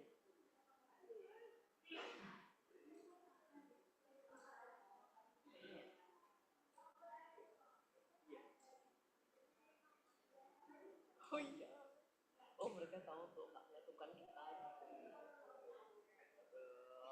muda sih mau jadi moderator ya bisa main jadi moderator ya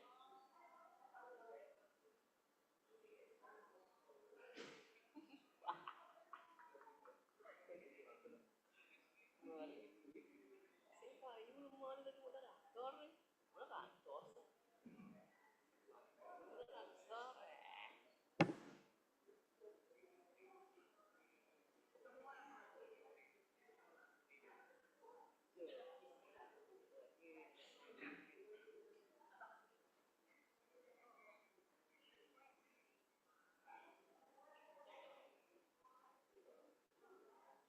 yang ngelatiin apa ada orangnya gue makan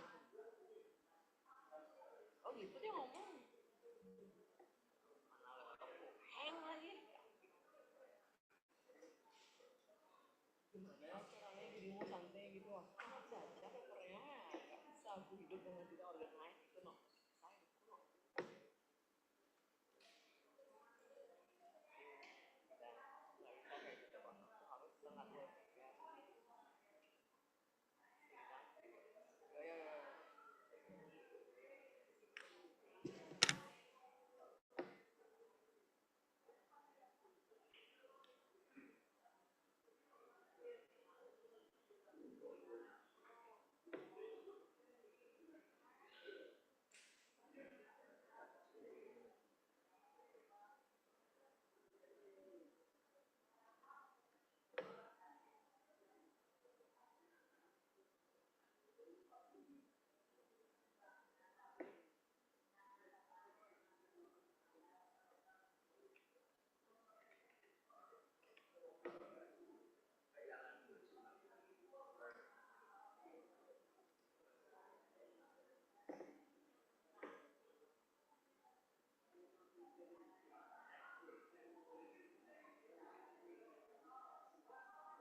the University of the Philippines, Los Baños, and I am from the Central Bicol State University of Agriculture. So the title of my paper is Economic Impact of Hybrid Rice Technology in Camarines Sur, Philippines. So this is an empirical evidence using the propensity score matching. Next slide, please. So rice remains the staple crop and staple food for more than half of our world population. So in Asia, just like in the Philippines, this remains our staple crop. So in 2035, it is projected that global rice demand will increase by 852 million tons.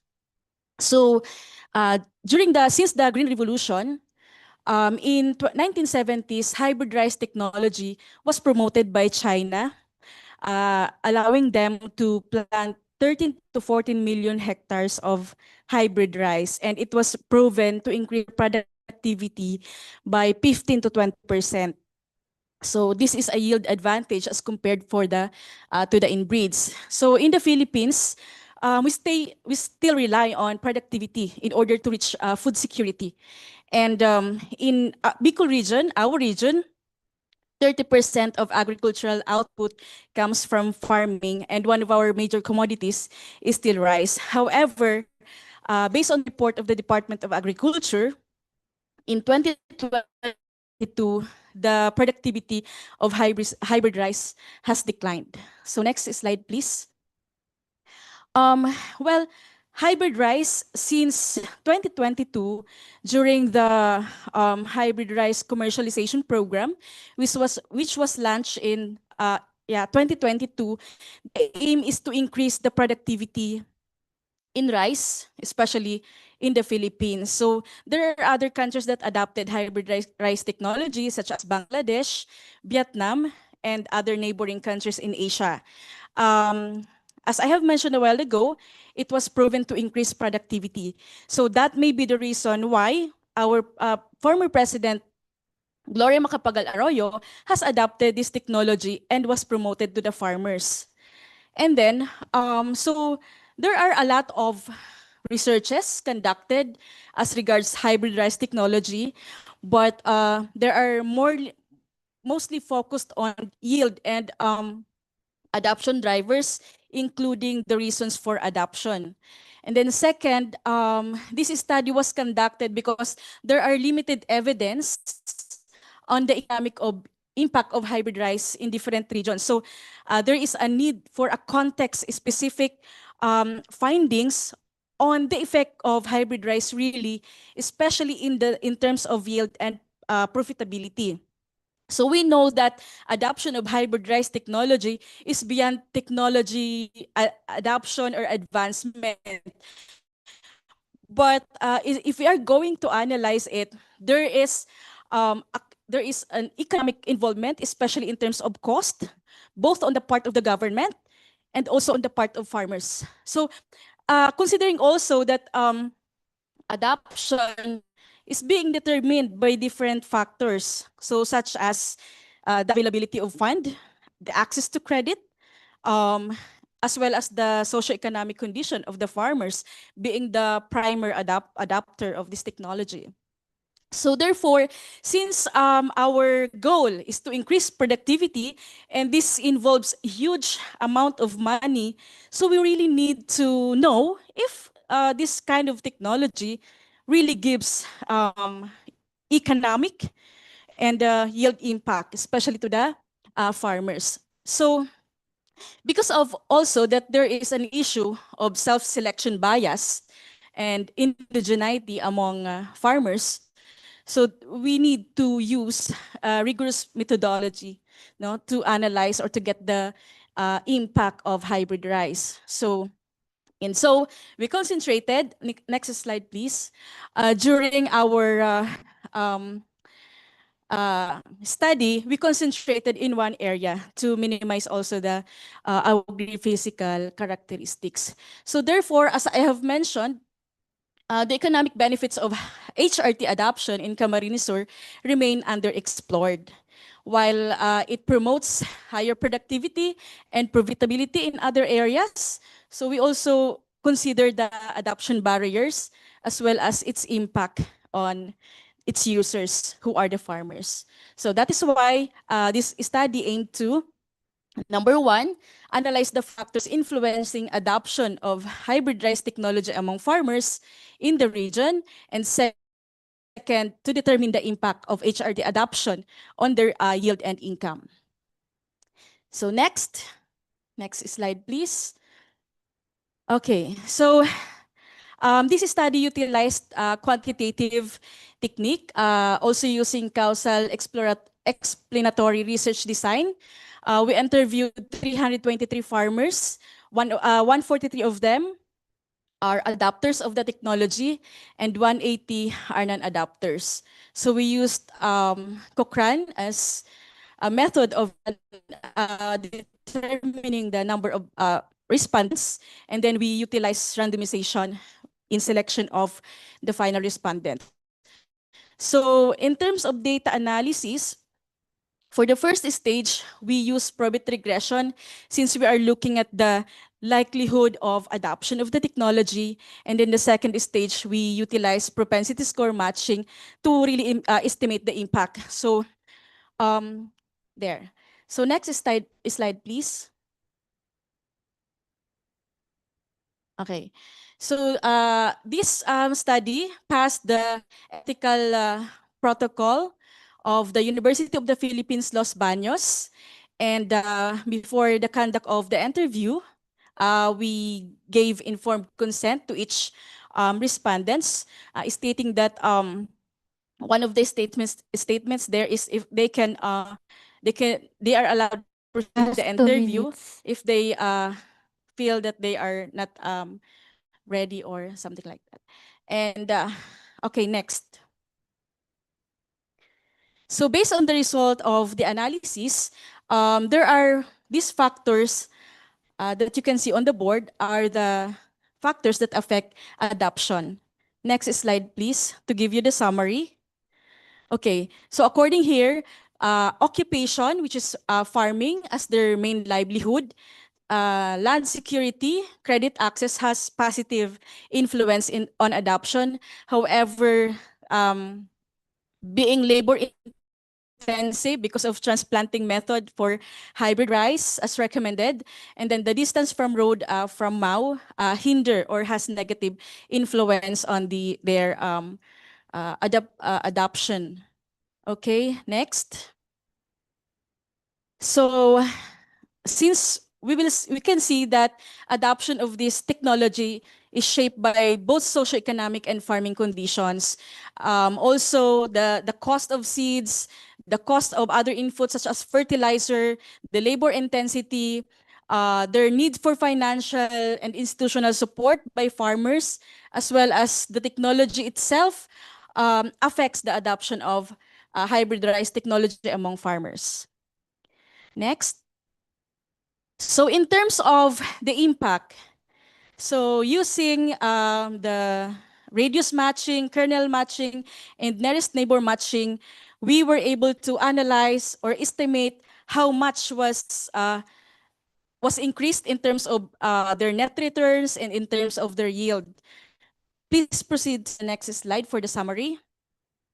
So our study found that those farmers who adopted hybrid rice technology were able to increase their yield from 819.17 kilograms to 894 kilograms.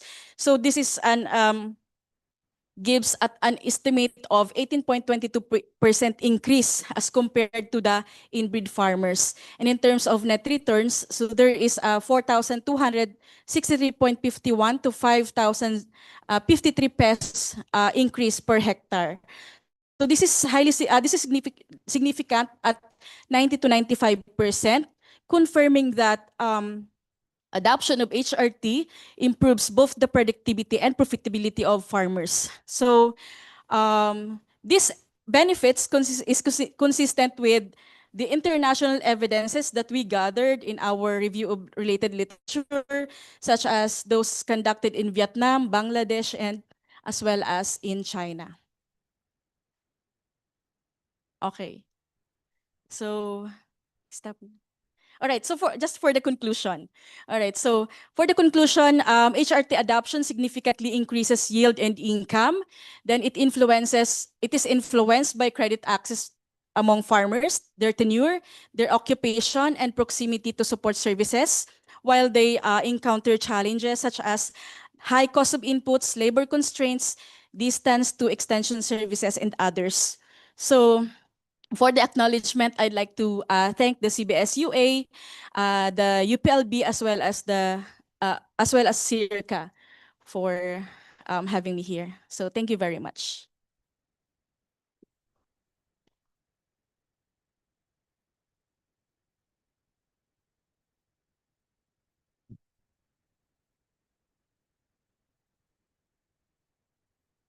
For your nice and informative presentation. Now I would invite our next presenter,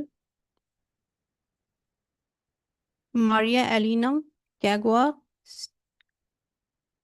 Sotirio M. Eben, and Edward Rico from Tarlik Agriculture University, Melacampa, Camilin, Tarlik, Philippines. And the title of their presentation is Harnessing the Microalga Rich Aqua Feed Diets for Growth, Performance, and Survival of Nile Tilapia and Giant Freshwater Prawns.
Due to some technical problem, I will proceed another presenter. This presenter is Julia M. Casol, OA Caparillo, GM Idioma, DMR Days, and DLB Canlas. They belong from Central Bicol State University of Agriculture, San Jose, Pili, Camarines, Sur, Philippines. And their title is Coconut Water Blends for Impact, Technology and Engagement at the Grassroots.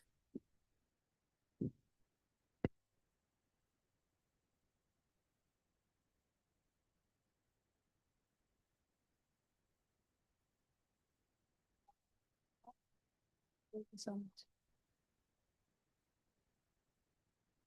Yeah, will you please announce who will be the next speaker? Yes, who will be the next speaker? Priyanka, your name. Okay, okay, fine. Yeah. We will be prepared for that. Yeah. Yeah.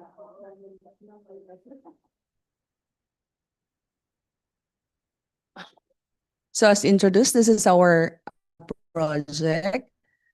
Next, please. For the objective, we evaluated the properties of pasteurized coconut water from matured nuts with tropical flavors, established protocol for technology commercialization, especially with the coconut farming community. So this is the beauty of our coconut as tropical country from north to south. You can see a lot of coconut. Please play. Then this was taken from Eastern Samar. Actually, it represents a lot of significance to Filipinos. Then the other one is from Albay. Sorry, I think the video is not playing. Next, please. So our coconut water is actually characterized as a natural contender of sports drink. And in the Philippines, we are wasting around 2.4 billion liters of coconut per year. It's only from copra processing. It's not, the other processing activities are not included. So especially in the Bicol region, we are fond of using coconut cream or milk in preparing our daily dishes. Next, please. In our study, we used a 10 to 11-month-old coconut. It's in our country, it's called in the copra stage. We produced an isotonic drink that has the same with our physiological salt. Then that stage is already harvestable for our coconut farmers. And the byproduct or the other parts of our coconut is used for several products as well, like virgin coconut oil and of course the copra processing. Next, please.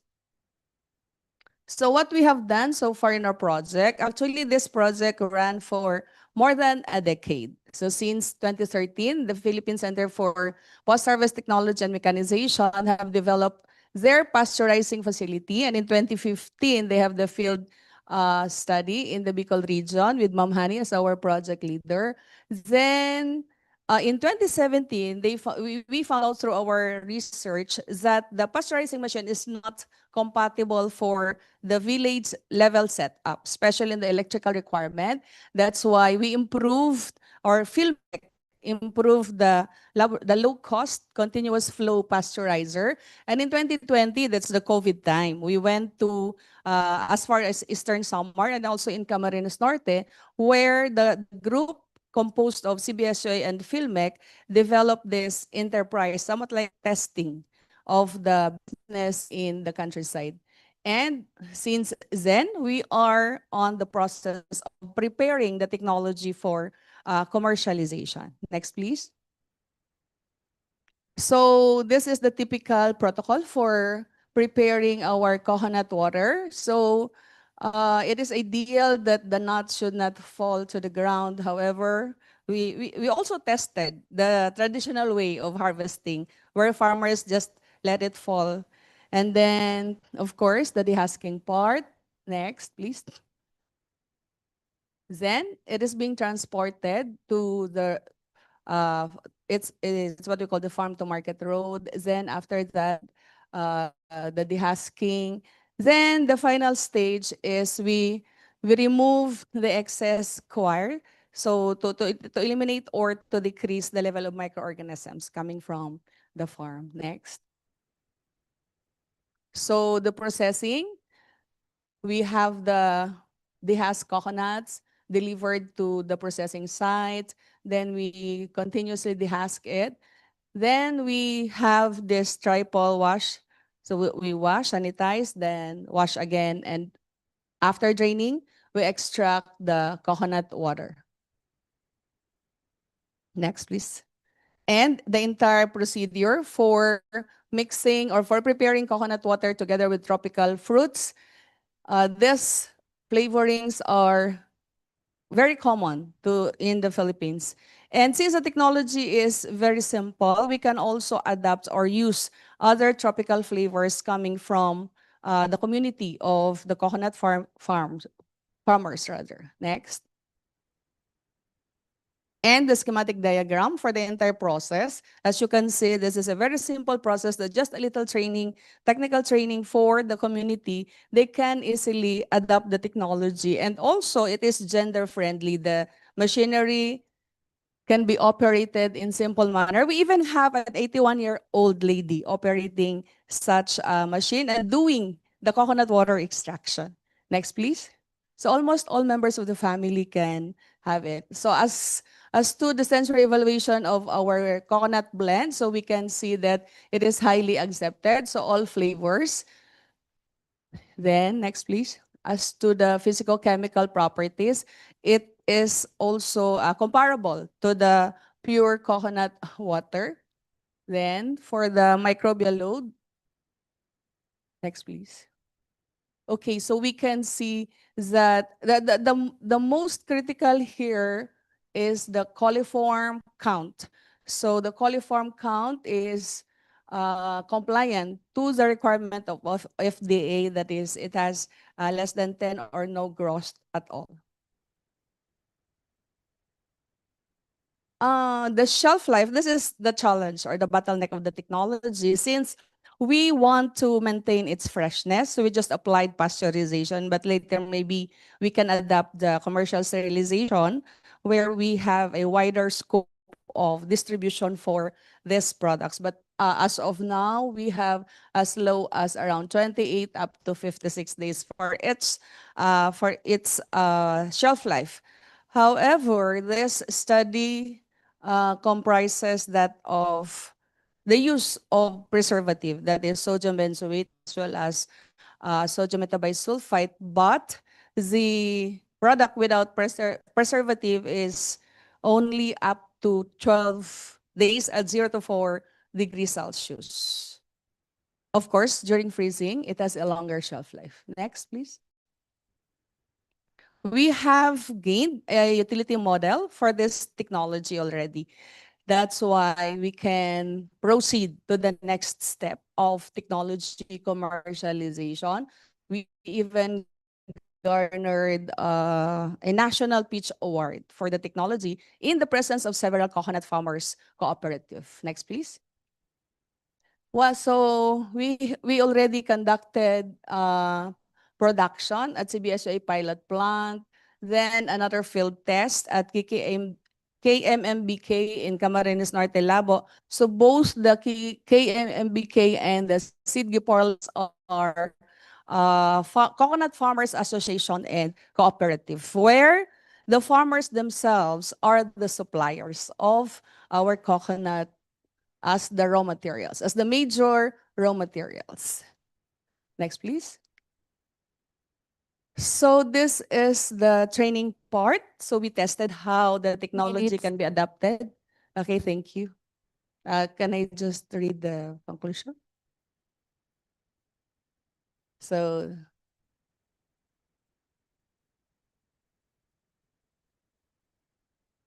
okay, so the pasteurized water are in conformity in terms of the standards, and the technology is highly adaptable for commercialization. Thank you very much.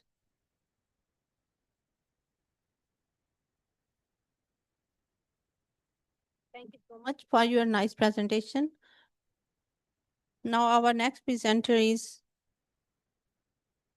Miss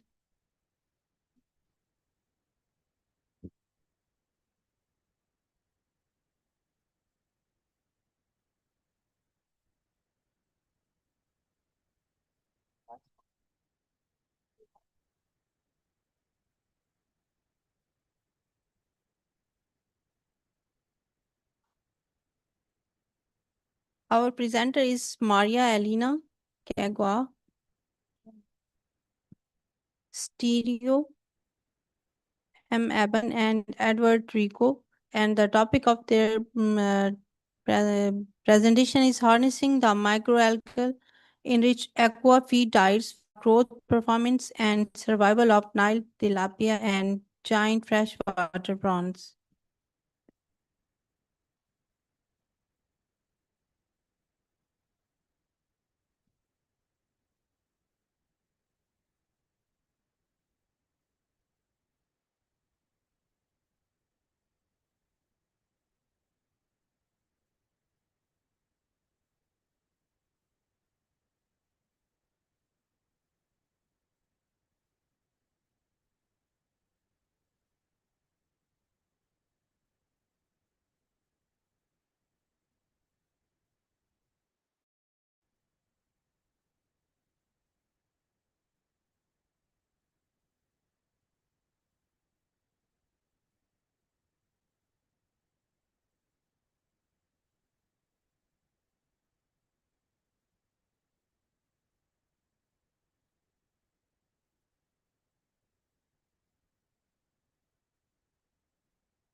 Our next presenter is Priyanka Soni,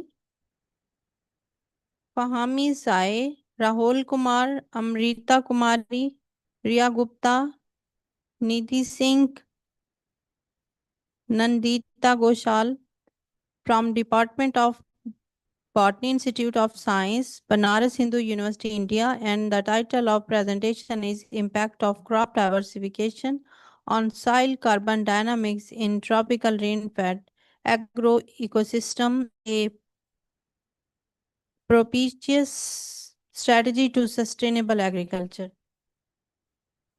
I have how much time? 7 minutes, 10 minutes. Okay, fine. Hello. Yeah. Thank you. First of all, I want to thank the organizers for giving me this opportunity to present my work before this August gathering. And my topic, as told by our chairperson, is impact of crop diversification on soil carbon dynamics in tropical rain-fed agroecosystem, a propitious strategy to sustainable agriculture. And the workers are, they are all my students, and I'm the presenter, Nandita Goshal. Next, please. As you know that, please, next, please. Yeah, no, the first one. The previous one.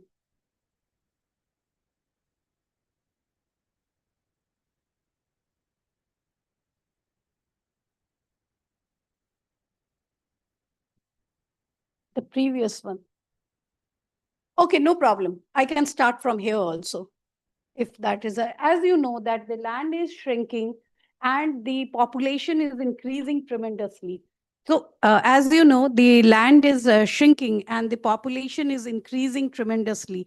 So it's a great pressure on the crop production, and that from there this concept of sustainable agriculture came into existence. So sustainable agriculture, that is one of the key approaches to achieve the agenda of sustainable development goals. It ensures the food security with protecting no, go back. Yeah. So for that, one of the major approaches for the sustainable agriculture is crop diversification.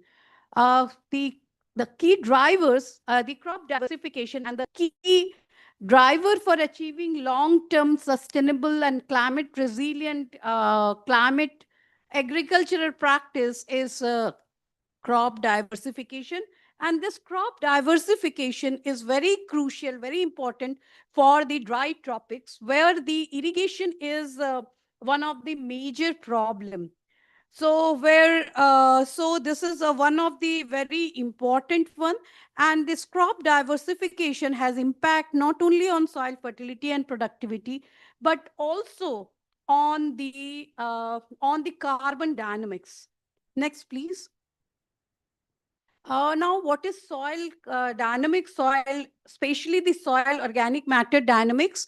So what is soil organic matter dynamics? It is actually the accumulated decaying debris of biota living on or in the soil, comprised of highly heterogeneous components. So it is the soil organic matter is actually the main nutrient source for plant growth, and it contributes significantly to the maintenance of soil quality. Now, if we talk about the soil organic carbon, it is about 58% of the total soil organic matter. It is one of the key determinant of the carbon and nutrient cycling in the biosphere. The soil organic matter, it acts as a storehouse of maximum amount of active terrestrial C carbon pool, and this soil carbon pool is 3 times more than atmospheric pool or 4 times more than the biotic pool. So any change in the soil carbon pool will have large impact on the terrestrial carbon pool. Next, please. So this is the dynamics of soil organic carbon. And actually in the soil organic carbon, there are 3 pools in the soil organic carbon. One is the active pool. The second, it has the turnover time. Depending on the turnover time, there are 3 pools. So the active pools, its turnover time is 1 year or so. Then the slow pool, it completes its cycle in decades, whereas the passive pool, it completes its the turnover time is in centuries. Next slide, please. So based on the turnover time, stability, and the degree of decomposition, there are 2 components of the soil organic carbon fractions. One is the labile carbon, having fast turnover rate. They are very small fraction. They represent very small fraction of soil organic carbon, and they actively participate in the turnover of soil organic carbon and carbon cycling. Whereas the second fraction, that is the stable carbon fraction, it is actually a long-term carbon fraction because its turnover rate is very slow. It has high residence time in the soil. It is resistant to decomposition, and it plays a very important role in the carbon sequestration of the soil. Next, please. Yeah, soil microbial biomass, it is the living component of the soil organic matter, and it represents only 2 to 5% of the total soil organic matter, but it is very, very important for the carbon dynamics, as it plays a role of both the source and sink for available plant nutrients. Next, please.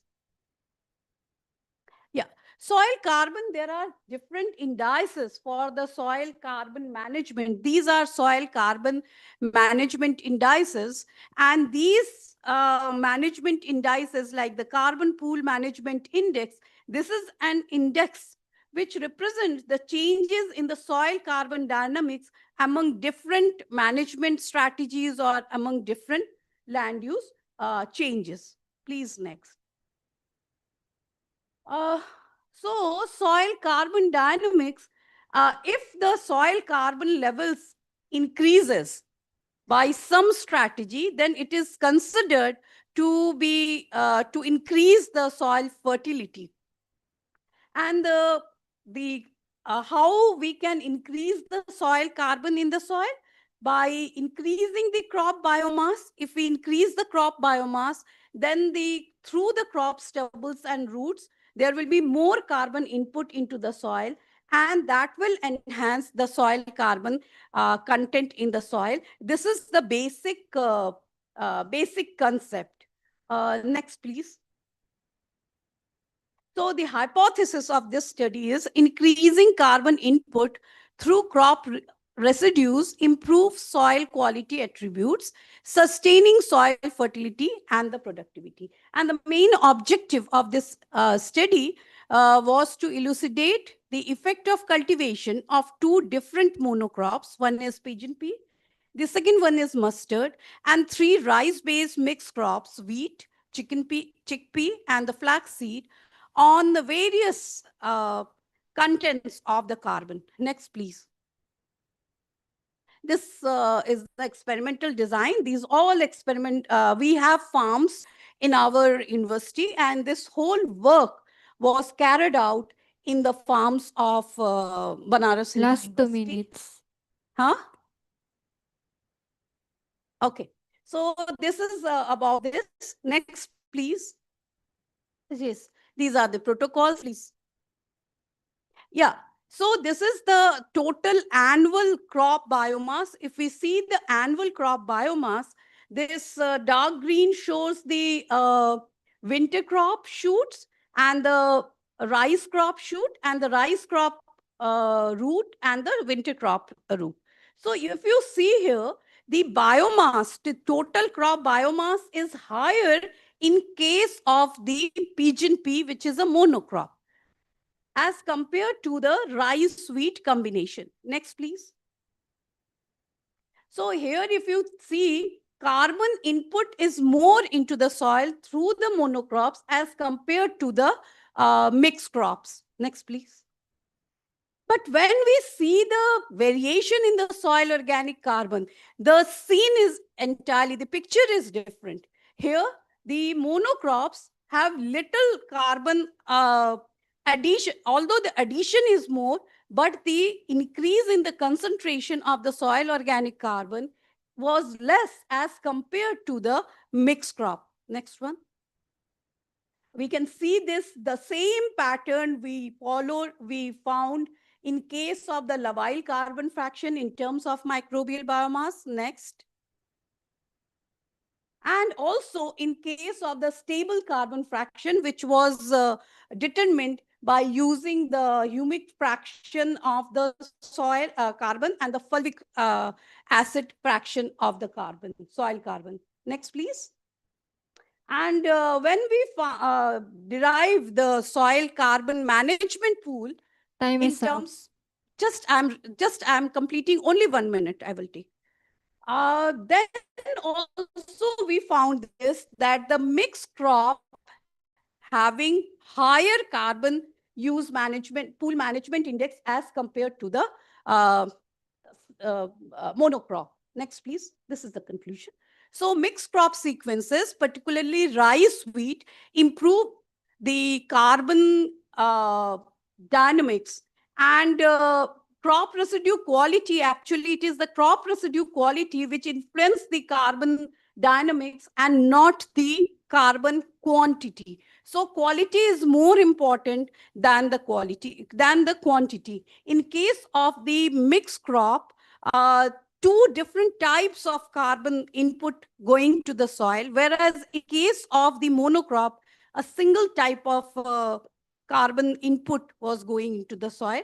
So the rice wheat crop sequence was particularly well suited for tropical dryland agroecosystem and improved predictions on the effect of crop diversification and management strategies on carbon dynamics and soil fertility in tropical rain-fed dryland agroecosystems are crucial. Thank you.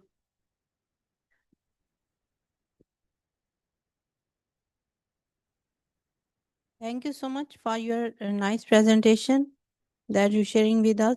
Now our next presenter is Agnes Kakal Perai from Tarlik Agriculture University, Philippines. And the title of presentation is Optimizing Organic Fertilizer Strategies for Sustainable Sweet Potato Production in Diverse Agroecological Zones.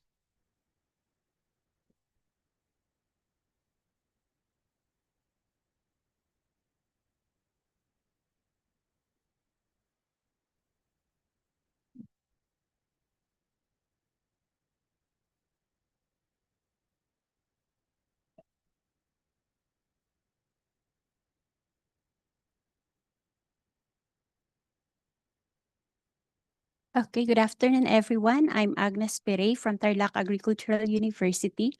I'm here to present to you our research titled Optimize Organic Fertilization, Strategies for Sustainable Sweet Potato Production in Diverse Agroecological Zone.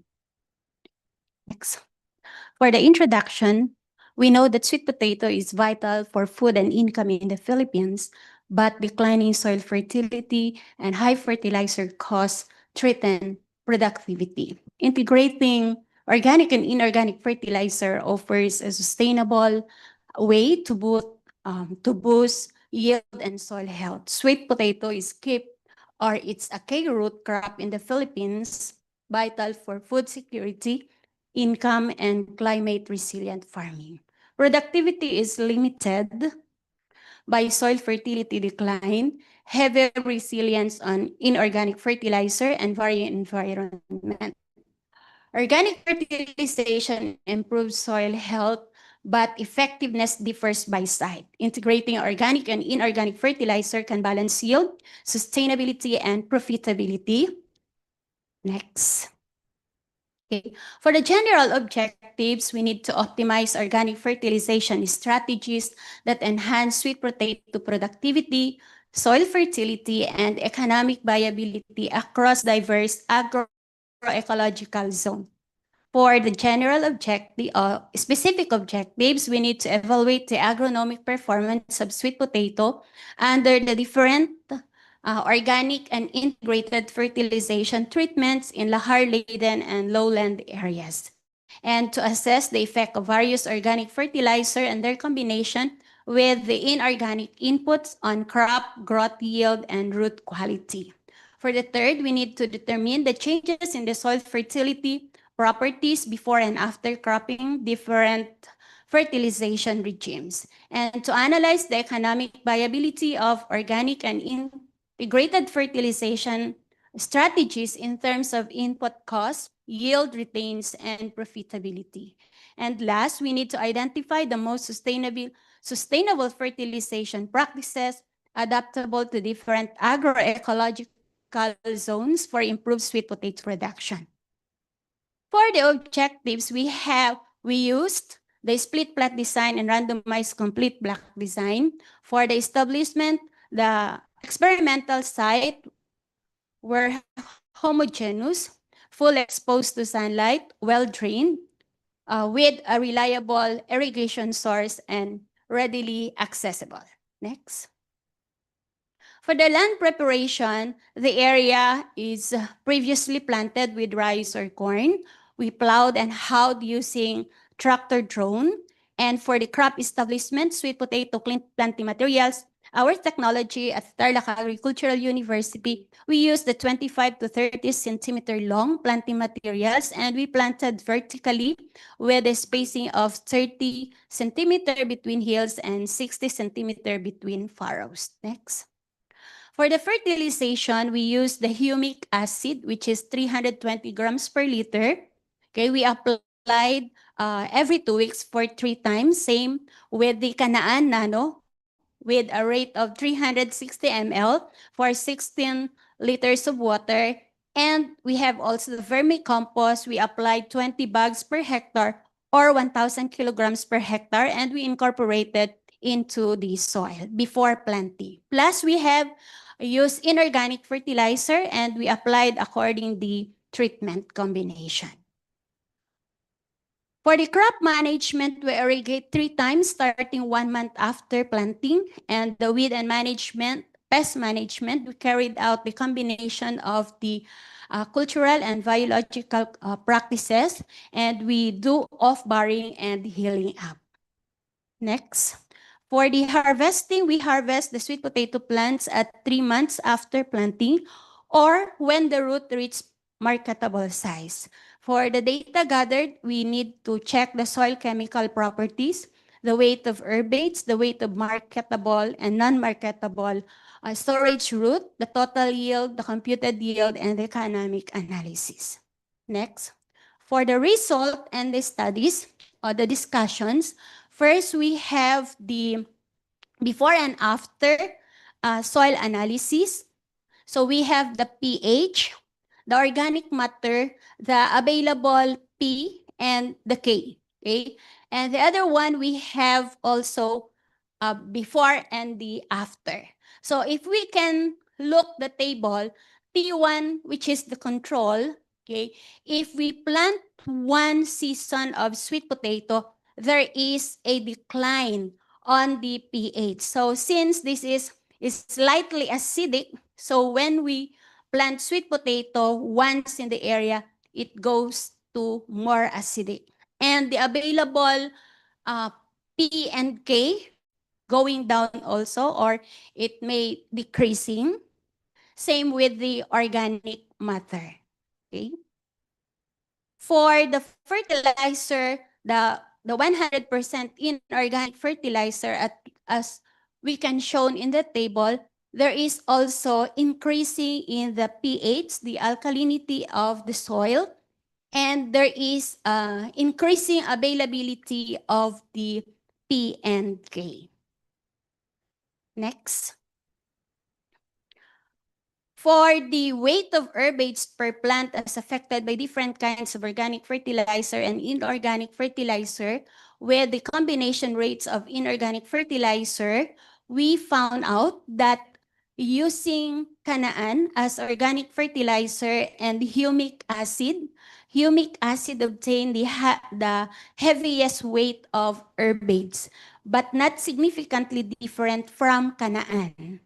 And vermicompost obtained the lowest weight of herbates because Canaan and humic acid, they are a liquid fertilizer, which means the nutrients present in that organic fertilizer is easily absorbed by the plant. Okay. For the different combinations of organic and inorganic fertilizer, as we can shown in the table, T7 gave the heaviest weight of herbates, which is 381.15 grams. Next. Okay. For the weight of marketable roots per plant, okay, first, we no significantly difference among the types of organic fertilizer, but there is significantly difference among the rate of combinations of inorganic and organic fertilizer. So as we can show in the table, control gave the highest weight of marketable roots per plant with a mean of 503.17 grams, but they are comparable with T2, which is 100% organic fertilizer based on the recommended rate, and the T5, which is 75% of inorganic fertilizer plus 25% of organic fertilizer. Okay. Next. Okay. For the weight of non-marketable roots per plant, as Last 2 minutes. Okay. Please go to the conclusion, please.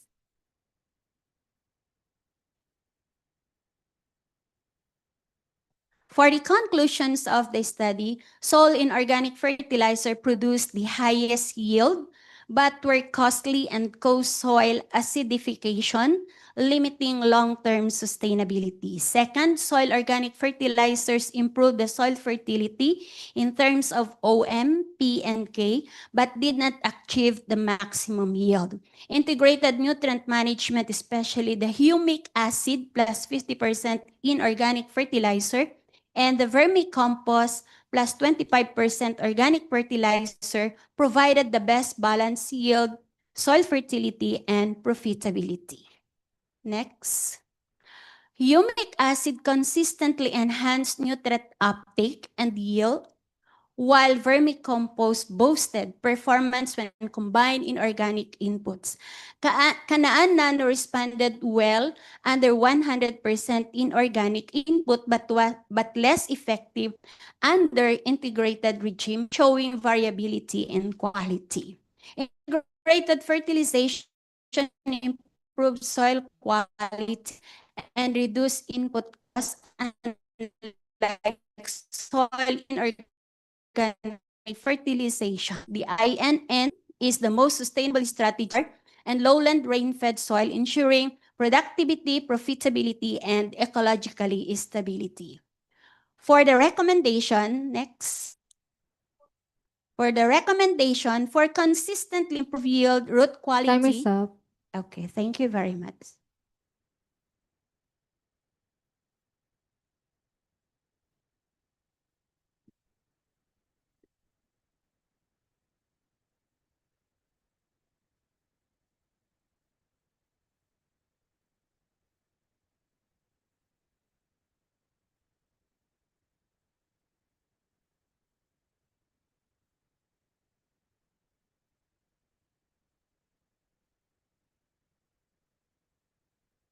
For your nice presentation and sharing knowledge with us. Now, I would like to invite all four presenters who have presented their presentation and ask from the audience any questions or queries about their relevant to their topic of their presentation. You can ask. Please step on the stage, please. Thank you.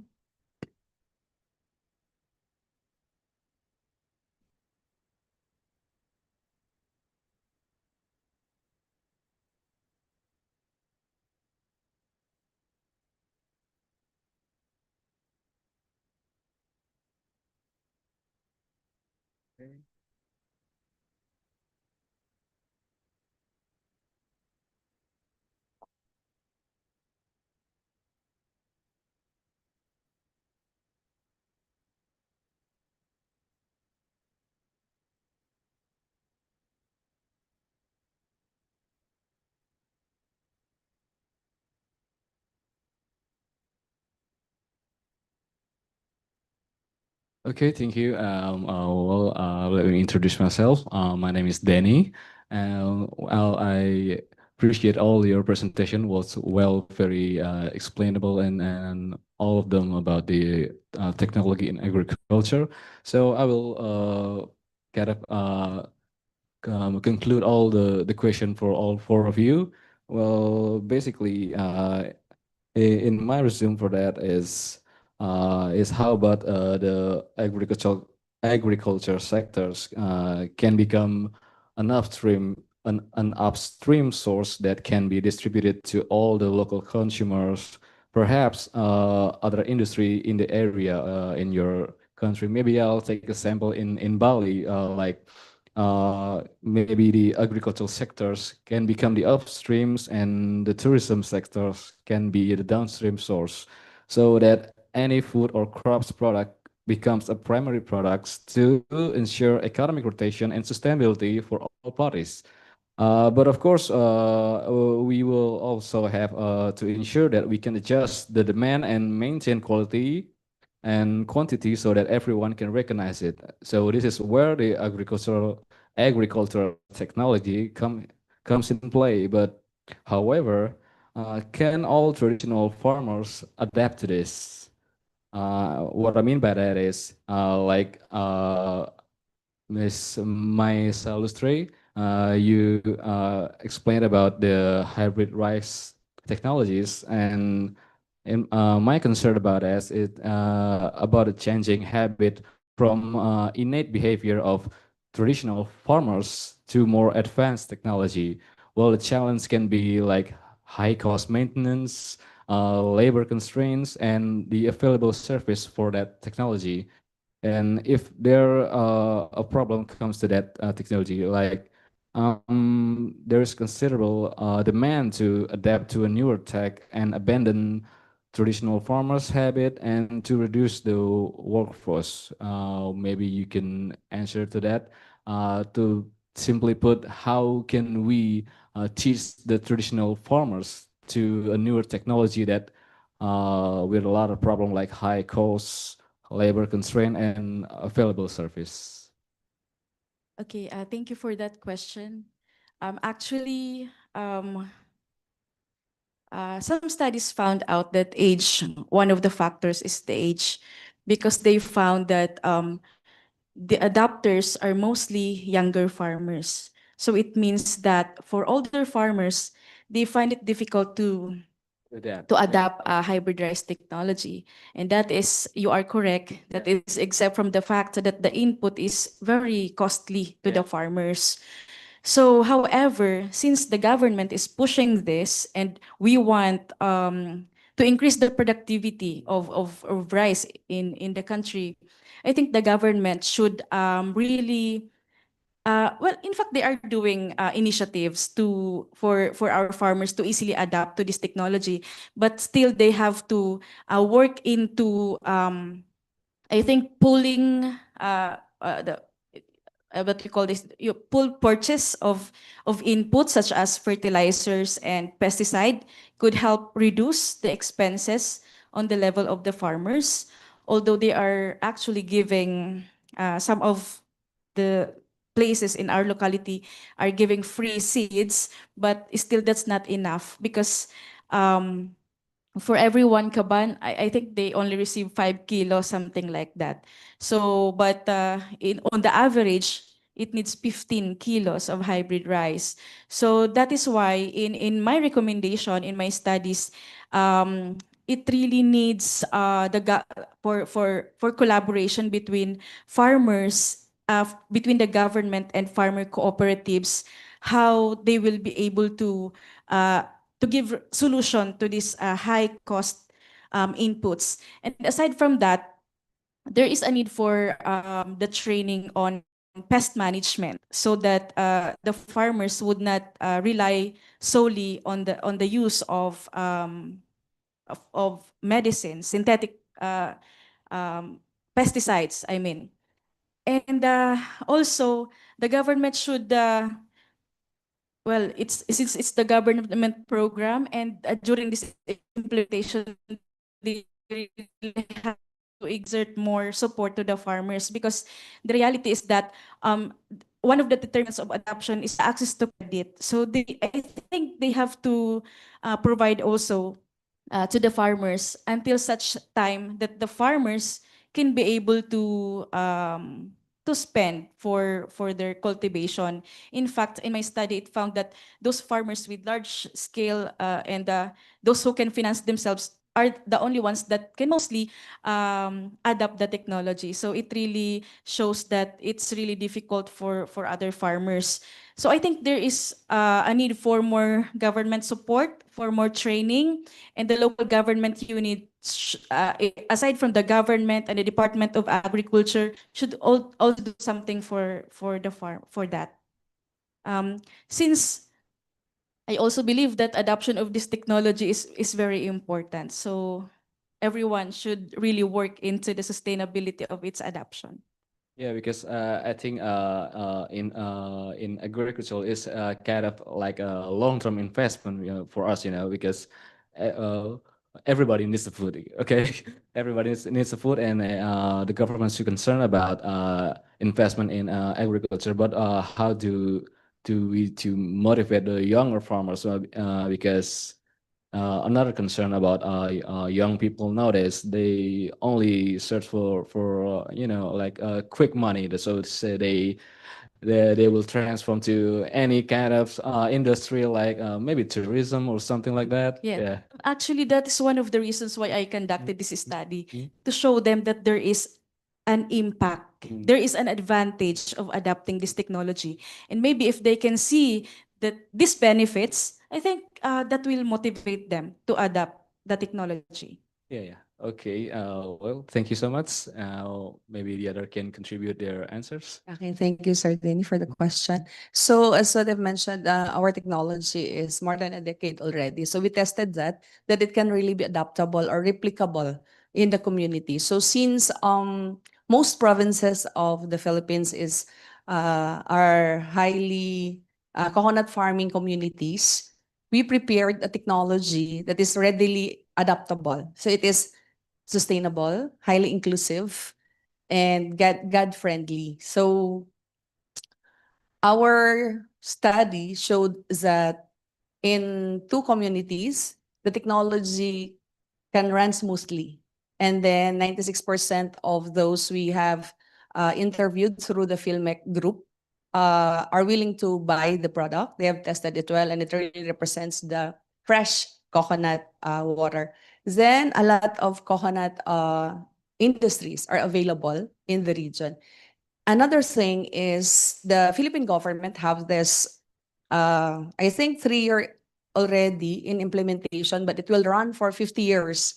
We call the law the Coconut Farmers and Industry Development Program. And every year we do have 500 million for a certain agency, that's PhilMec, 500 for the PWH, and other research projects.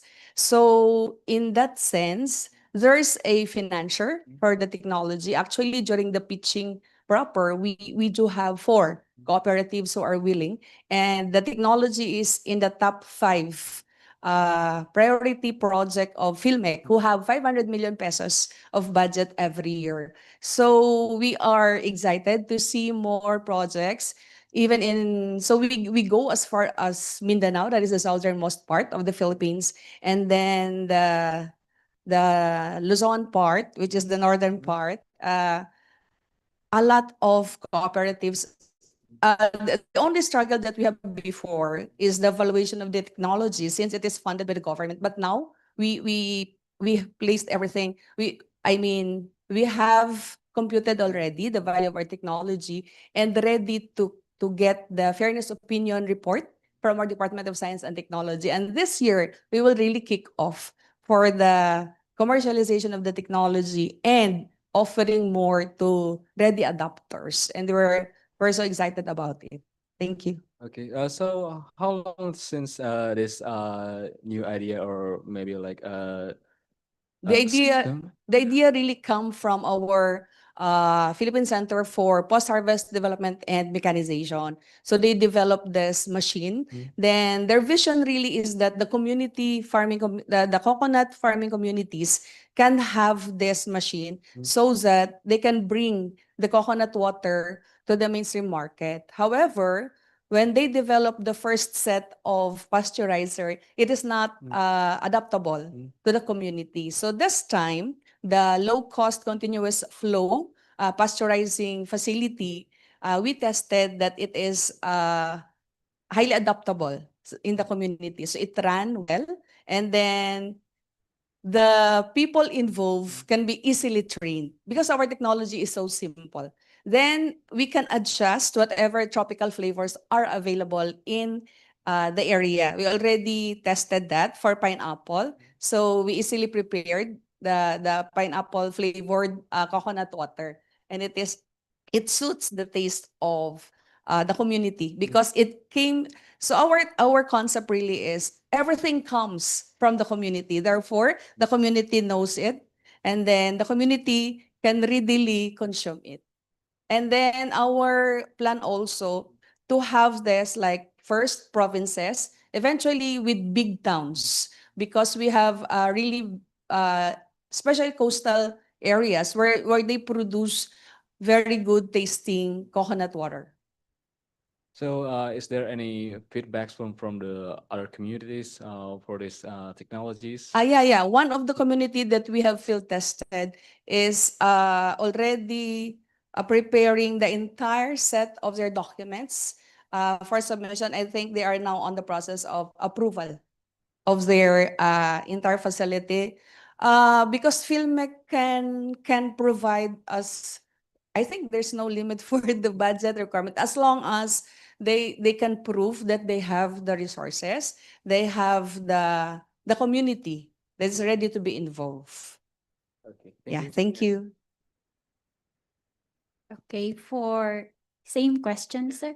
Okay, for the sweet potato clean planting materials production, first of all, I would like to inform everybody that the sweet potato that we use in our study is a clean planting materials. Before, we don't have a clean planting materials, which means to say we eliminate the viruses that causing problems in the production aspect. And now we use this and we try to we try to study the different organic fertilizer and inorganic fertilizer, and at the same time the rate and the combination of it, because most of our farmer having a problems on the costs in producing sweet potato. And another one is the yield is very low. But after the project, we get the result of the project, we disseminate the technology to our farmers, and we are very happy to inform everybody that the technology is already in the community, and a lot of adopters, especially for our sweet potato growers in Region 3 as well as Region 1 and other provinces. Okay, and based on our study and based on our adopters, the yield using the combination of inorganic and organic fertilizer, especially on the 50% plus 50% inorganic fertilizer and the 25% inorganic fertilizer and 75% organic fertilizer, increase more than 20% of their yield. That's why the result of the study can add on their economic aspect of their life, and at the same time, they have also a lot of linkages in terms of selling their product, especially the root crops. And now they are also selling not only the root storage, but also the vines. So in our area, this technology is very much important because we help to increase their economic status in their life. Okay, well, I want to ask you one more question, El. Do you do any research about maybe some small or pilot project for this fertilizer, especially? Yes, we have in our area. First is we use the different types of fertilizer first, and the three organic fertilizer lead the result. That's why we use again these three types of fertilizer in different location in Region 3. So we use in a lowland area and at the same time in a lahar-laden area. And we prove that these three types of organic fertilizer can help to increase and can help to amend the soil fertility of the area. Okay, well, great. Thank you. Well, in my opinion, making farmers aware is very important. Sensitization, mainly sensitization of the farmers. And the second thing is giving them, the farmers, some incentives. Incentives maybe in terms of carbon credits. Now we are talking about carbon credits. So we can make them aware that this, if you do this type of practices, like addition of organic amendments to the soil, instead of adding the chemical fertilizers or things like that, then the farmers, if the farmers get the benefit out of it or out of any practice, then only they can adopt. Otherwise, they will not. It will be difficult for them because the question is of livelihood. If they can't survive themselves, can't sustain themselves, then how could they think of applying those strategies into the field? So the thing is that what she told, that there should be a very good communication between the academia, between the research institutes and the farmers, direct communication, knowledge transfer.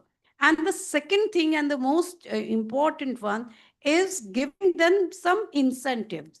Like if you if nowadays organic crops have become very fancy. So if the price of organic crops are more, or if they are more expensive than the chemical fertilizer added crops, then the farmers will get that incentives. So that is very, very important. And secondly, now I don't know about other countries, but in India, or in many countries, in almost all the countries, especially in the tropical countries, because soils are very vulnerable.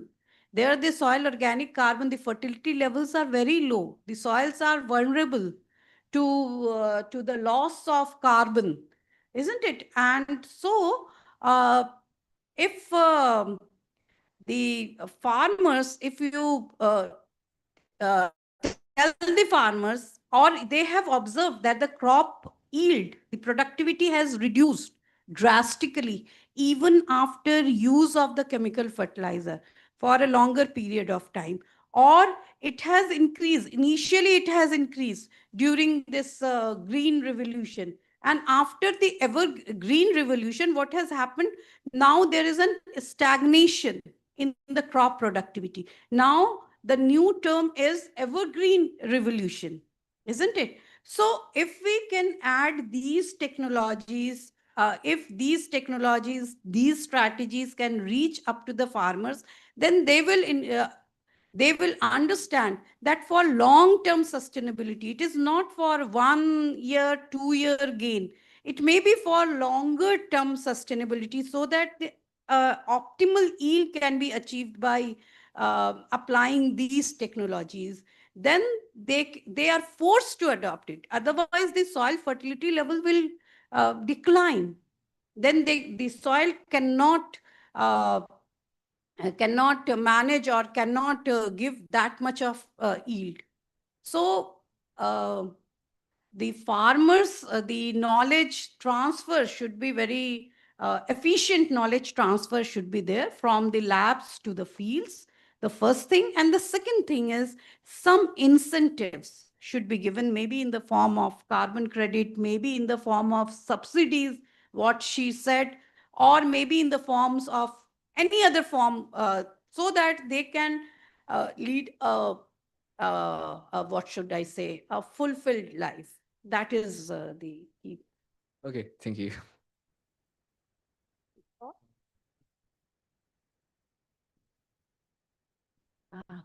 First of all, thank you for sharing the results of your paper, and congratulations to all of you. I just have every presenter a different question. Okay, so for the first presenter, you highlighted the economic benefits of hybrid rice technology adoption. And my question is, how, with the increase, because there's a significant increase in the returns of the economic returns of using hybrid rice. My question is, how many hectares should an average farmer plant hybrid rice for him to be able to feed a family of 5? Okay.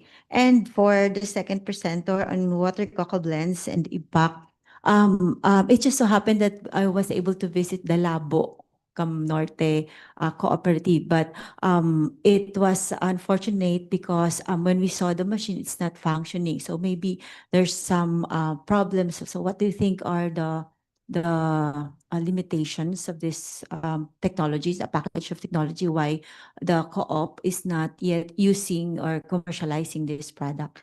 And for the third presenter, on impact of crop diversification and soil carbon dynamics, you highlighted the carbon quality. How did you measure the carbon quality versus the carbon quantity that made you say that it's better to have this quality than the quantity?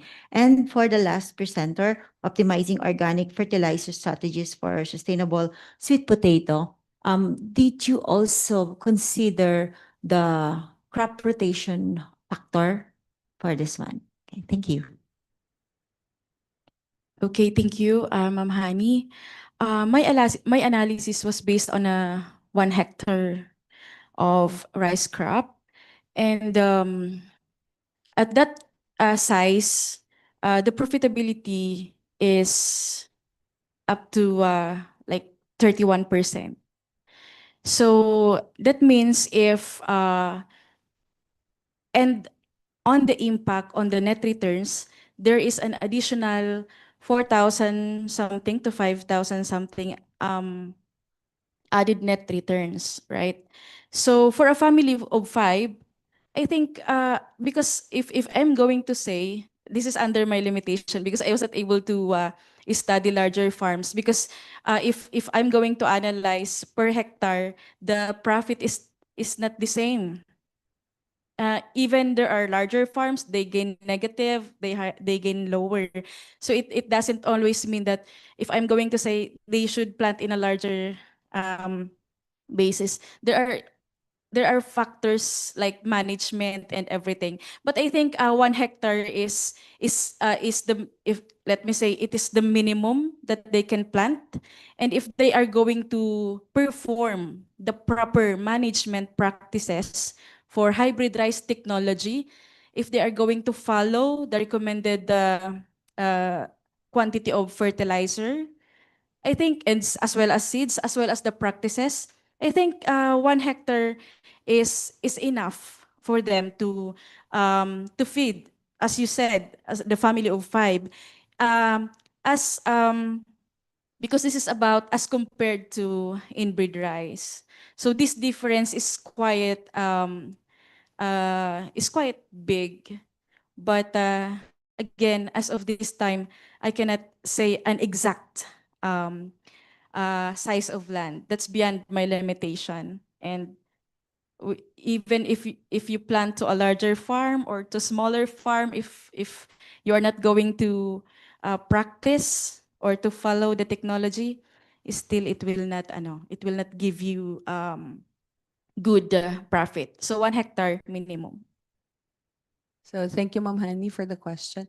So actually, the Labo Cooperative, they have some sort of management challenges because their chairman of the board was hesitant to go into commercialization of this product. But now I think they changed management. The FILMEC visited them and encouraged them to have this proposal. And since that time, we have not yet finished the valuation of the technology, but last national training for the technology evaluation, I computed everything and we're ready for FOR. So after that, we can proceed with the final extension, rather technology commercialization contract with them. Then the seed Giporlos is already under process. So they will be next for schedule of the FILMEC to evaluate. We actually recommended them or introduced them to the PCA coordinators of the province of Cam Norte together with the film because the FILMEC has close contact with the PCA. So for now, the Department of Food Science is decided to have this as innovation project with them. Then since the valuation is in place, I think everything will be clearer by now. Thank you. Well, it is very easy to determine the soil carbon quantity of the crop residues. There are methods by which we can very easily find out the quantity, how much biomass is there, and it is considered about 58% of the, or you can use this. There are techniques, there are protocols. Like the simple one is the loss on ignition. You can find out the total carbon in the biomass. No, I'm talking about the quantity. And regarding the quality, the CN ratio is there, carbon and nitrogen ratio. And you can find out the nitrogen, you can determine the nitrogen by using several standard protocols. Like the microgeldal methods are there, CHN analyzer are there, by which you can find out the nitrogen content of the plant residue, which is going into the soil. Okay, so if we know the carbon and the nitrogen, so the ratio between the carbon and nitrogen, that will give you the quality of the crop residue that is going inside the soil as carbon input. So determining the quantity and quality is very easy. It's not very difficult. There are standard protocols by which one can determine. Okay, I hope I could answer you. Thank you very much, ma'am, for the questions. We also consider the crop rotation. In the other area in Tarlac, the north side in Tarlac, we practice crop rotation like rice, sweet potato, then corn, and yam bean. The other area is rice, corn, sweet potato, and then mung bean. And in Sambales area, they have a crop rotation, rice, and then sweet potato, and then rice again.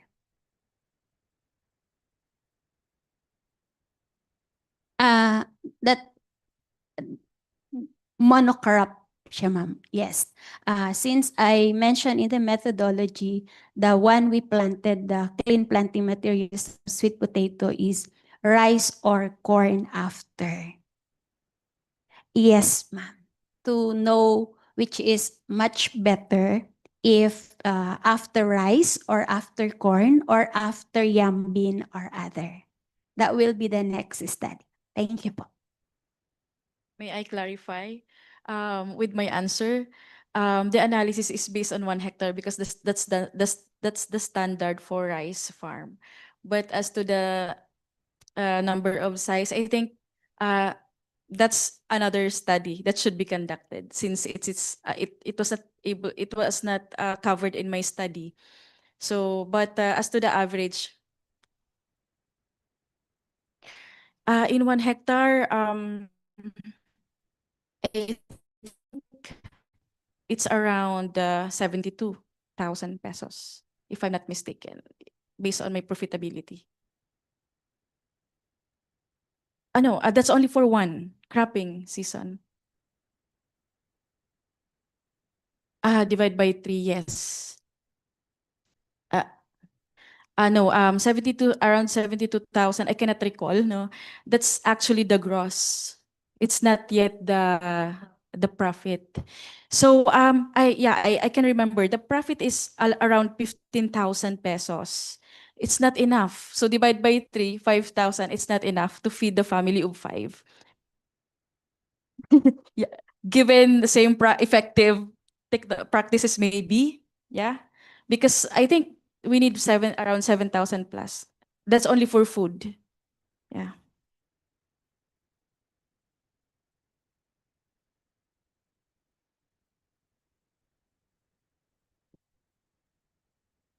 Yeah.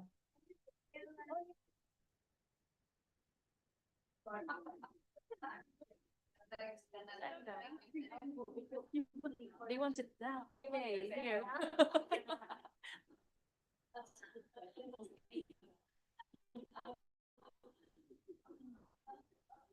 I have a question for Madam May. I'm curious, can we apply for the your technology like a hybrid rice technology, maybe like in Indonesia? So we need a specific condition for apply the technology, or they can adapt in all condition environment. Okay. Although my study is only on economic impact, I think there are different varieties of hybrid rice that could fit to different conditions, just like in Indonesia. I think so. Well, we are still in Asia, so haven't you tried HRT here in Indonesia? Yeah, not yet for the Okay. But yeah, I think I am not sure, but there are different varieties that are designed or developed to fit to different conditions, like drought, even flooding areas. Yeah, because and can fight diseases also. yeah, because like in Indonesia also the effect of climate change make we need a specific maybe specific varieties in specific location. So if we want to adapt the new technology, maybe we cannot use in. I think that could be part of your study here if Yeah, you could thrive in your in your condition. Okay. Yeah. Thank you.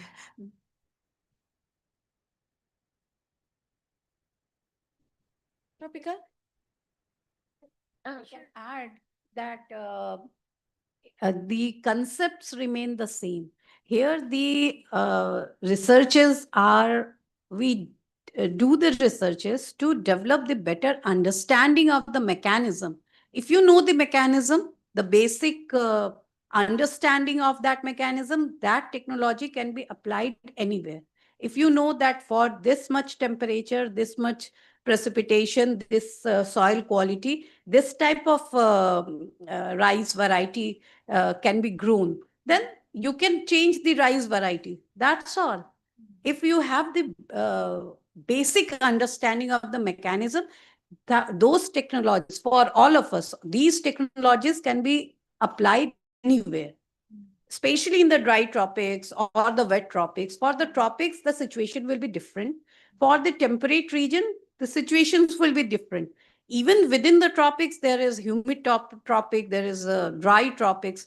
But if you know the basic understanding, then these technologies can be applied anywhere with slight modification with the prevailing climatic condition, edaphic condition, and all this.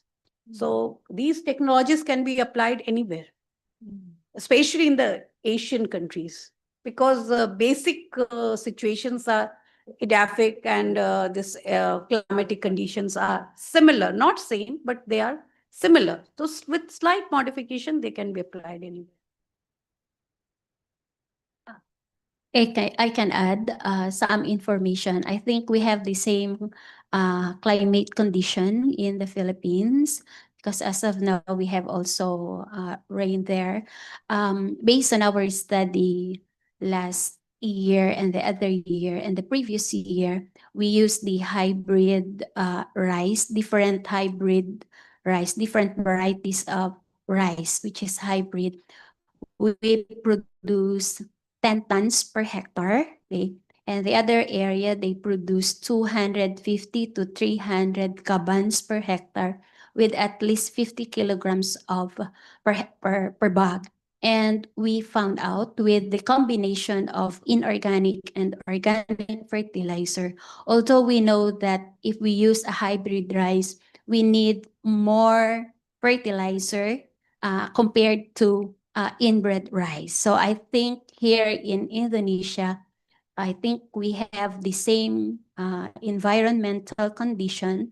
So you can also plant hybrid rice if you want to use it. And if you want to increase your yield, then you can use hybrid rice in the area. But then, as I said a while ago, you need to increase the fertilizer in the area, but it is a combination of inorganic fertilizer.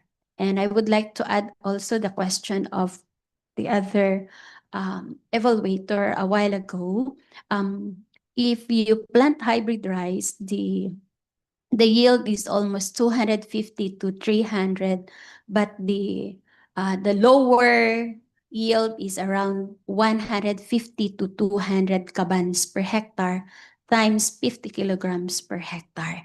So if you want to know if the 5 member of the family, so at least 1/4 hectare can provide the needs of the 5 person in the family in a year in terms of rice on consumption. Yes. Kasi 1/4 can have a yield of 50 to 75, 50 to 60 bags.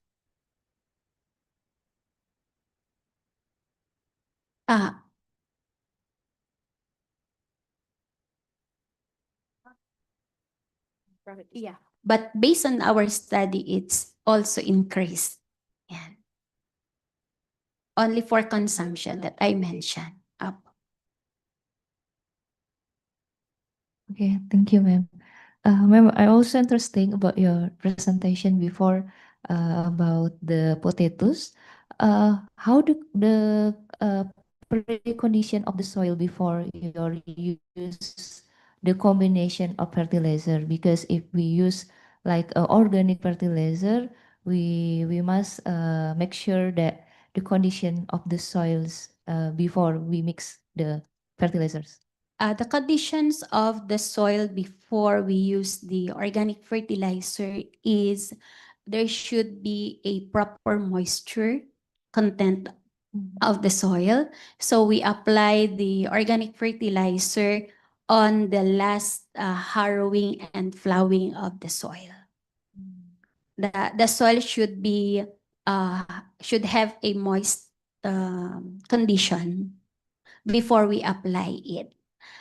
But on the two types of fertilizer, which is the Canaan Nano and the humic acid fertilizer, we apply this after irrigation so that the penetration of the minerals to the soil is very fast and it can absorb easily by the plant.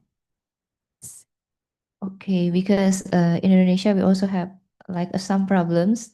We use the organic fertilizers, but the result it's usually it's not good in the pre conditions if we want to start. But yeah, it need the process if we use the organic fertilizers. Yes, ma'am. First, we apply the organic fertilizer with the water. So we incorporate with the water and then we spray on the leaf and the soil. Not only on the leaf, but also on the soil to incorporate the micro and macro elements to the soil. The soil should be moistened. Okay.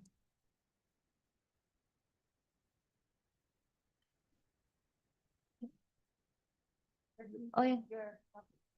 Yeah, very interesting. Oh, yeah, maybe we can discuss after this. Thank you. Thank you. Thank you very much.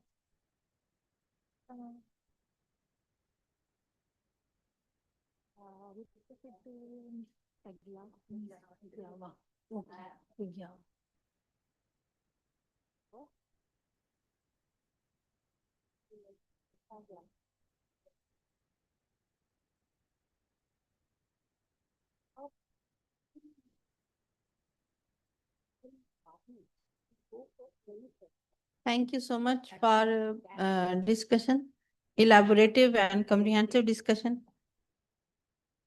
Now I would like to invite Miss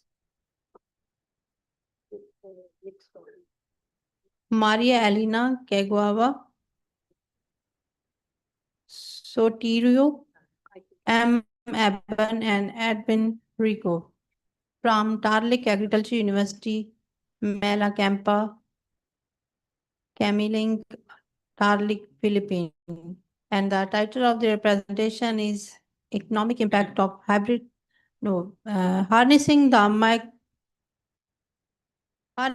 Microalgal Enriched Aqua Feed Diets for Growth, Performance and Survival of Nile Tilapia and Giant Freshwater Prawns.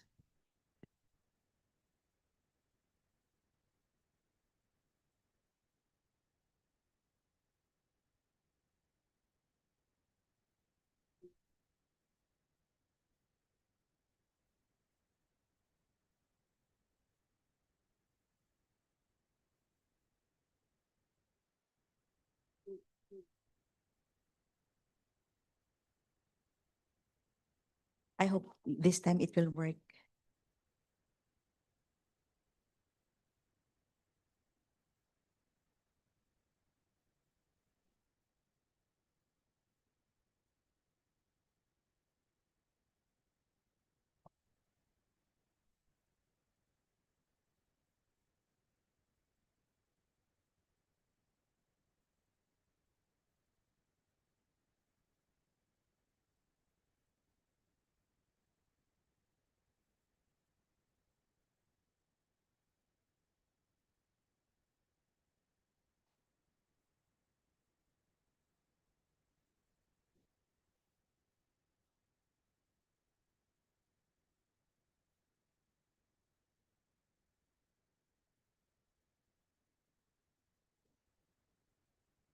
Okay, good afternoon. I'm so glad that finally I can present my presentation this afternoon. So I am Mariel Cagiwa from Tarlac Agricultural University of the Philippines, and I'm here to present our study titled Harnessing the Microalga in Rich Aquafeed Diets for Growth, Performance, and Survival of Nile Tilapia, that of Orychromis niloticus, and giant fresh water prawn or Macrobrachium rosenbergi. Next, please. I am with Dr. Aban and Edwin P. Rico of Pangasinan State University and TAU, respectively. The world is now beset, particularly that of the aquaculture sector, of the protein feed resource scarcity. This is because of world population increase, climate change, as well as increase in animal products due to change in consumer tastes, also in urban sprawl, and also there is a threat in land poses because most of the land are now being used for residential and commercial establishments, as well as that protein, particularly that of the amino acid, is irreplaceable in the dietary requirement. Thus, a search for an alternative feed resource is very crucial for sustainable animal production. Next, please. Okay. However, we have identified a microalga, particularly that of a cyanobacteria, which is spirulina. I don't know if we are all familiar with that. One of the setbacks in using this, although has a very high protein content and wide array of micronutrients, is that it is very expensive in terms of its cultivation method. That is why we have developed a low-cost technology for this, so that farmers may not have a hard time of producing this microalgae.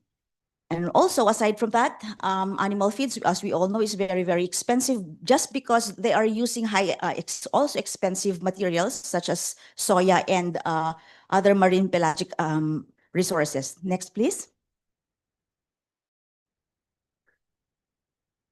Next. All right, so our proposed intervention, therefore, is that we have to explore unconventional protein source, and we are using this spirulina. And also, we have answered the problem or the challenge that the production of such or culture of such is expensive. And that is why we have developed a low-cost technology. Next, please. Okay, so next, please. Next. Okay, so these are our objectives. One is to produce a green protein biomass from microalga. Also to determine the effect of the spirulina dietary fish meal on the growth performance of Nile tilapia and giant freshwater prawn in terms of the following. Also determine the survival rate of the Nile tilapia fry and fingerling and giant freshwater prawn fed with dietary spirulina feed. Next, please. Next. Okay, so for culture, now again, the spirulina that we use came from Western or in Europe. So our problem is we have to find again or to develop technology on how we can acclimatize this in the Philippine setting. And so we were able to determine the pH level determination from 8 to 10, salinity concentration from 1% to 11%, and that at the same time, the speed of a paddle wheel, because we need to break the cells from time to time for efficient production. Next, please.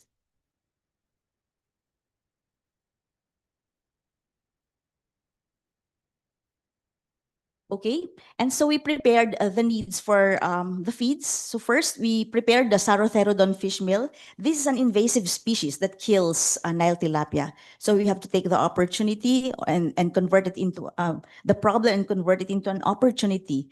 And also we prepared the fish diet meal. So these are our diets that we have prepared. And one is we use commercial diet. Second is we use 75 rice bran. 25% of that Sarotherodon fish meal. And then the next, rice bran plus 12.5 Sarotherodon fish meal and 12.5% spirulina meal. And then fourth is we used 75% rice bran and 25% spirulina meal. Next, please. So this we just mixed all together, boiled flesh and everything, and then pelletized the meals. Next, please. So these are the the colors or the diets, the pelletized diets that we have prepared. based on the concentrations that I have told you earlier. Next, please. So we also, aside from that, we breed the Nile tilapia at 1:3 male to female ratio. And then after 2 weeks, 1,000 newly hatched fry were collected and acclimatized for 3 days in glass aquaria. And then prior to stocking, 10 Nile tilapia were first sampled for initial weight and length measurements. And then there was a weekly fish sampling that was performed until 60 days of culture. Next, please. And the feeding is at a corresponding fish diets at a rate of 20% of fish biomass for the first month and down to 10% of the first fish biomass on the second month. And hand feeding was done twice. In terms of monitoring of water quality, we were able to observe the parameters of the dissolved oxygen, water pH.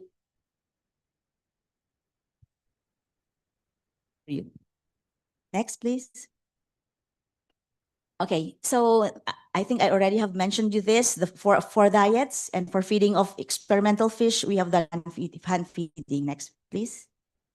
So in terms of experimental prawn, the difference that here we just use 20% of live body weight for 70 days, whereas earlier in Nile tilapia, we use 20% of the first month and then another 10% down. Fry were the fry were fed twice, early in the morning and afternoon. Okay, and fry were weighed every.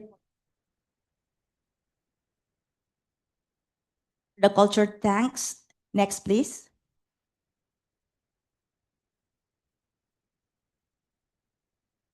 And also the experiment.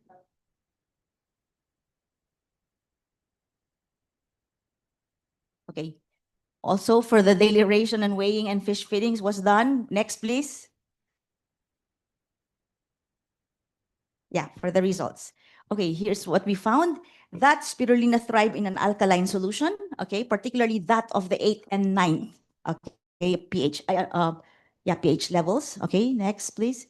And that spirulina thrive at 5% weight per volume, on saline environment. Next, please. So here's what we found, that the spirulina is made up of one rod shape and spiral shape. Okay, next, please. And so we determined the length of the spirulina based on the different pH levels, and we were able to find that in terms of rod shape spirulina, there was no difference. However, in the spiral, it's those spirulina with the spiral shape cells under 8 to 9 pH level is promising. Next, please. And in the length of spirulina based on the salinity concentration. Last 2 minutes. All right, so we have 1% for the rod, and for spiral is 193.5%. Next, please. Okay, so here it is. With our study, this is, as far as our knowledge is concerned, this is the first time that we have encountered writings on this, that they divide like that on an equidistant. So we already have copyrighted this particular findings. Next, please. Ma'am, may I request that if we can proceed directly to the conclusions. So, okay, so our findings suggest that spirulina thrive in saline conditions, particularly of that 5%. And that they also spirulina thrives in 5%.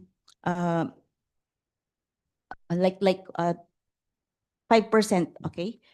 Also, in terms of the fish meal alternative, it is best that spirulina is best when they are fed at the 75 plus 25, 75% rice bran and 25% fish meal. In terms of the fish diet on prawn, we were able to determine that it is better, or there is the growth performance and survival of giant freshwater prawn diets containing spirulina inclusion at 30%. That means 70% starch plus 30% spirulina meal is significantly better than the 100% commercial feed. Thank you so much.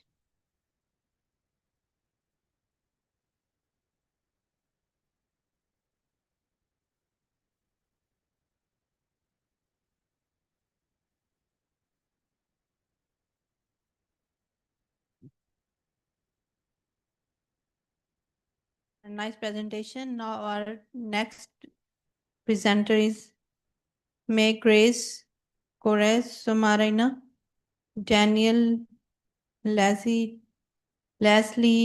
Tan, Raymond S. Somaridia, May Anne Ackland from Department of Agricultural and Biosystems Engineering, College of Engineering, Visayas State University, VSU, Paipay City, Philippines. And the title is Thermal Performance and Drying Behavior of a Polycarbonate Solar Dryer integrated with turbo stove heating.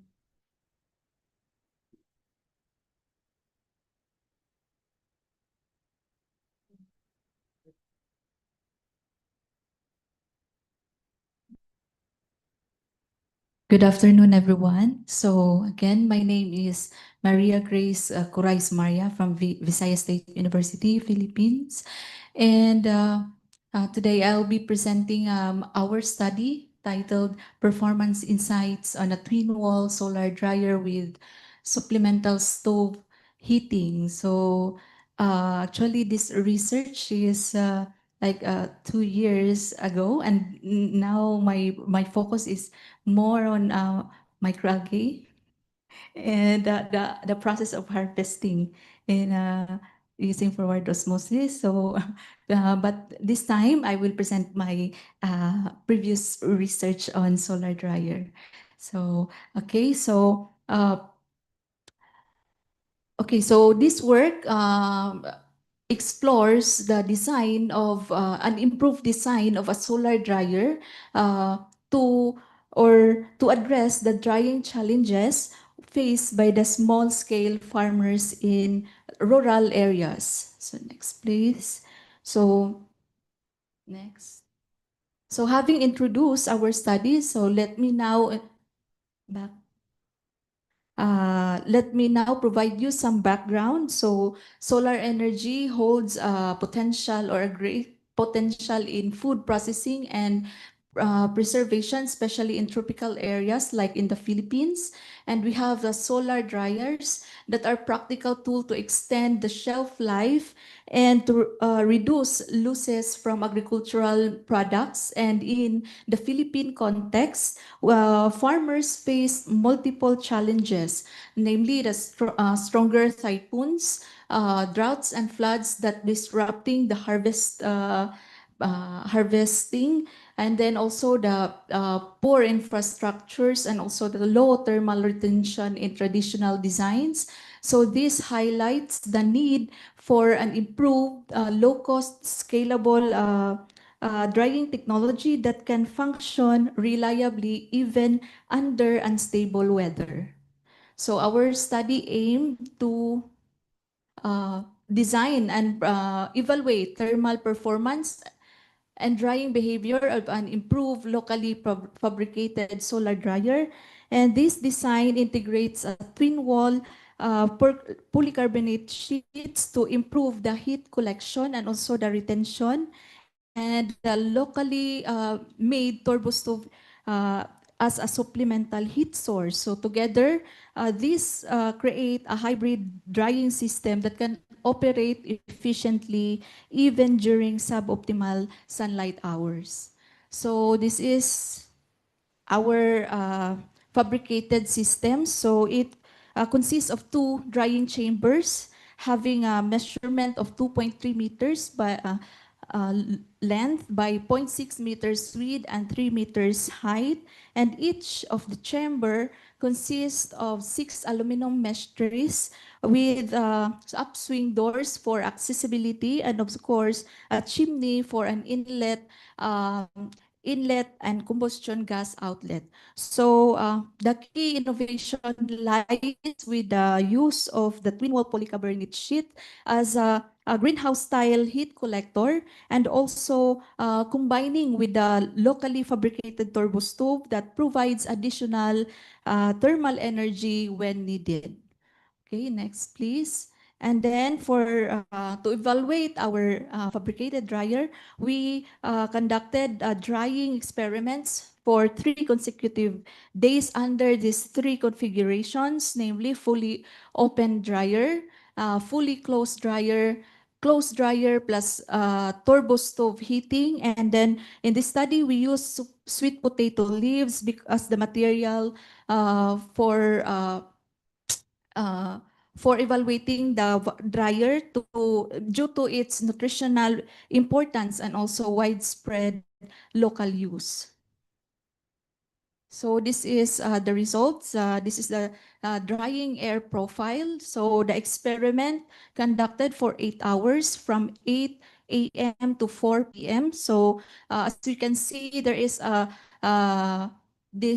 difference between these 3 configurations. So having this or the internal temperature of the open dryer is at 44.2 degrees Celsius with load, and without load it is 57 degrees Celsius. And then when the solar dryer is enclosed, the internal temperature is at 54 degrees Celsius. And if we use the closed dryer plus turbo stove, so the internal temperature without load is 63 degrees and 75 degrees, and with load is 63 degrees Celsius. So these results clearly show that the contribution of that stove is raising the temperature and also stabilizing the internal temperature of the dryer. Next, please. So again, this is the air profile, drying air temperature profile. Next. And then when looking at the drying behavior, we also observed that the turbo stove assisted in triangle line consistently achieve a faster drying rates than both open and closed setups. So the higher temperatures contributed to reduced drying times, and the leaves dried more evenly, which is important for maintaining the quality of our product, agricultural produce. Next, please. And this graph compares the drying rates of these 3 configurations alongside with the sun drying. So, when we look at the graph, so the closed dryer with Yolanda stove sample outperform the other 3 drying setups. So this is due to the combined heat effect of solar and also the biomass-derived heat, which created a sustained and elevated drying environment. Next, please. So to validate our results, so we validate it through statistical analysis. So based from the ANOVA results, it showed that the drying method that we perform is highly significant effect on average drying rate of sweet potato leaves. And also the black effects such as the tray position of the chamber were also significant, showing that the airflow and the heat distribution influence the the internal temperature of the dryer. So, and then finally, the post-hoc Tukey's HSD test confirmed that the closed dryer with turbo stove treatment 3 as the most effective method, achieving the highest drying rate of about 94 grams per hour. So these findings statistically confirm the superiority of the hybrid system. Next, please. So our results show that the turbo assisted hybrid dryer achieve higher thermal efficiency, confirming that the secondary heat sources enhance the drying performance. And also these twin wall polycarbonate sheets improve the insulation and light transmittance, minimizing the heat loss and sustaining warmer chamber temperature. And also Uneven heat distribution was also detected, particularly in the central zones of the drying chambers that could affect the product quality and nutrient preservation. Next, please. So given these findings, we propose several recommendations to optimize the dryer. So first is to integrate the heat recirculations, channeling the excess heat from the turbo stove to balance the central heating and enhance the energy efficiency. And then second is to continue using the twin wall polycarbonate sheets for their durability, insulation, and proven effectiveness in solar drying. And finally, to promote the adoption of optimized dryers among farmers to preserve the nutritional quality of sweet potato leaves. So overall, these improvements make the solar drying more efficient, affordable, and farmer-friendly. So in conclusion, so we evaluated 3 configurations, and it's already evaluated having the internal temperature, the drying behavior, and also confirming with the statistical analysis that proves that there is a significant performance differences between the blocks and the treatments. So supplemental heating enhanced drying efficiency and stability, making our hybrid dryer a viable option for leafy vegetables under fluctuating solar conditions. Thank Time you. is up.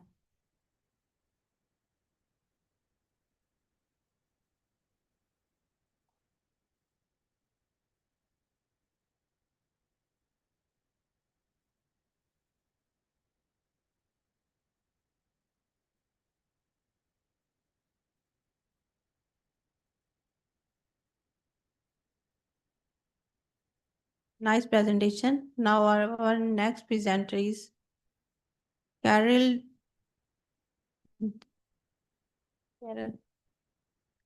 Giuneta and Sandy Ray Brandicina, and they are from Central Bicol State University of Agriculture, Philippines, and the title is Application of Shape Analysis in 3 Species of Blood Cockless for Stock Discrimination and Identification. Okay, so good afternoon and thank you. I'm Karil and I will be presenting our study on the application of shape analysis in the 3 congeneric species of blood cockles for stock discrimination and identification. So, next slide, please.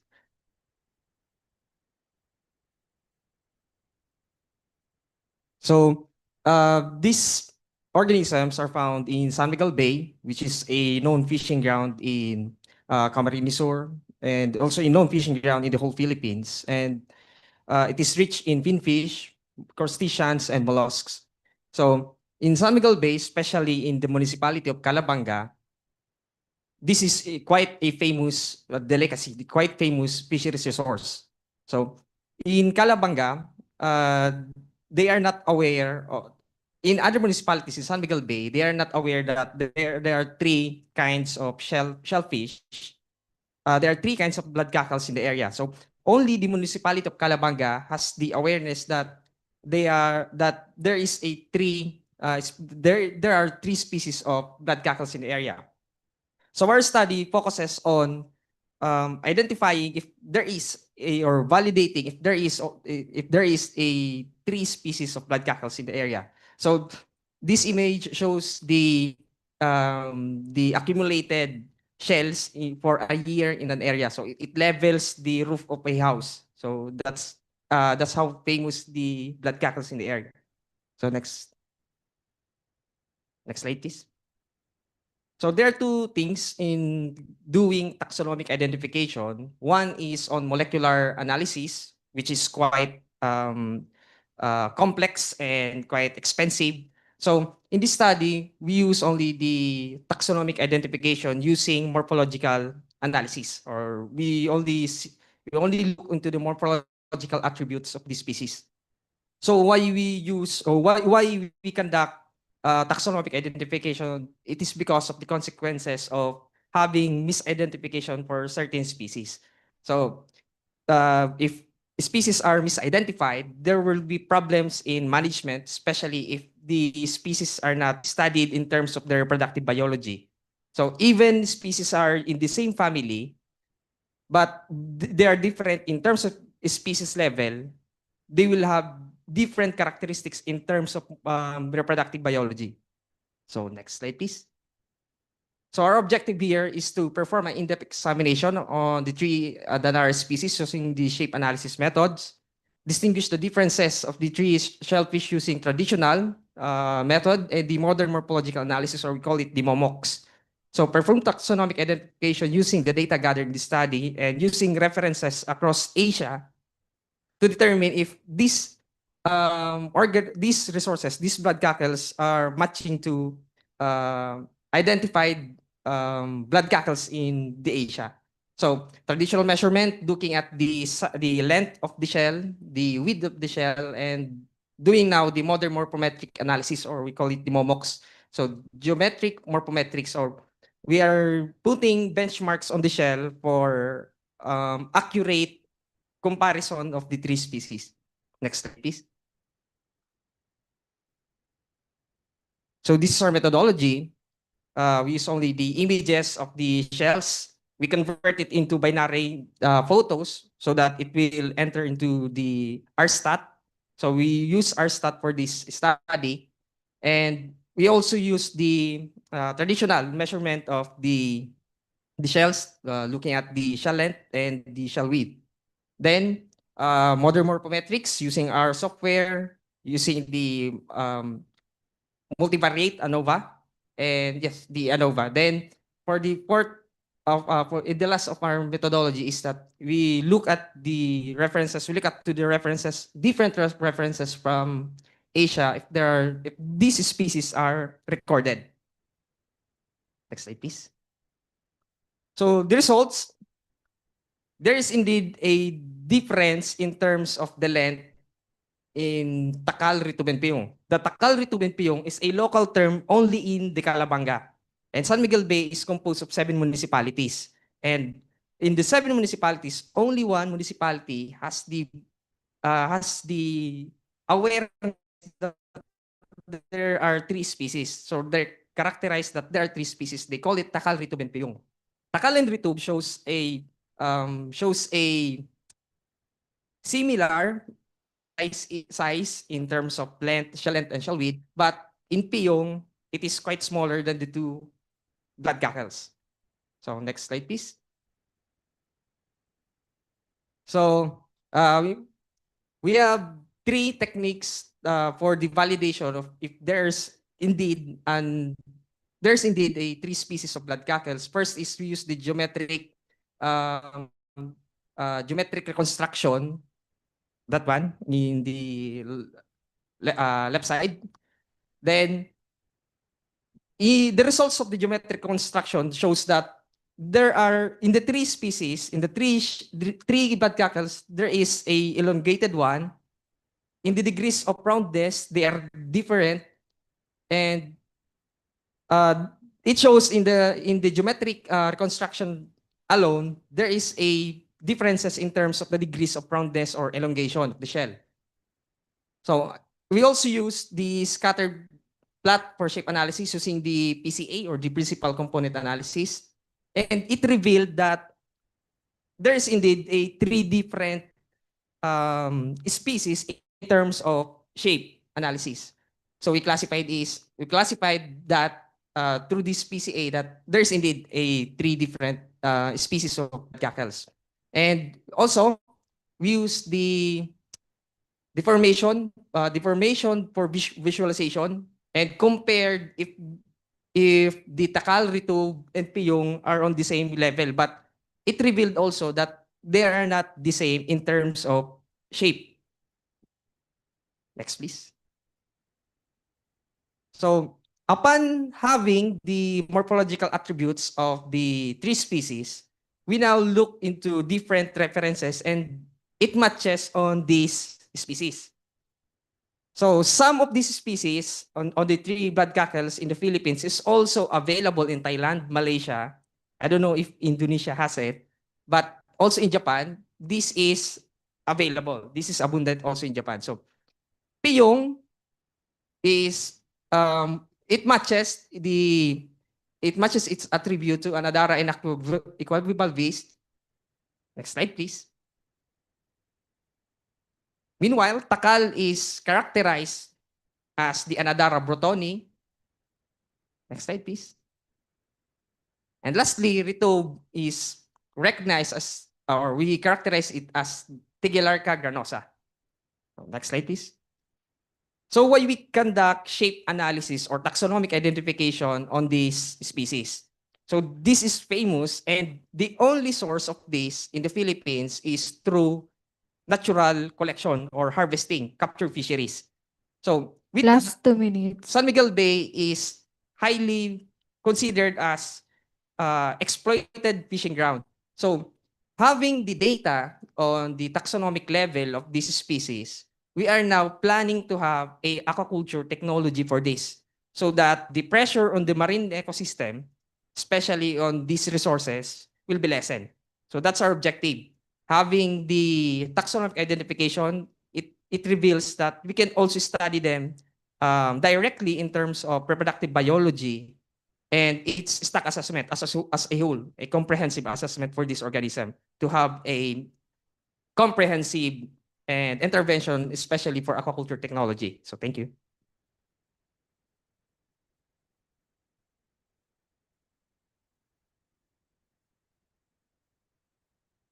Thank you for your nice and very informative presentation. Now our next presenter is Cassie A. Bancato, Rizalina Tablerin, Linda May Fernandez, Cindy Fernando, Jessie De La Cruz, Rosa Antolin, and Frederick Gode. They belong to Tarlac Agriculture University, Philippines, and their topic of presentation is off-season tomato production technology towards enterprise development.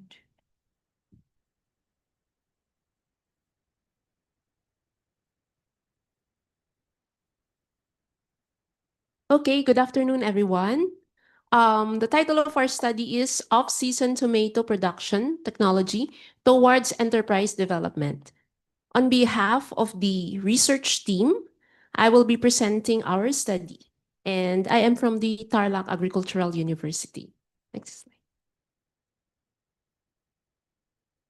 As for the problem and its background, we all know that tomato has a problem in climatic seasonality and biological constraints due to bacterial wilt.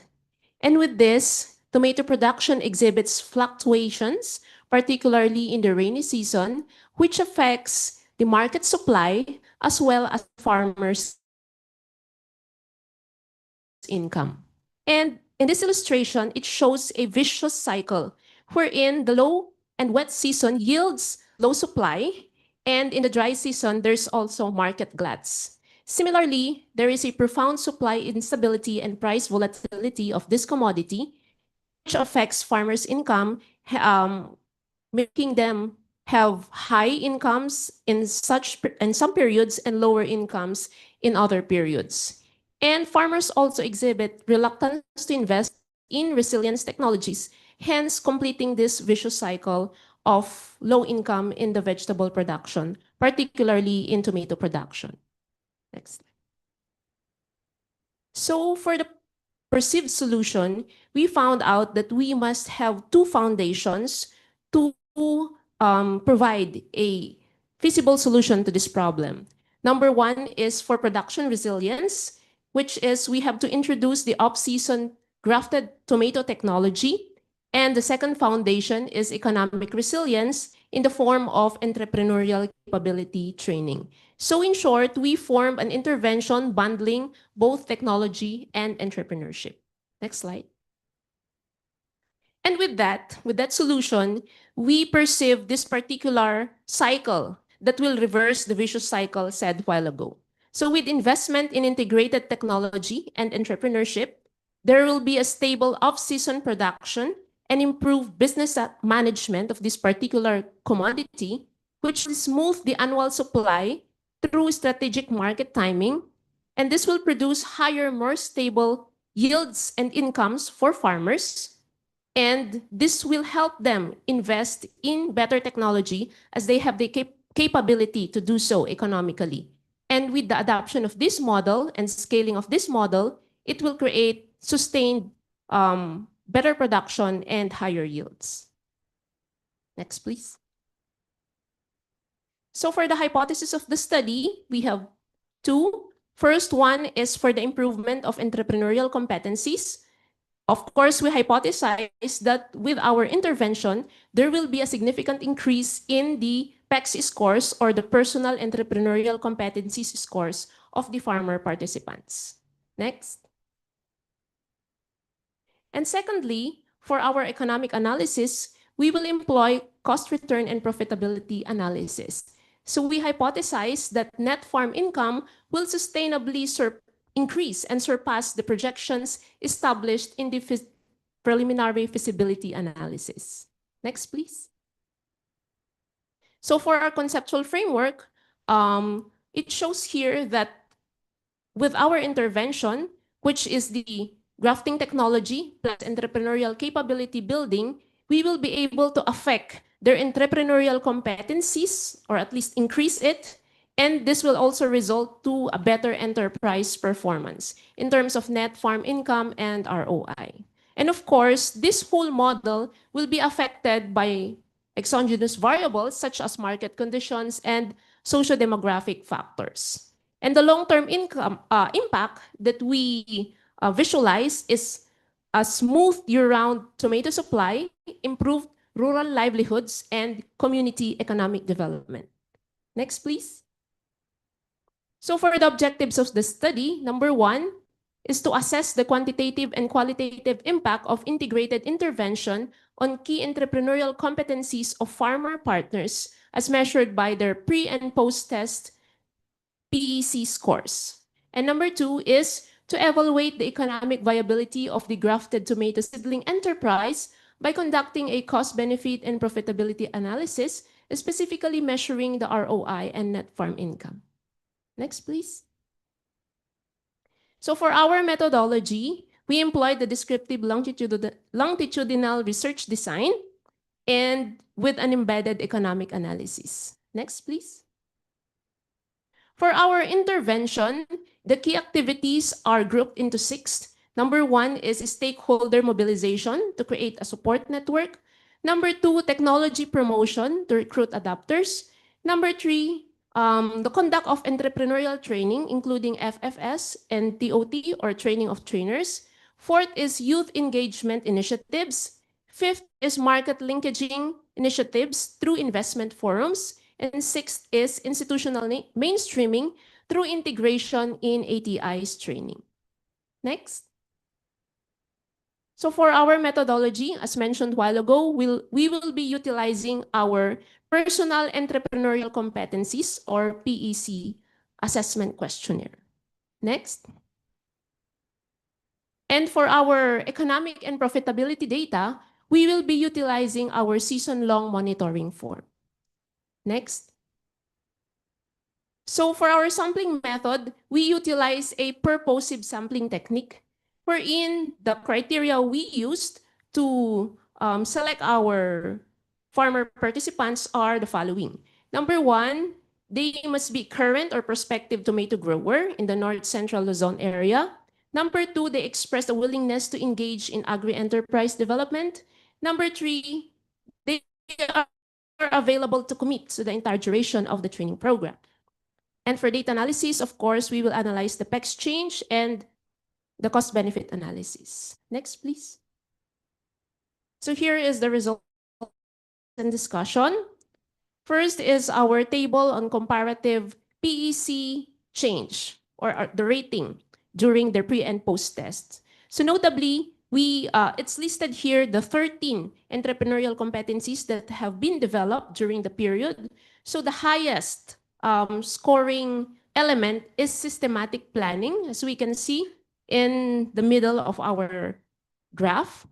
And for other competencies such as information seeking, persistence, And concern for high quality work as well as commitment to work contract, it shows that there is no change in their score, but then they started already high in those particular entrepreneurial competencies already. Next, please. As for the sex disaggregated data, we can see here that for the females, they scored higher in both the pre-test and the post-test. As for the males, they scored slightly lower. But then if we see their percentage change in score, it's just the same, which is 14%. And the overall change, of course, is 14% as well. Next, Last please. 2 minutes. Okay, next, please. So this is just a run through of the statistical analysis. So we have obtained significant statistical results in all of these entrepreneurial competencies shown. So can you flash the tables just a bit, ma'am, just to show? Yes. Next, please. Next. Next. Next. Okay, here. Okay. So this is our comparative cost and return analysis, which shows the baseline data versus the actual data. So we can see here that actual data is higher than the baseline data. Particularly for sales, we obtained 560 for the actual data, and then 368,000 only for the baseline data.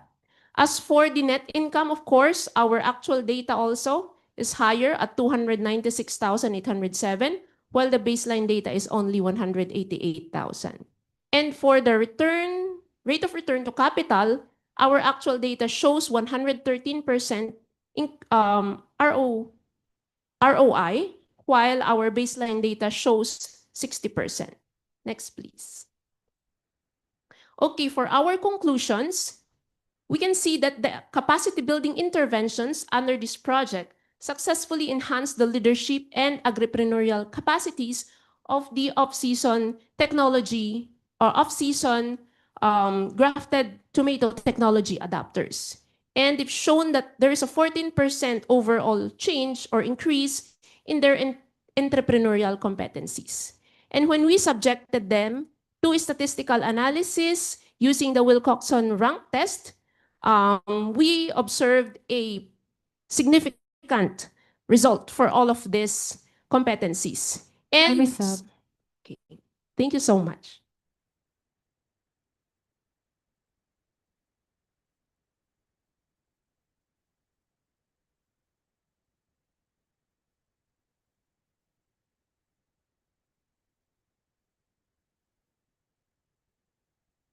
Now it's turn of mine, Dr. Shazadi Mahapara.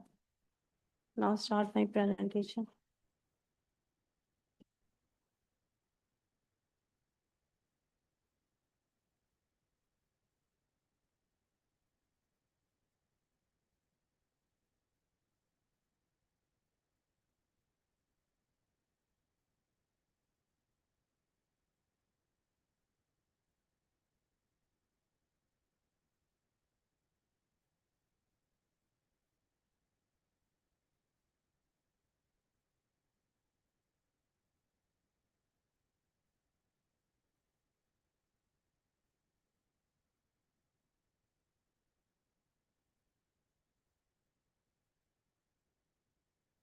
Shazadi Mahapara, and I am Head of Department and Associate Professor for Department of Plant Breeding and Genetics, Faz University, Dijigan, Pakistan. And topic on my presentation is one of my student presentation research on the impact of water stress on wheat genotypes for various seedling traits.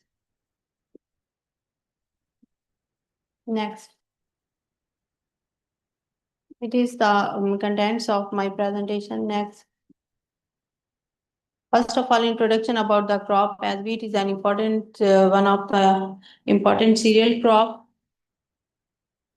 And it is the first leading cereal crop all over the world because 1/3 of the world population is consuming it on daily basis. It is used for many purposes in bakery and confectionery products. And because it is very important, having high contents of proteins and other nutritional and as In Pakistan, water stress is an important abiotic stress. So there is need to develop such crop varieties in wheat which we can survive under water stress conditions. Not only can survive but can also produce more yield. High wheat production is need of the day because of the rapidly increasing population of Pakistan and all over the world. Next.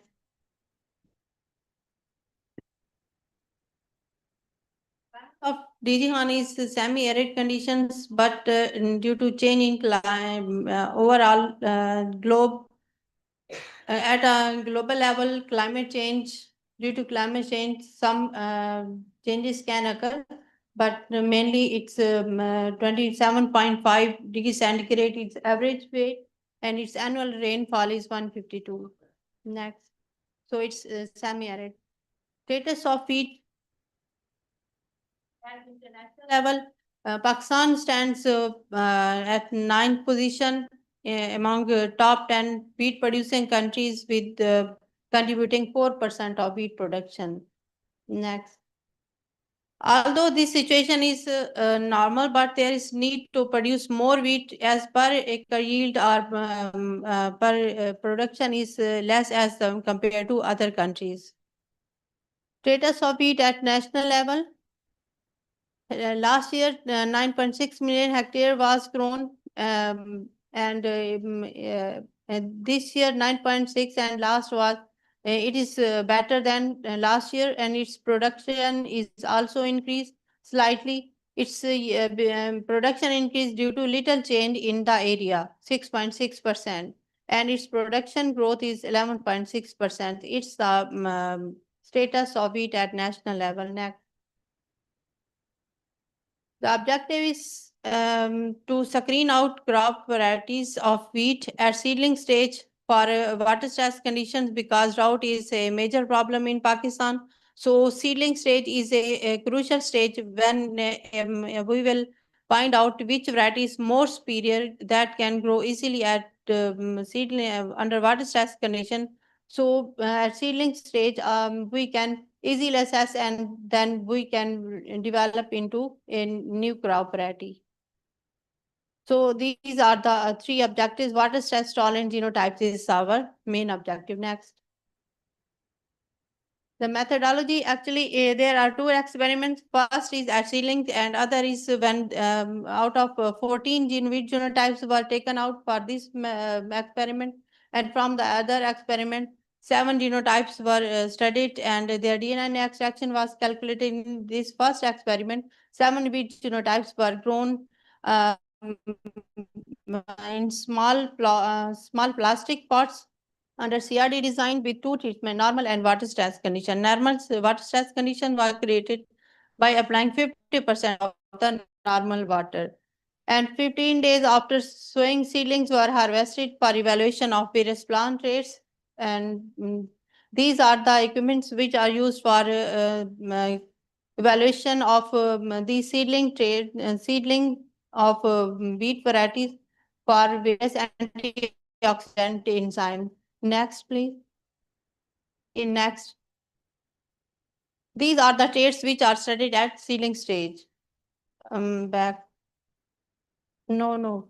Next. Yes, next. These are the results of experiment at seedling stage.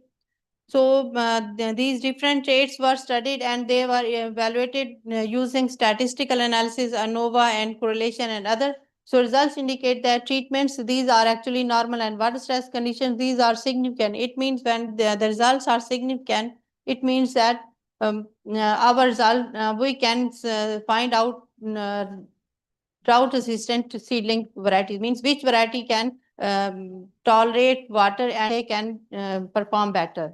So varieties out of 14, these are also highly significant for, they show significant results for all trait studies like shoot length, root length, relative growth rate, fresh shoot weight, dry shoot weight, and water content. Similarly, the interaction between them is also significant. Next. These are the comparison of mean through this experiment, we can find out which variety is superior, and we can find out which variety is superior on the base of plant rates we studied. These are the 14 varieties which are grown under normal and water stress, and we can observe that B9, 10, and 14, 13 perform better for shoot length and root length, similarly at the normal and water stress condition. Next. The same varieties, mostly V8, V9, and V13. They perform best in almost all the seedling traits. Next. Under normal as well as water stress conditions. Our main concern is under water stress condition, which variety is performing better. So the variety, so the seedling of the variety which perform better at under water stress condition, it is desirable for us, and we will screen out these genotypes, and then we can directly select at seedling stage and then directly grow for the breeding program, plant breeding. Next. The purpose of our this experiment is to select the desirable genotype so that we can grow at maturity stage, and then we made cross to develop F1 hybrids, and then through the breeding program we will develop crop variety, such variety which is tolerant to water stress conditions. So so these are the initial experiments. Then next. Under water stress condition, how a variety or crop remain tolerant means under water stress and normal stress. Normal stress plant can grow well, but under water stress, how a plant can well. There are some conditions like their root length can be increased, their fresh root water will be Last 2 minutes. improved, and antioxidant enzymes. So the variety which show a more antioxidant enzyme, they can be survived. Next. It is experiment through DNA analysis, we identify that which variety is more diversification. Next. And this index indicated that OCOP 2000 has more value for similarity matrix, and 407 and Punjab 96 with MH. So these three varieties are selected for further wheat breeding program. Next. So results, these are the activities of our department, but results indicate that out of 14, we 8, 9, and 14 were sorted out, and then 8, 9, almost 4 to 5 varieties were separated out, and their genetic diversity were found out through DNA extraction, and out of these, 4 were selected for wheat breeding program, means for crossing. These are the pictures of our department. Students in the field, you can say they are making crosses in the wheat of wheat. It's our wheat harvesting. Next. These are the means in our department, not only hybridization in wheat, but sunflower and other, it is the DNA extraction. Next. So these are the different activities we perform during the our department. So these are the visit when I last year I went to the Turkey, and these are the last month our activity. Thank you so much.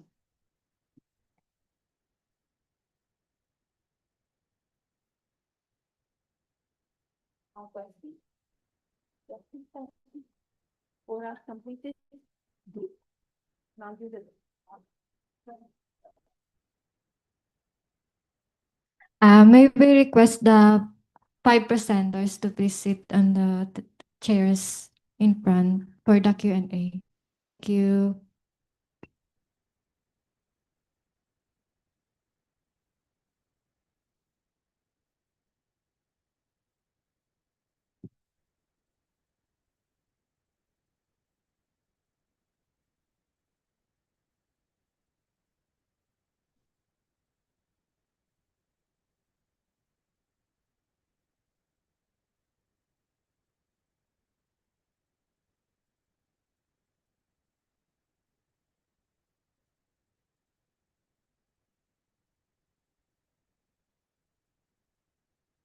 Okay, thank you for all your great presentations. So I'm curious about the solar techs.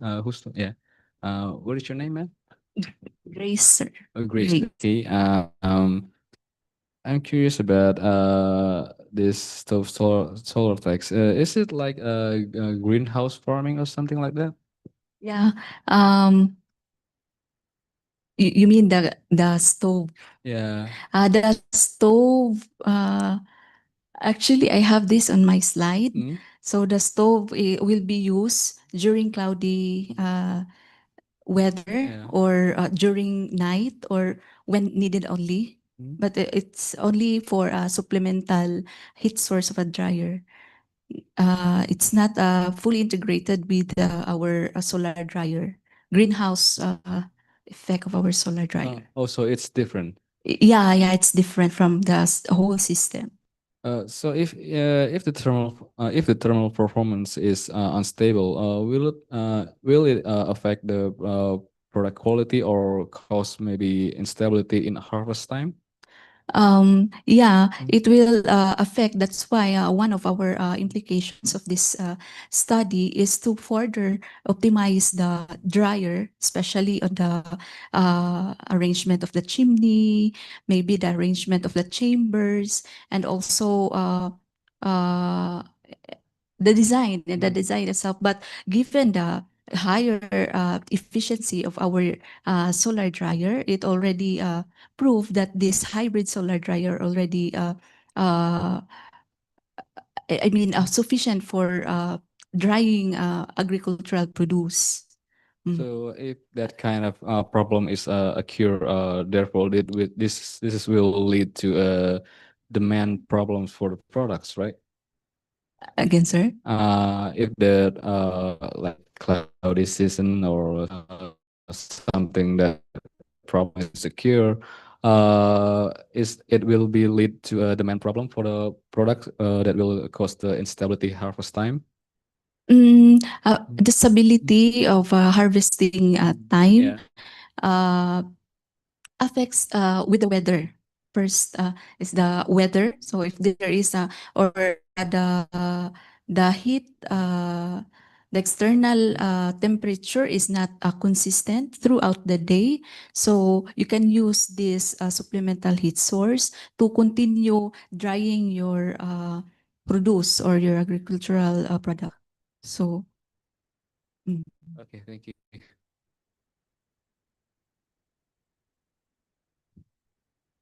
Hello. So in the interest of time, we decided to just ask one question for each. Okay. Okay.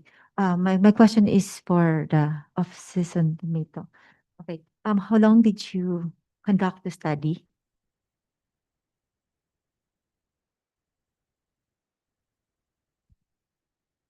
Hello.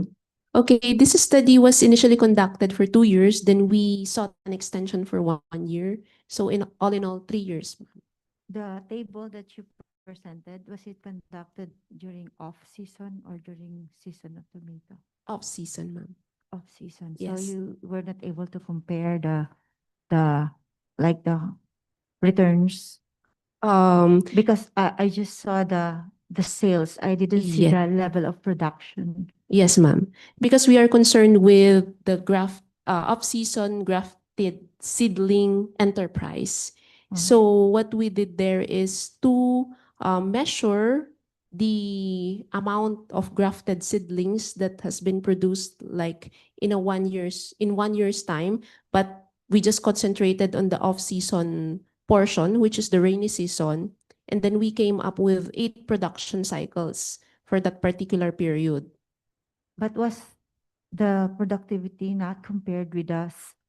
Yeah. Because that you can see there the Mhm. difference, whether when the reason why there's a Yes. seasonality of crops is because it's a natural course of thing that Yes. you have to, we don't force things to occur in such a way that what we wanted for them to be planted. But I think it's the term the natural course, that means we are also promoting crop diversification in that way. So that's why I'm asking for is there a comparison whether they'll be getting more crops than if they planted otherwise, if they planted other crops during the season also that is intended for that crop? Yes. That could also be an objective way of Mhm. saying that, oh, farm, you go into this even if it's an off season because it is better in terms of, because the only parameter you mentioned there was the cost. Yes, and the- ma'am. Actually, a previous study has already been conducted for the comparison of off-season and the in-season tomatoes. So it was found out that off-season grafted tomato really produces higher yield during the off-season time. Because if we will plant this or we will use this during the regular season of tomatoes, it will gain a lower yield than the regular or the normal tomatoes. That's the grafted tomatoes will gain lower yield than that of the normal tomatoes, which is not grafted. So it is just recommended that we use or we plant the off-season tomato during the rainy season, not for the regular season. But in that case, the what do you call this? The year-round supply of tomatoes is ensured because the farmers can use the regular tomatoes during the normal season, and the farmers can use the off-season grafted tomato during the rainy season. So they will just shift the variety that they will use With the to same- ensure that the supply is still year-round. with the same area being planted. Yes, ma'am. Oh, so that gives us another issue on the long-term sustainability of that. Another question, last question for you. How would you associate the changes in the PECs that is brought by the intervention that you have mentioned, the different interventions? Yes, ma'am. As I've shown a while ago, we have different activities conducted. So we involve first the farmers for the training of trainers and the FFS. Yes, we also did we involved even the youth, which is the children of these farmers, so that they can also participate in their farm business enterprise. So in that way, even if the farmers grow older, the sustainability is ensured since the younger ones are also already involved in the production. Yeah, I understand, but what I meant is, how would you know that the association of the change is brought about by the intervention? Mhm.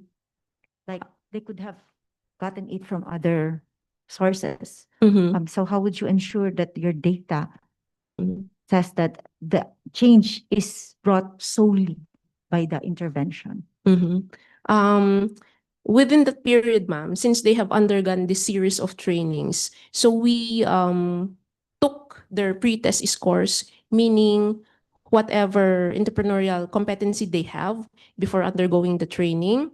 And then with that, we consistently monitored their participation. And then eventually after this series of trainings, we are also aware actually that they are not participating in any other training aside from what we are providing them. So at least we have controlled for the fact that they are learning from our training only So there's and a not from control. other There's trainings. a control factor? Um, Or it's just a descriptive way of saying, oh, it increases? Because the 2 years is a very, very long yes, ma'am. period for them to say that, oh, I got this from the training, not from any other source. Anyway, it's just some thoughts that you might think of Yes, ma'am. in improving your paper, because in some statistical analysis, they usually look for the association that would be entirely solely for the intervention. Mhm. Okay. Yes, ma'am. Considered po. Thank you. Thank you for the time. I'm interesting about the presentation about the algae. I want to know more about the protein profiles, the difference protein profile from the single protein cell from this algae between if we combine with the conventional protein source, the other protein source. You mean protein? Yes. Okay. So in this one that is very important, very noticeable in this microalgae is the presence of the gamma linoleic acid. Okay, that's an antioxidant that is not that cannot be found in the conventional soya and corn, something like that, or and other fish meals. The amino acid profile of the spirulina is more on the antioxidants. Okay, particularly that of the gamma linoleic acid. That's the reason why even in humans, when they use this, they call this as a wonderful food because it can make you healthy the whole day without eating, something like that. But again, and aside from that, in the conventional, you have the particular amino acid profiles like it's this phenylalanine, alanine, something like that. But the one thing that is noticeable that I've told you is that the gamma linoleic acid at the same time it has phycocyanin. Okay, that's so in other words, it has vitamin A, vitamin D, and E. So you cannot find that in any other source. That you can find it in just one microorganism, particularly this Filamentus. In other words, those potent antioxidants, vitamin A, C, and E, can be found in one microorganisms aside from the gamma linoleic. So it's entirely superb compared to the conventional ones. That's what. Also, how about the most influence environmental parameters that affect the productions of the spirulina? Oh, at the temperature. One time we have experienced loss or death of our culture because of so much heat. So we were able to study about it, the effect of this in temperature. So what we did was we put, because we are using the open raceway pond. So it's so that, when we transfer this to the farmer, it is more fit rather than doing it in an aquarium, right? So what we did, we cover this with a black net to control the temperature. So we decrease the temperature from 32 to 28 to 27 degrees. And then during the heat, then we studied the cell type or the cell profile. And then we have noticed that this cell has this way of coping with the temperature. They release this mucus and mucus liquid, and they support it to themselves so that they can thrive during hot season. However, although they have this capacity to overcome that, we do not have that yet in any literature. We have not yet published that thing. However, despite that they have that camouflage to protect themselves against heat or stress heat, the production is still lower compared to when the temperature is ambient, which is like 27 to 28, the normal room temp. But if the heat strikes at around 30 to 32, they're having problems, and they start to die, something like that, even though they have that mechanism. It's already developed for the like a scale of production industries. Actually, it can be, but what I'm doing right now is we are doing it at the low cost. Like for example, we already have introduced this to the fisher folks, in fact, but they're having this problem on adoption because they think that they would produce ponds. And then we have introduced it to them. No, you cannot use pond. You can just use dig a hole, and then we can do that. And then so in other words, we are into stage of letting them introduce this and letting them know that, even without so much intricate way of culturing, that you can do that. Like you just leave it there. Yeah. And even that, and even in the thought of like growing them without any supervision, we are into that stage already.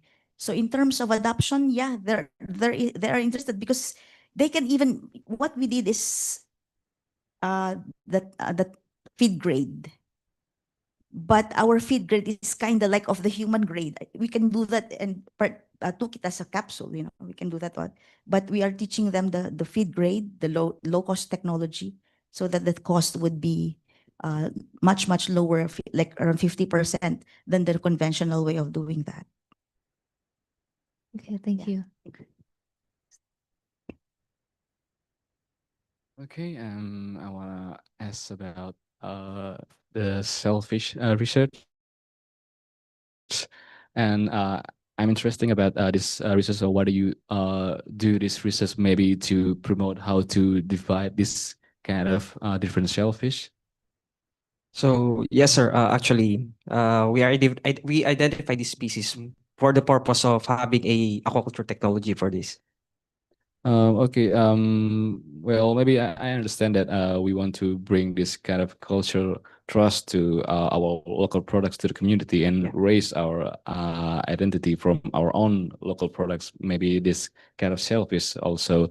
But is this kind of shellfish already become a primary product in your community? Actually, in the municipality of Calabanga, where San Miguel Bay is located, it is a primary commodity for them. So, and there are foreign, especially Koreans, that come to Calabanga and have a mass gathering of this commodity. Or just to search this kind of shellfish to import to Korea? Yes, to import to Korea because Okay. they love especially the species of piyong.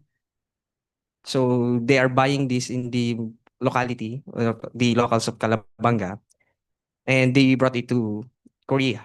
So maybe the problem is your local community don't quite understand how to divide them. Yes, indeed. So they do not know that in the other municipalities, they do not know that there are 3 species. And but Calabanga, the municipality of Calabanga, they are aware of the species. However, they are not aware of the seasonality of these species.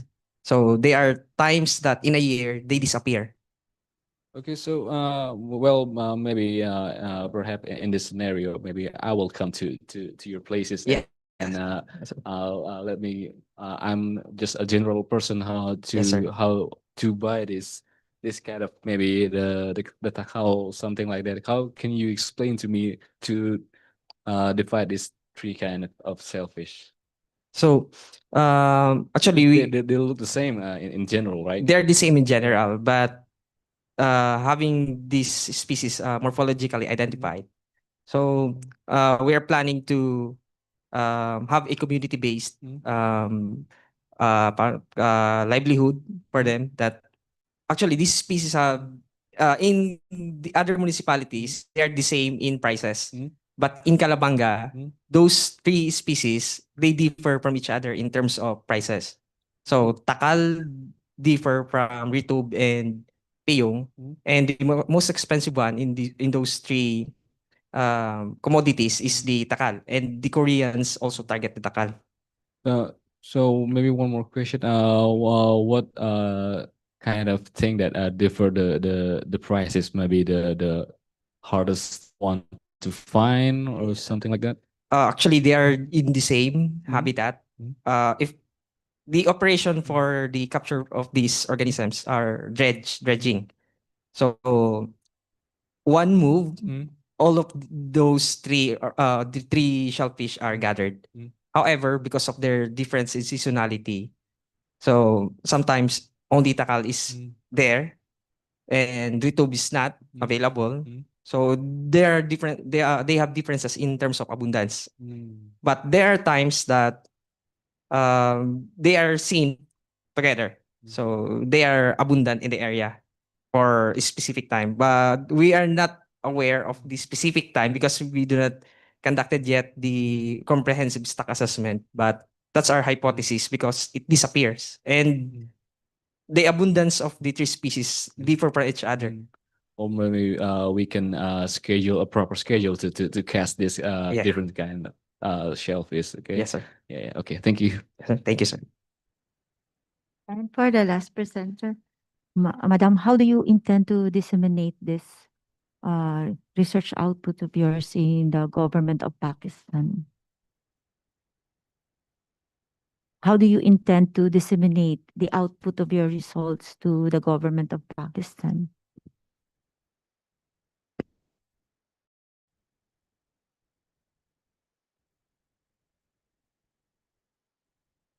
Thank you so much for your question.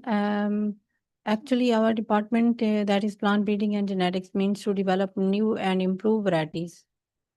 So the main purpose of this research is to, first of all, identify the plants or crop varieties, means already available already available germ plants. We sort out varieties which are tolerant to tolerant to heat stress and other abiotic stress. So in this aspect only water stress is identified, but when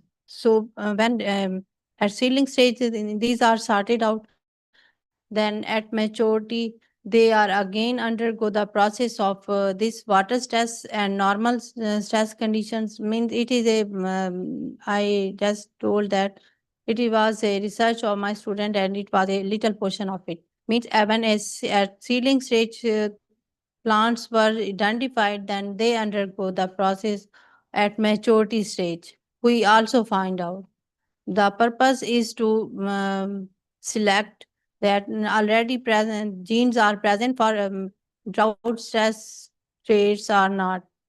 So when it was identified through the plant traits as well as through the DNA study, that there is genetic diversity, because genetic diversity is important for development of any crop variety. If there is no genetic diversity, it means your process of plant breeding means to develop new variety is not successful. So when I identified it, then at maturity we made the crosses between drought tolerant with the superior traits and drought susceptible with the good quality, means good floor quality plants. So the as this plant breeding procedure, if we can say is conventional, it takes 5 to 7 years, almost more than to 7 years. 4 to 7 years for developmental stage and 7 to 12 years for trial stages. Means when a variety is developed, then it undergo the different trials in different locations of country. So all in all, it takes how many years for the people to adopt the technology? It is at initial stage, means F3 to F4 stage, means when F1 F hybrid is produced, it takes 2 years. First year for screening of these plants, these varieties, and then they undergo the crossing. That is F1 means it is our second year of developmental state. And now it is at F4 stage, means every year we grow in the field and select the superior plants. So almost F5 to 7, their segregation, you can say superior and inferior plants are also produced. So our purpose is to select every year superior plants which are tolerant to heat stress and other desirable traits. Which takes 7 to 12 years. I am almost 4 to 5 years have been completed. Okay, so another. So when plants go to at 5 generations, it means that almost variety germplasm is ready. Now it will undergo the process of trials. Okay. But does your government also provide resources to this kind of research? Because I've heard some friends who are also into that research in Pakistan. They said that the government does not fund them with this kind of, the agriculture is not a priority of Pakistan. So No, agriculture is priority of also Pakistan. Oh, really? Oh. Yes, because That might be another. it is the main part of economy of Pakistan, because farmers are everywhere, also in Pakistan. So maybe he's when they coming will from not- different province or different area, because he's also a PhD and he's studying the same, I think, water stress also from. It is the water stress, but today in our country there is flooding situation. Yeah, understand. All of us, I think, But when all of the countries they experience flooding. due to climate change, Yeah, heavy rainfall. So, but in winter season, there is no water. Mm-hmm.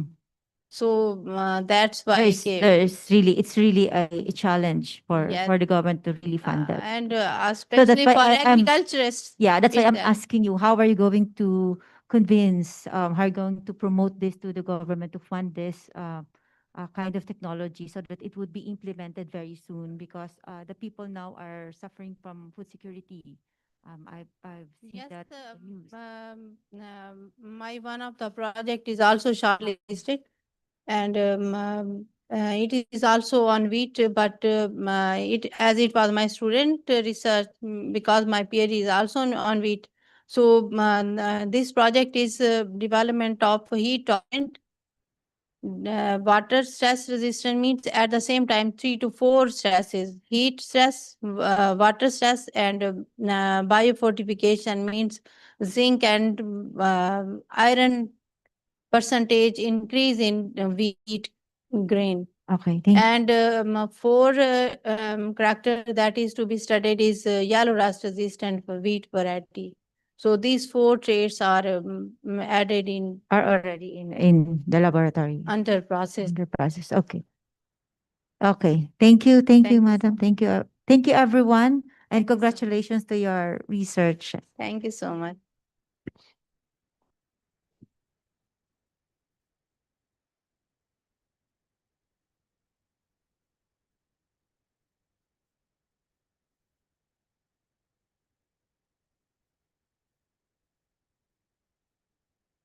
Thank you, everyone. We will go now to the awarding of the certificate of participation to all our presenters. May we request our dear panel of evaluators to do the honors of presenting the certificate of participation. So may we request Dr. Hani, Gajid Denny, and Dr. Disak to please come on stage and award the certificate of participation. Let me first read the citations. ICEA 2025, 6th International Conference on Education, Environment, and Agriculture. Certificate of appreciation is given to for participating as paper presenter of the research study titled, presented during the 6th International Conference on Education, Environment, and Agriculture on September 18 to 19, 2025, with the theme Innovative Solutions for Climate Resilience, Advancing Education, Agriculture, and Environmental Stewardship. Given this 18th day of September 2025 at Universitas Warmadewa, Bali, Indonesia. Signed, Ramona Isabel Ramirez, PhD. Overall Chairperson, ICEA 2025. Prof. Dr. Erigadi Soranaya Pandit, MP, Rector, Universitas Warmadewa. Albert Naperi, DPA, SUC President for CBSUE. So the first certificate of participation is awarded to Dr. May S.A. Lustre.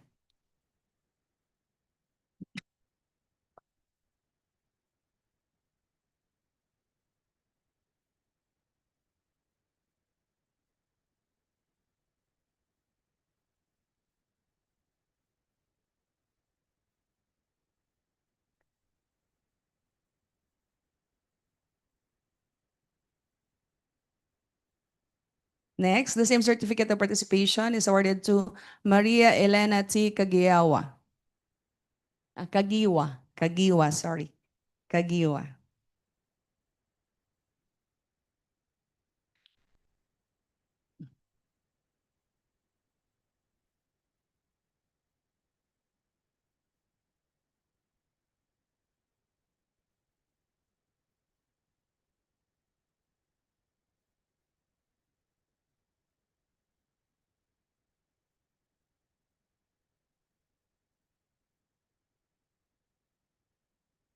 And the next presenter to receive her certificate of participation is Nandita Gushal for the impact of crop diversification on soil, carbon dynamics, and tropical rainfall agroforestry.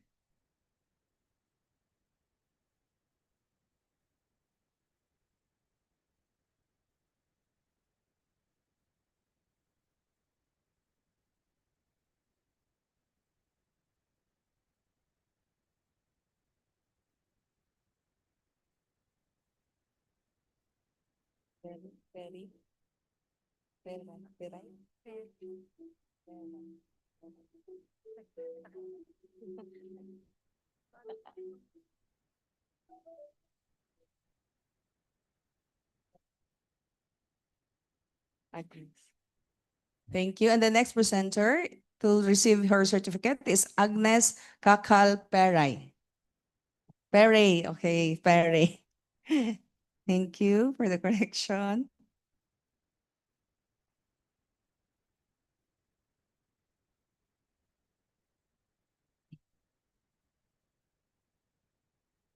Summary.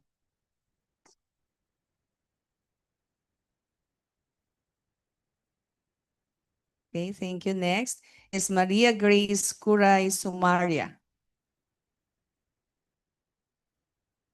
For the thermal performance and drying behavior of polycarbonate solar dryer integrated with turbo stove heating.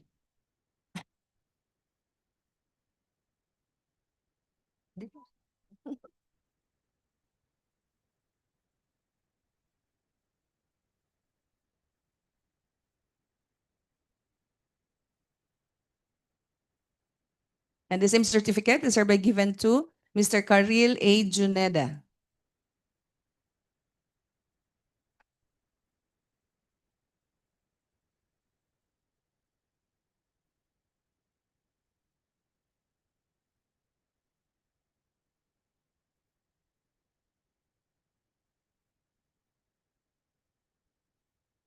And the next to receive her certificate is Ma'am Linda May A. Fernandez. For their study of season tomato kowloon production technology towards enterprise development.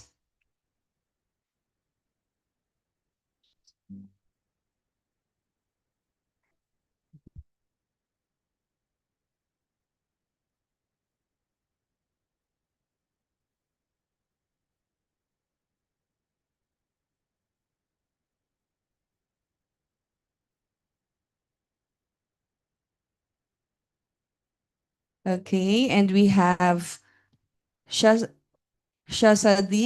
Mapara for the impact of water stress on wheat genotypes for various seedling traits.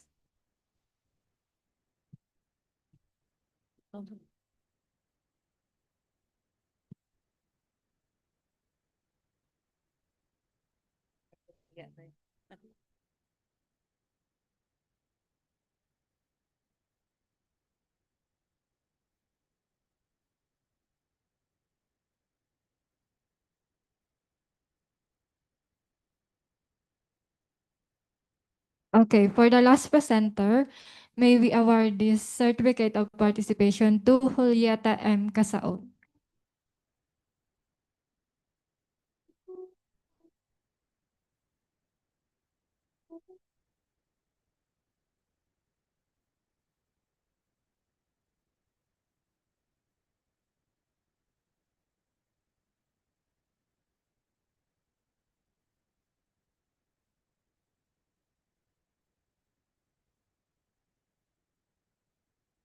Okay, can we have a picture for all the participants with the evaluators, please? Yeah.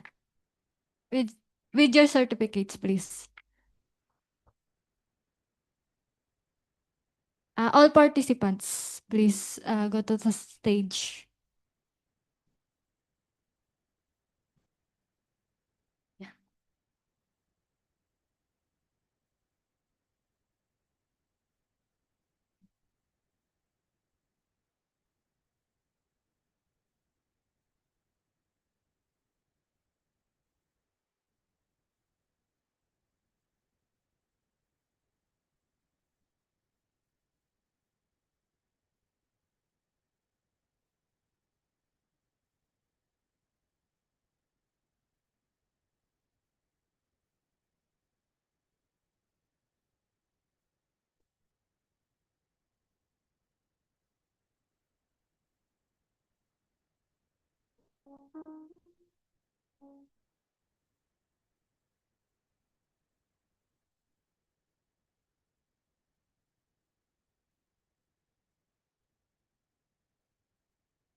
Thank you, everyone, and congratulations. We will proceed to the main hall. Um,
We are just waiting for the final results from our what do you call, awards committee. They're from there. They're not yet.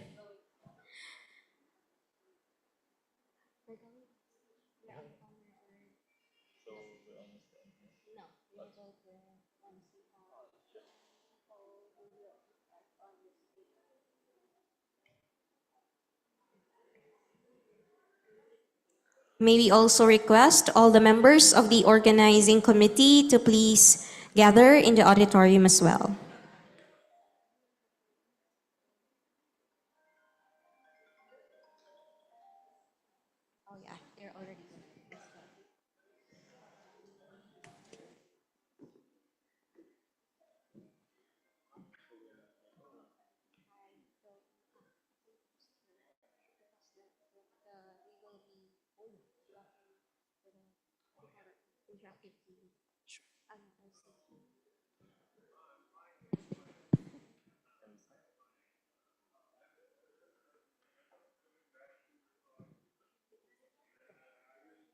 Welcome back to the Rectorate Building's main hall, the main venue of our ICEA 2025.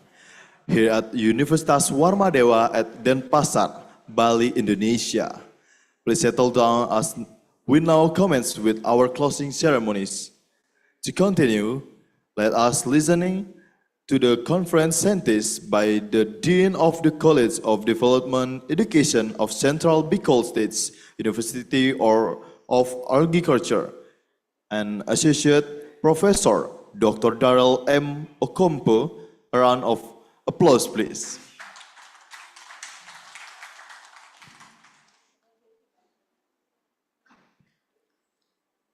Oh, I think may we request the presence of Dr. Darrell Ocampo?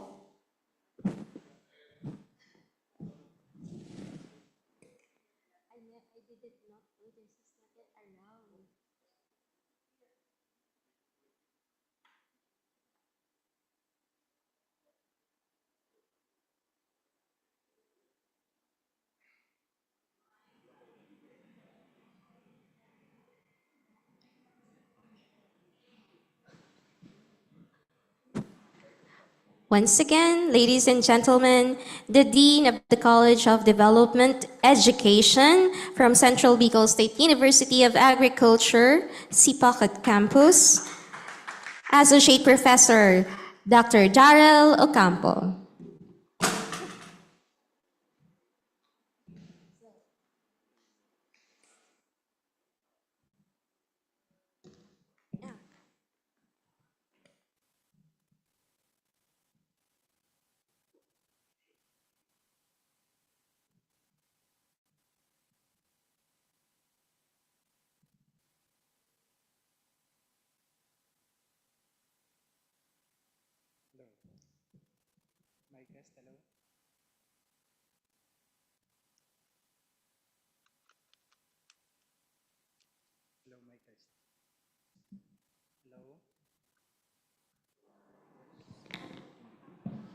Okay, hello.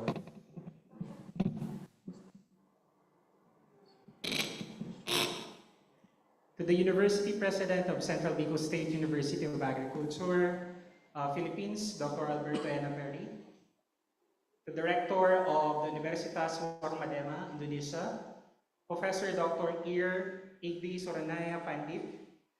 To the overall ICEA Chair and former Vice President for Research and Innovation of Central Bicol State University of Agriculture, Dr. Ramona Isabel Ramirez.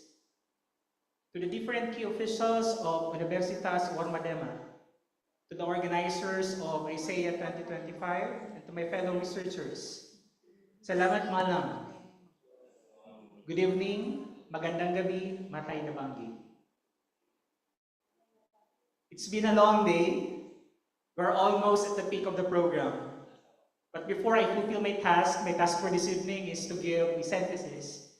Kindly tap the person beside you and tell that person, "Kamu terlihat lela namun tetap cantik." You look tired, yet still beautiful.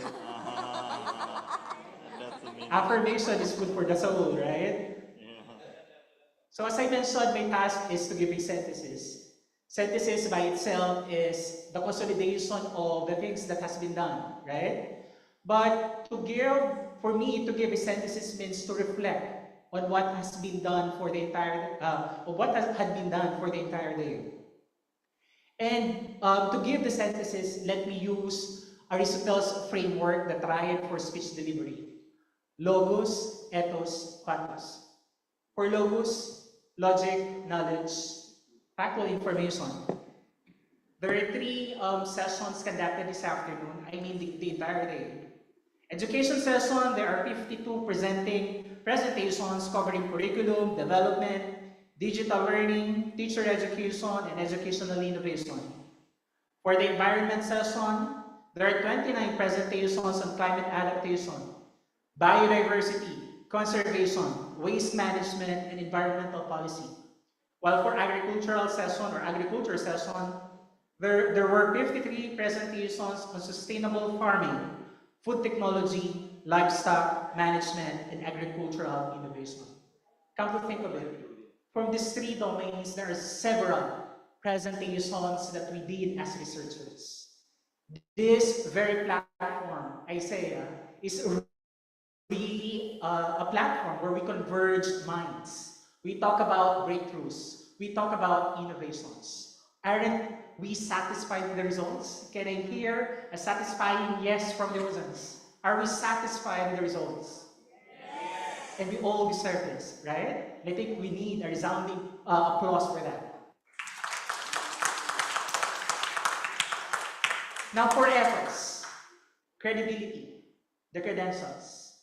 We are all academicians. We are all experts by our own terms. Some of us here are presidents, perhaps vice presidents, rectors, occupying certain positions in the government, in our universities, in our organizations. We are researchers, at the same time academicians, right? But have we asked ourselves, with the different outputs that we did, we are experts by our own terms. What are the causes for this? Yesterday, we had been invited by Universitas Warmadema to attend their charter anniversary. Several researchers were given awards for publishing in Scopus journals. In the Philippines, we do the same. We award people for their citations, item index, high index, different citations, just like Garuda and Sinta for Indonesia, right? And in the Philippines, the counterparts are, we have Philippine Electronic Journals, we also have recognized journals, we also have the so-called ASEAN Citation Index, different indices, right? Credentials, credibility. But as researchers, have asked ourselves, what is the reason, what is the very reason why we are doing the things we do? I hope with all the awards, with all the citations, with all these things that we're doing, we should not forget the things we do for research. And that is to transform lives for our beneficiaries, particularly the lost, the least, the most vulnerable. Hence, the third speech delivery in the triad of Aristotle, pathos, that is appeal to emotion. An appeal for us to do something, not forgetting the most vulnerable. That at the end of the day, we are researchers, we need to touch the lives of our beneficiaries, of our people.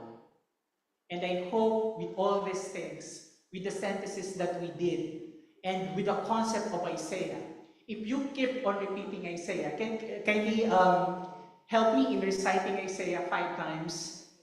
Please, in unison. Isaiah, Isaiah, Isaiah, Isaiah, Isaiah. What did you realize in repeating the term? Isaiah, Isaiah, Isaiah, Isaiah, Isaiah. It sounds what? What? Joy? What else? Exactly. Because this evening, ladies and gentlemen, we are all seen. I see you.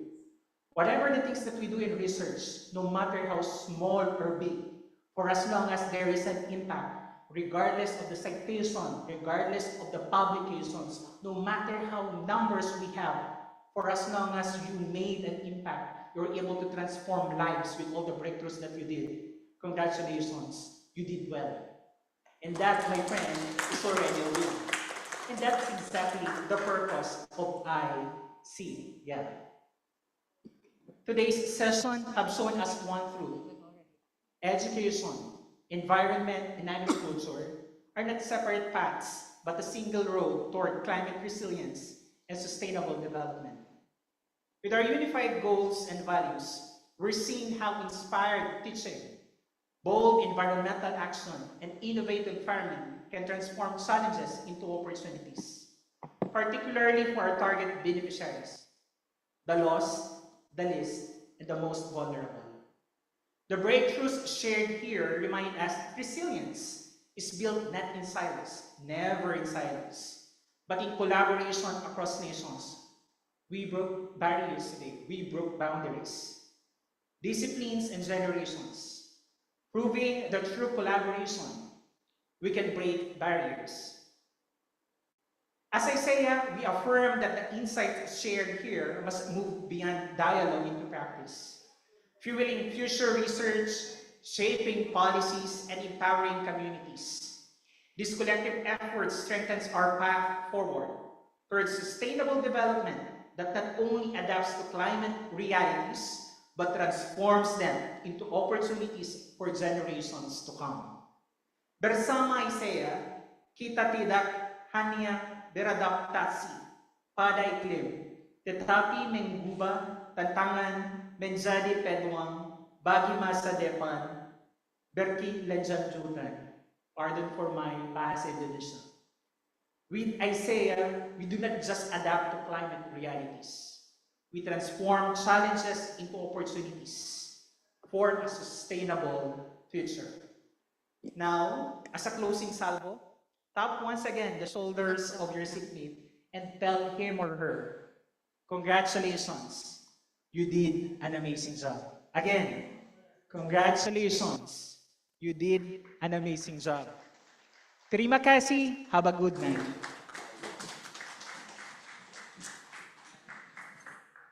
Thank you so much, Dr. Ocampo, for giving us a clear and comprehensive synthesis of ICEA 2025 using Logos, Ethos, and Pathos framework of Aristotle and leading us to discern on the results of all the presentations and sessions we had for today, the process of the results we shared, and the impact we create on every research that we do, all for the what was that?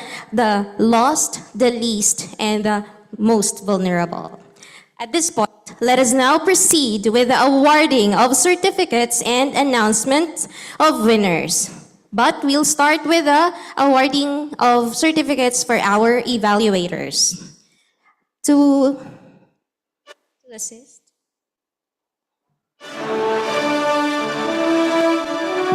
To assist in the giving of our awards, we are request our conference key official to be on the stage. We are request our ICEA conference chair, Dr. Ramirez, Universitas Warmadewa, Dr. Mangku, the International of Universitas Warmadewa, and also the Dr. Suni, and other key official of our partner and host university.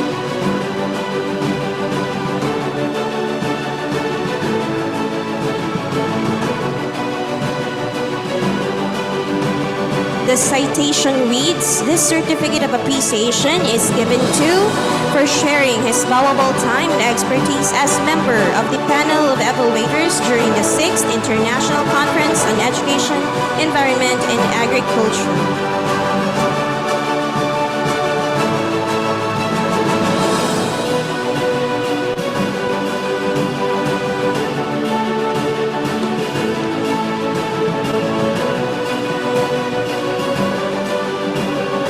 The first evaluator to receive the certificate of appreciation is Dr. Marcos Stefan B. Lagman for sharing his valuable time and expertise as a member of the panel of evaluators during the 6th International Conference on Education, Environment, and Agriculture.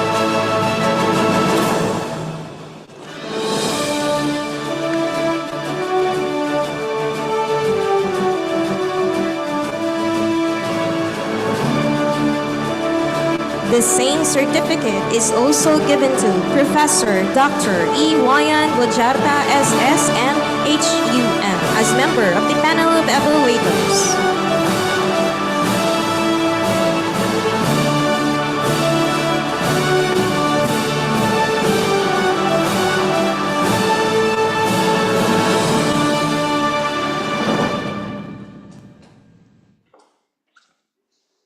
Next one, Dr. Niluputu Indiani, SAMM.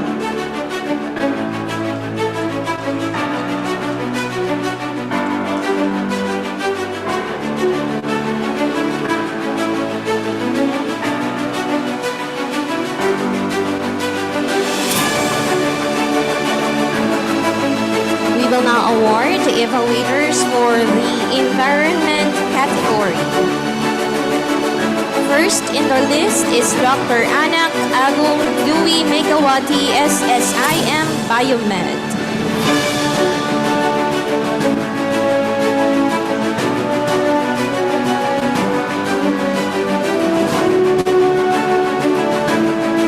Next one, Dr. Putu Ayusita Lakshmi, Bebas MSc.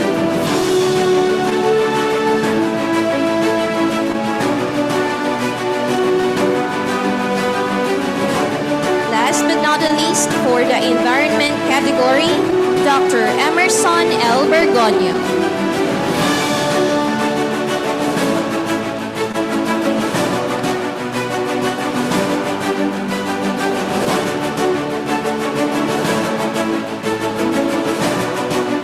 So from the category agriculture, Dr.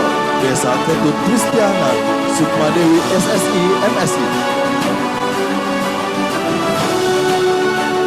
We also have Giri Denny Larasdi Putra SE MSI.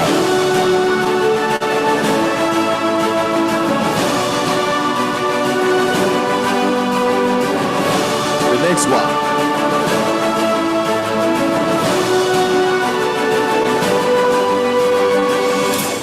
Dr. Hanilin A. Aguilar.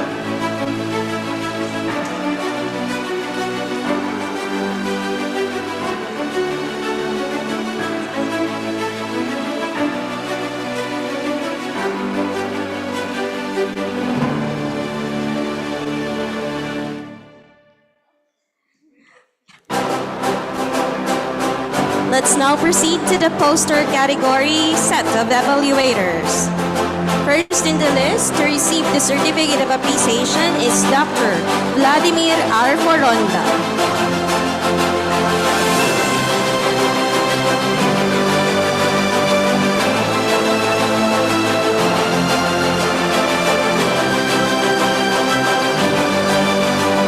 The next one, Ray A. Sanchez.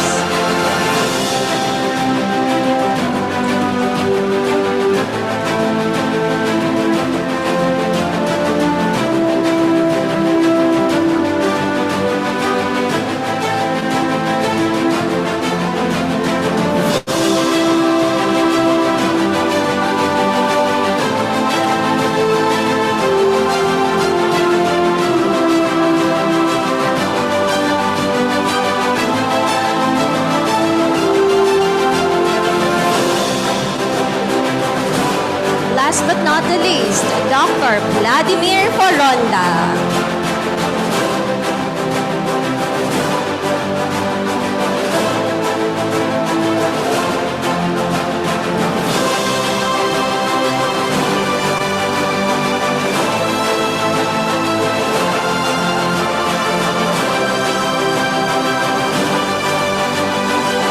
At this point, we would like to request the awards committee to please provide us with the result for the poster set of poster winners.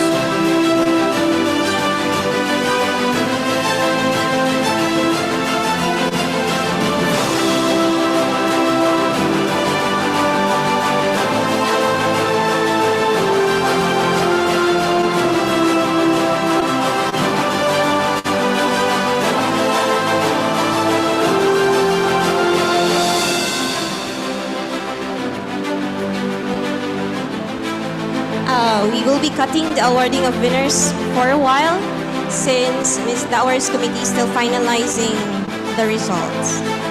But at this point, we will now listen to our closing remarks.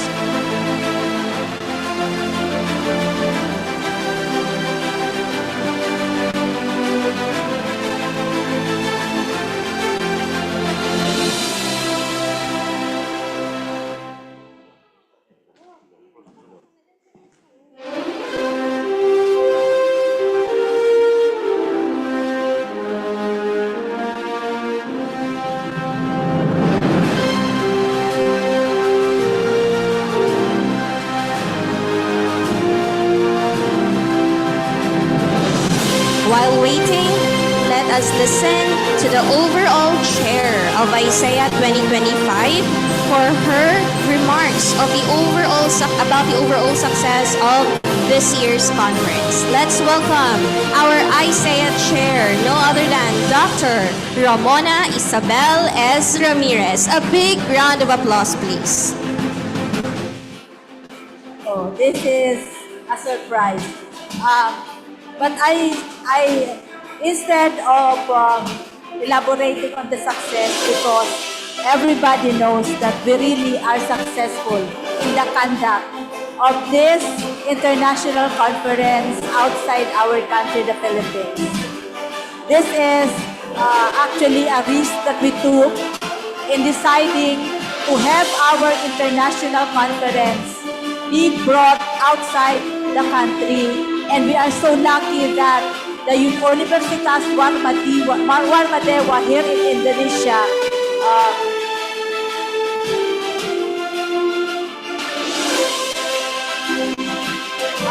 give us the consent and allowed us to do it here.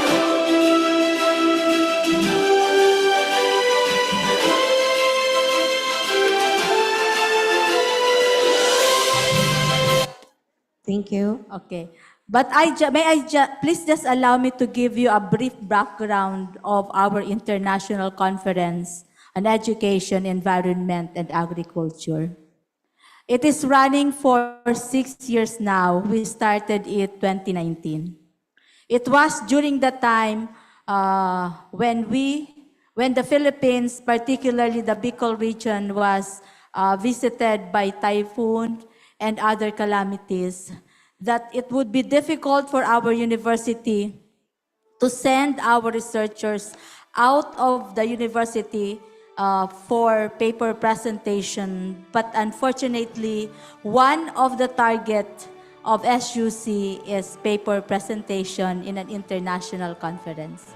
So we decided to establish or have the first ISEA for our faculty researchers to have a venue for paper presentation. And for the next 3 years, we conducted it virtually, online, inviting presenters mostly from the Philippines, and a few paper presenters from abroad. We were so lucky that there are many researchers who responded to our invitation, and it was a success. Now, because of the success of the online international conference, we again took the risk of trying to have it in a hybrid mode, that we conducted it face-to-face and also having other participants who cannot afford to be on the venue, just participate on site.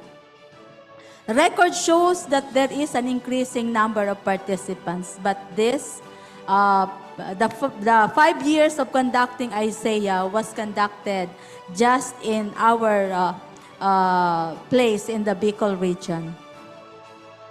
And again, because we are risk taker, we again decided to level up a little, and that is to bring it out of our country. And yes, we are here in Warmadewa University. I would like to also mention that the success of ISEA cannot be attained without the help of our colleagues in the university.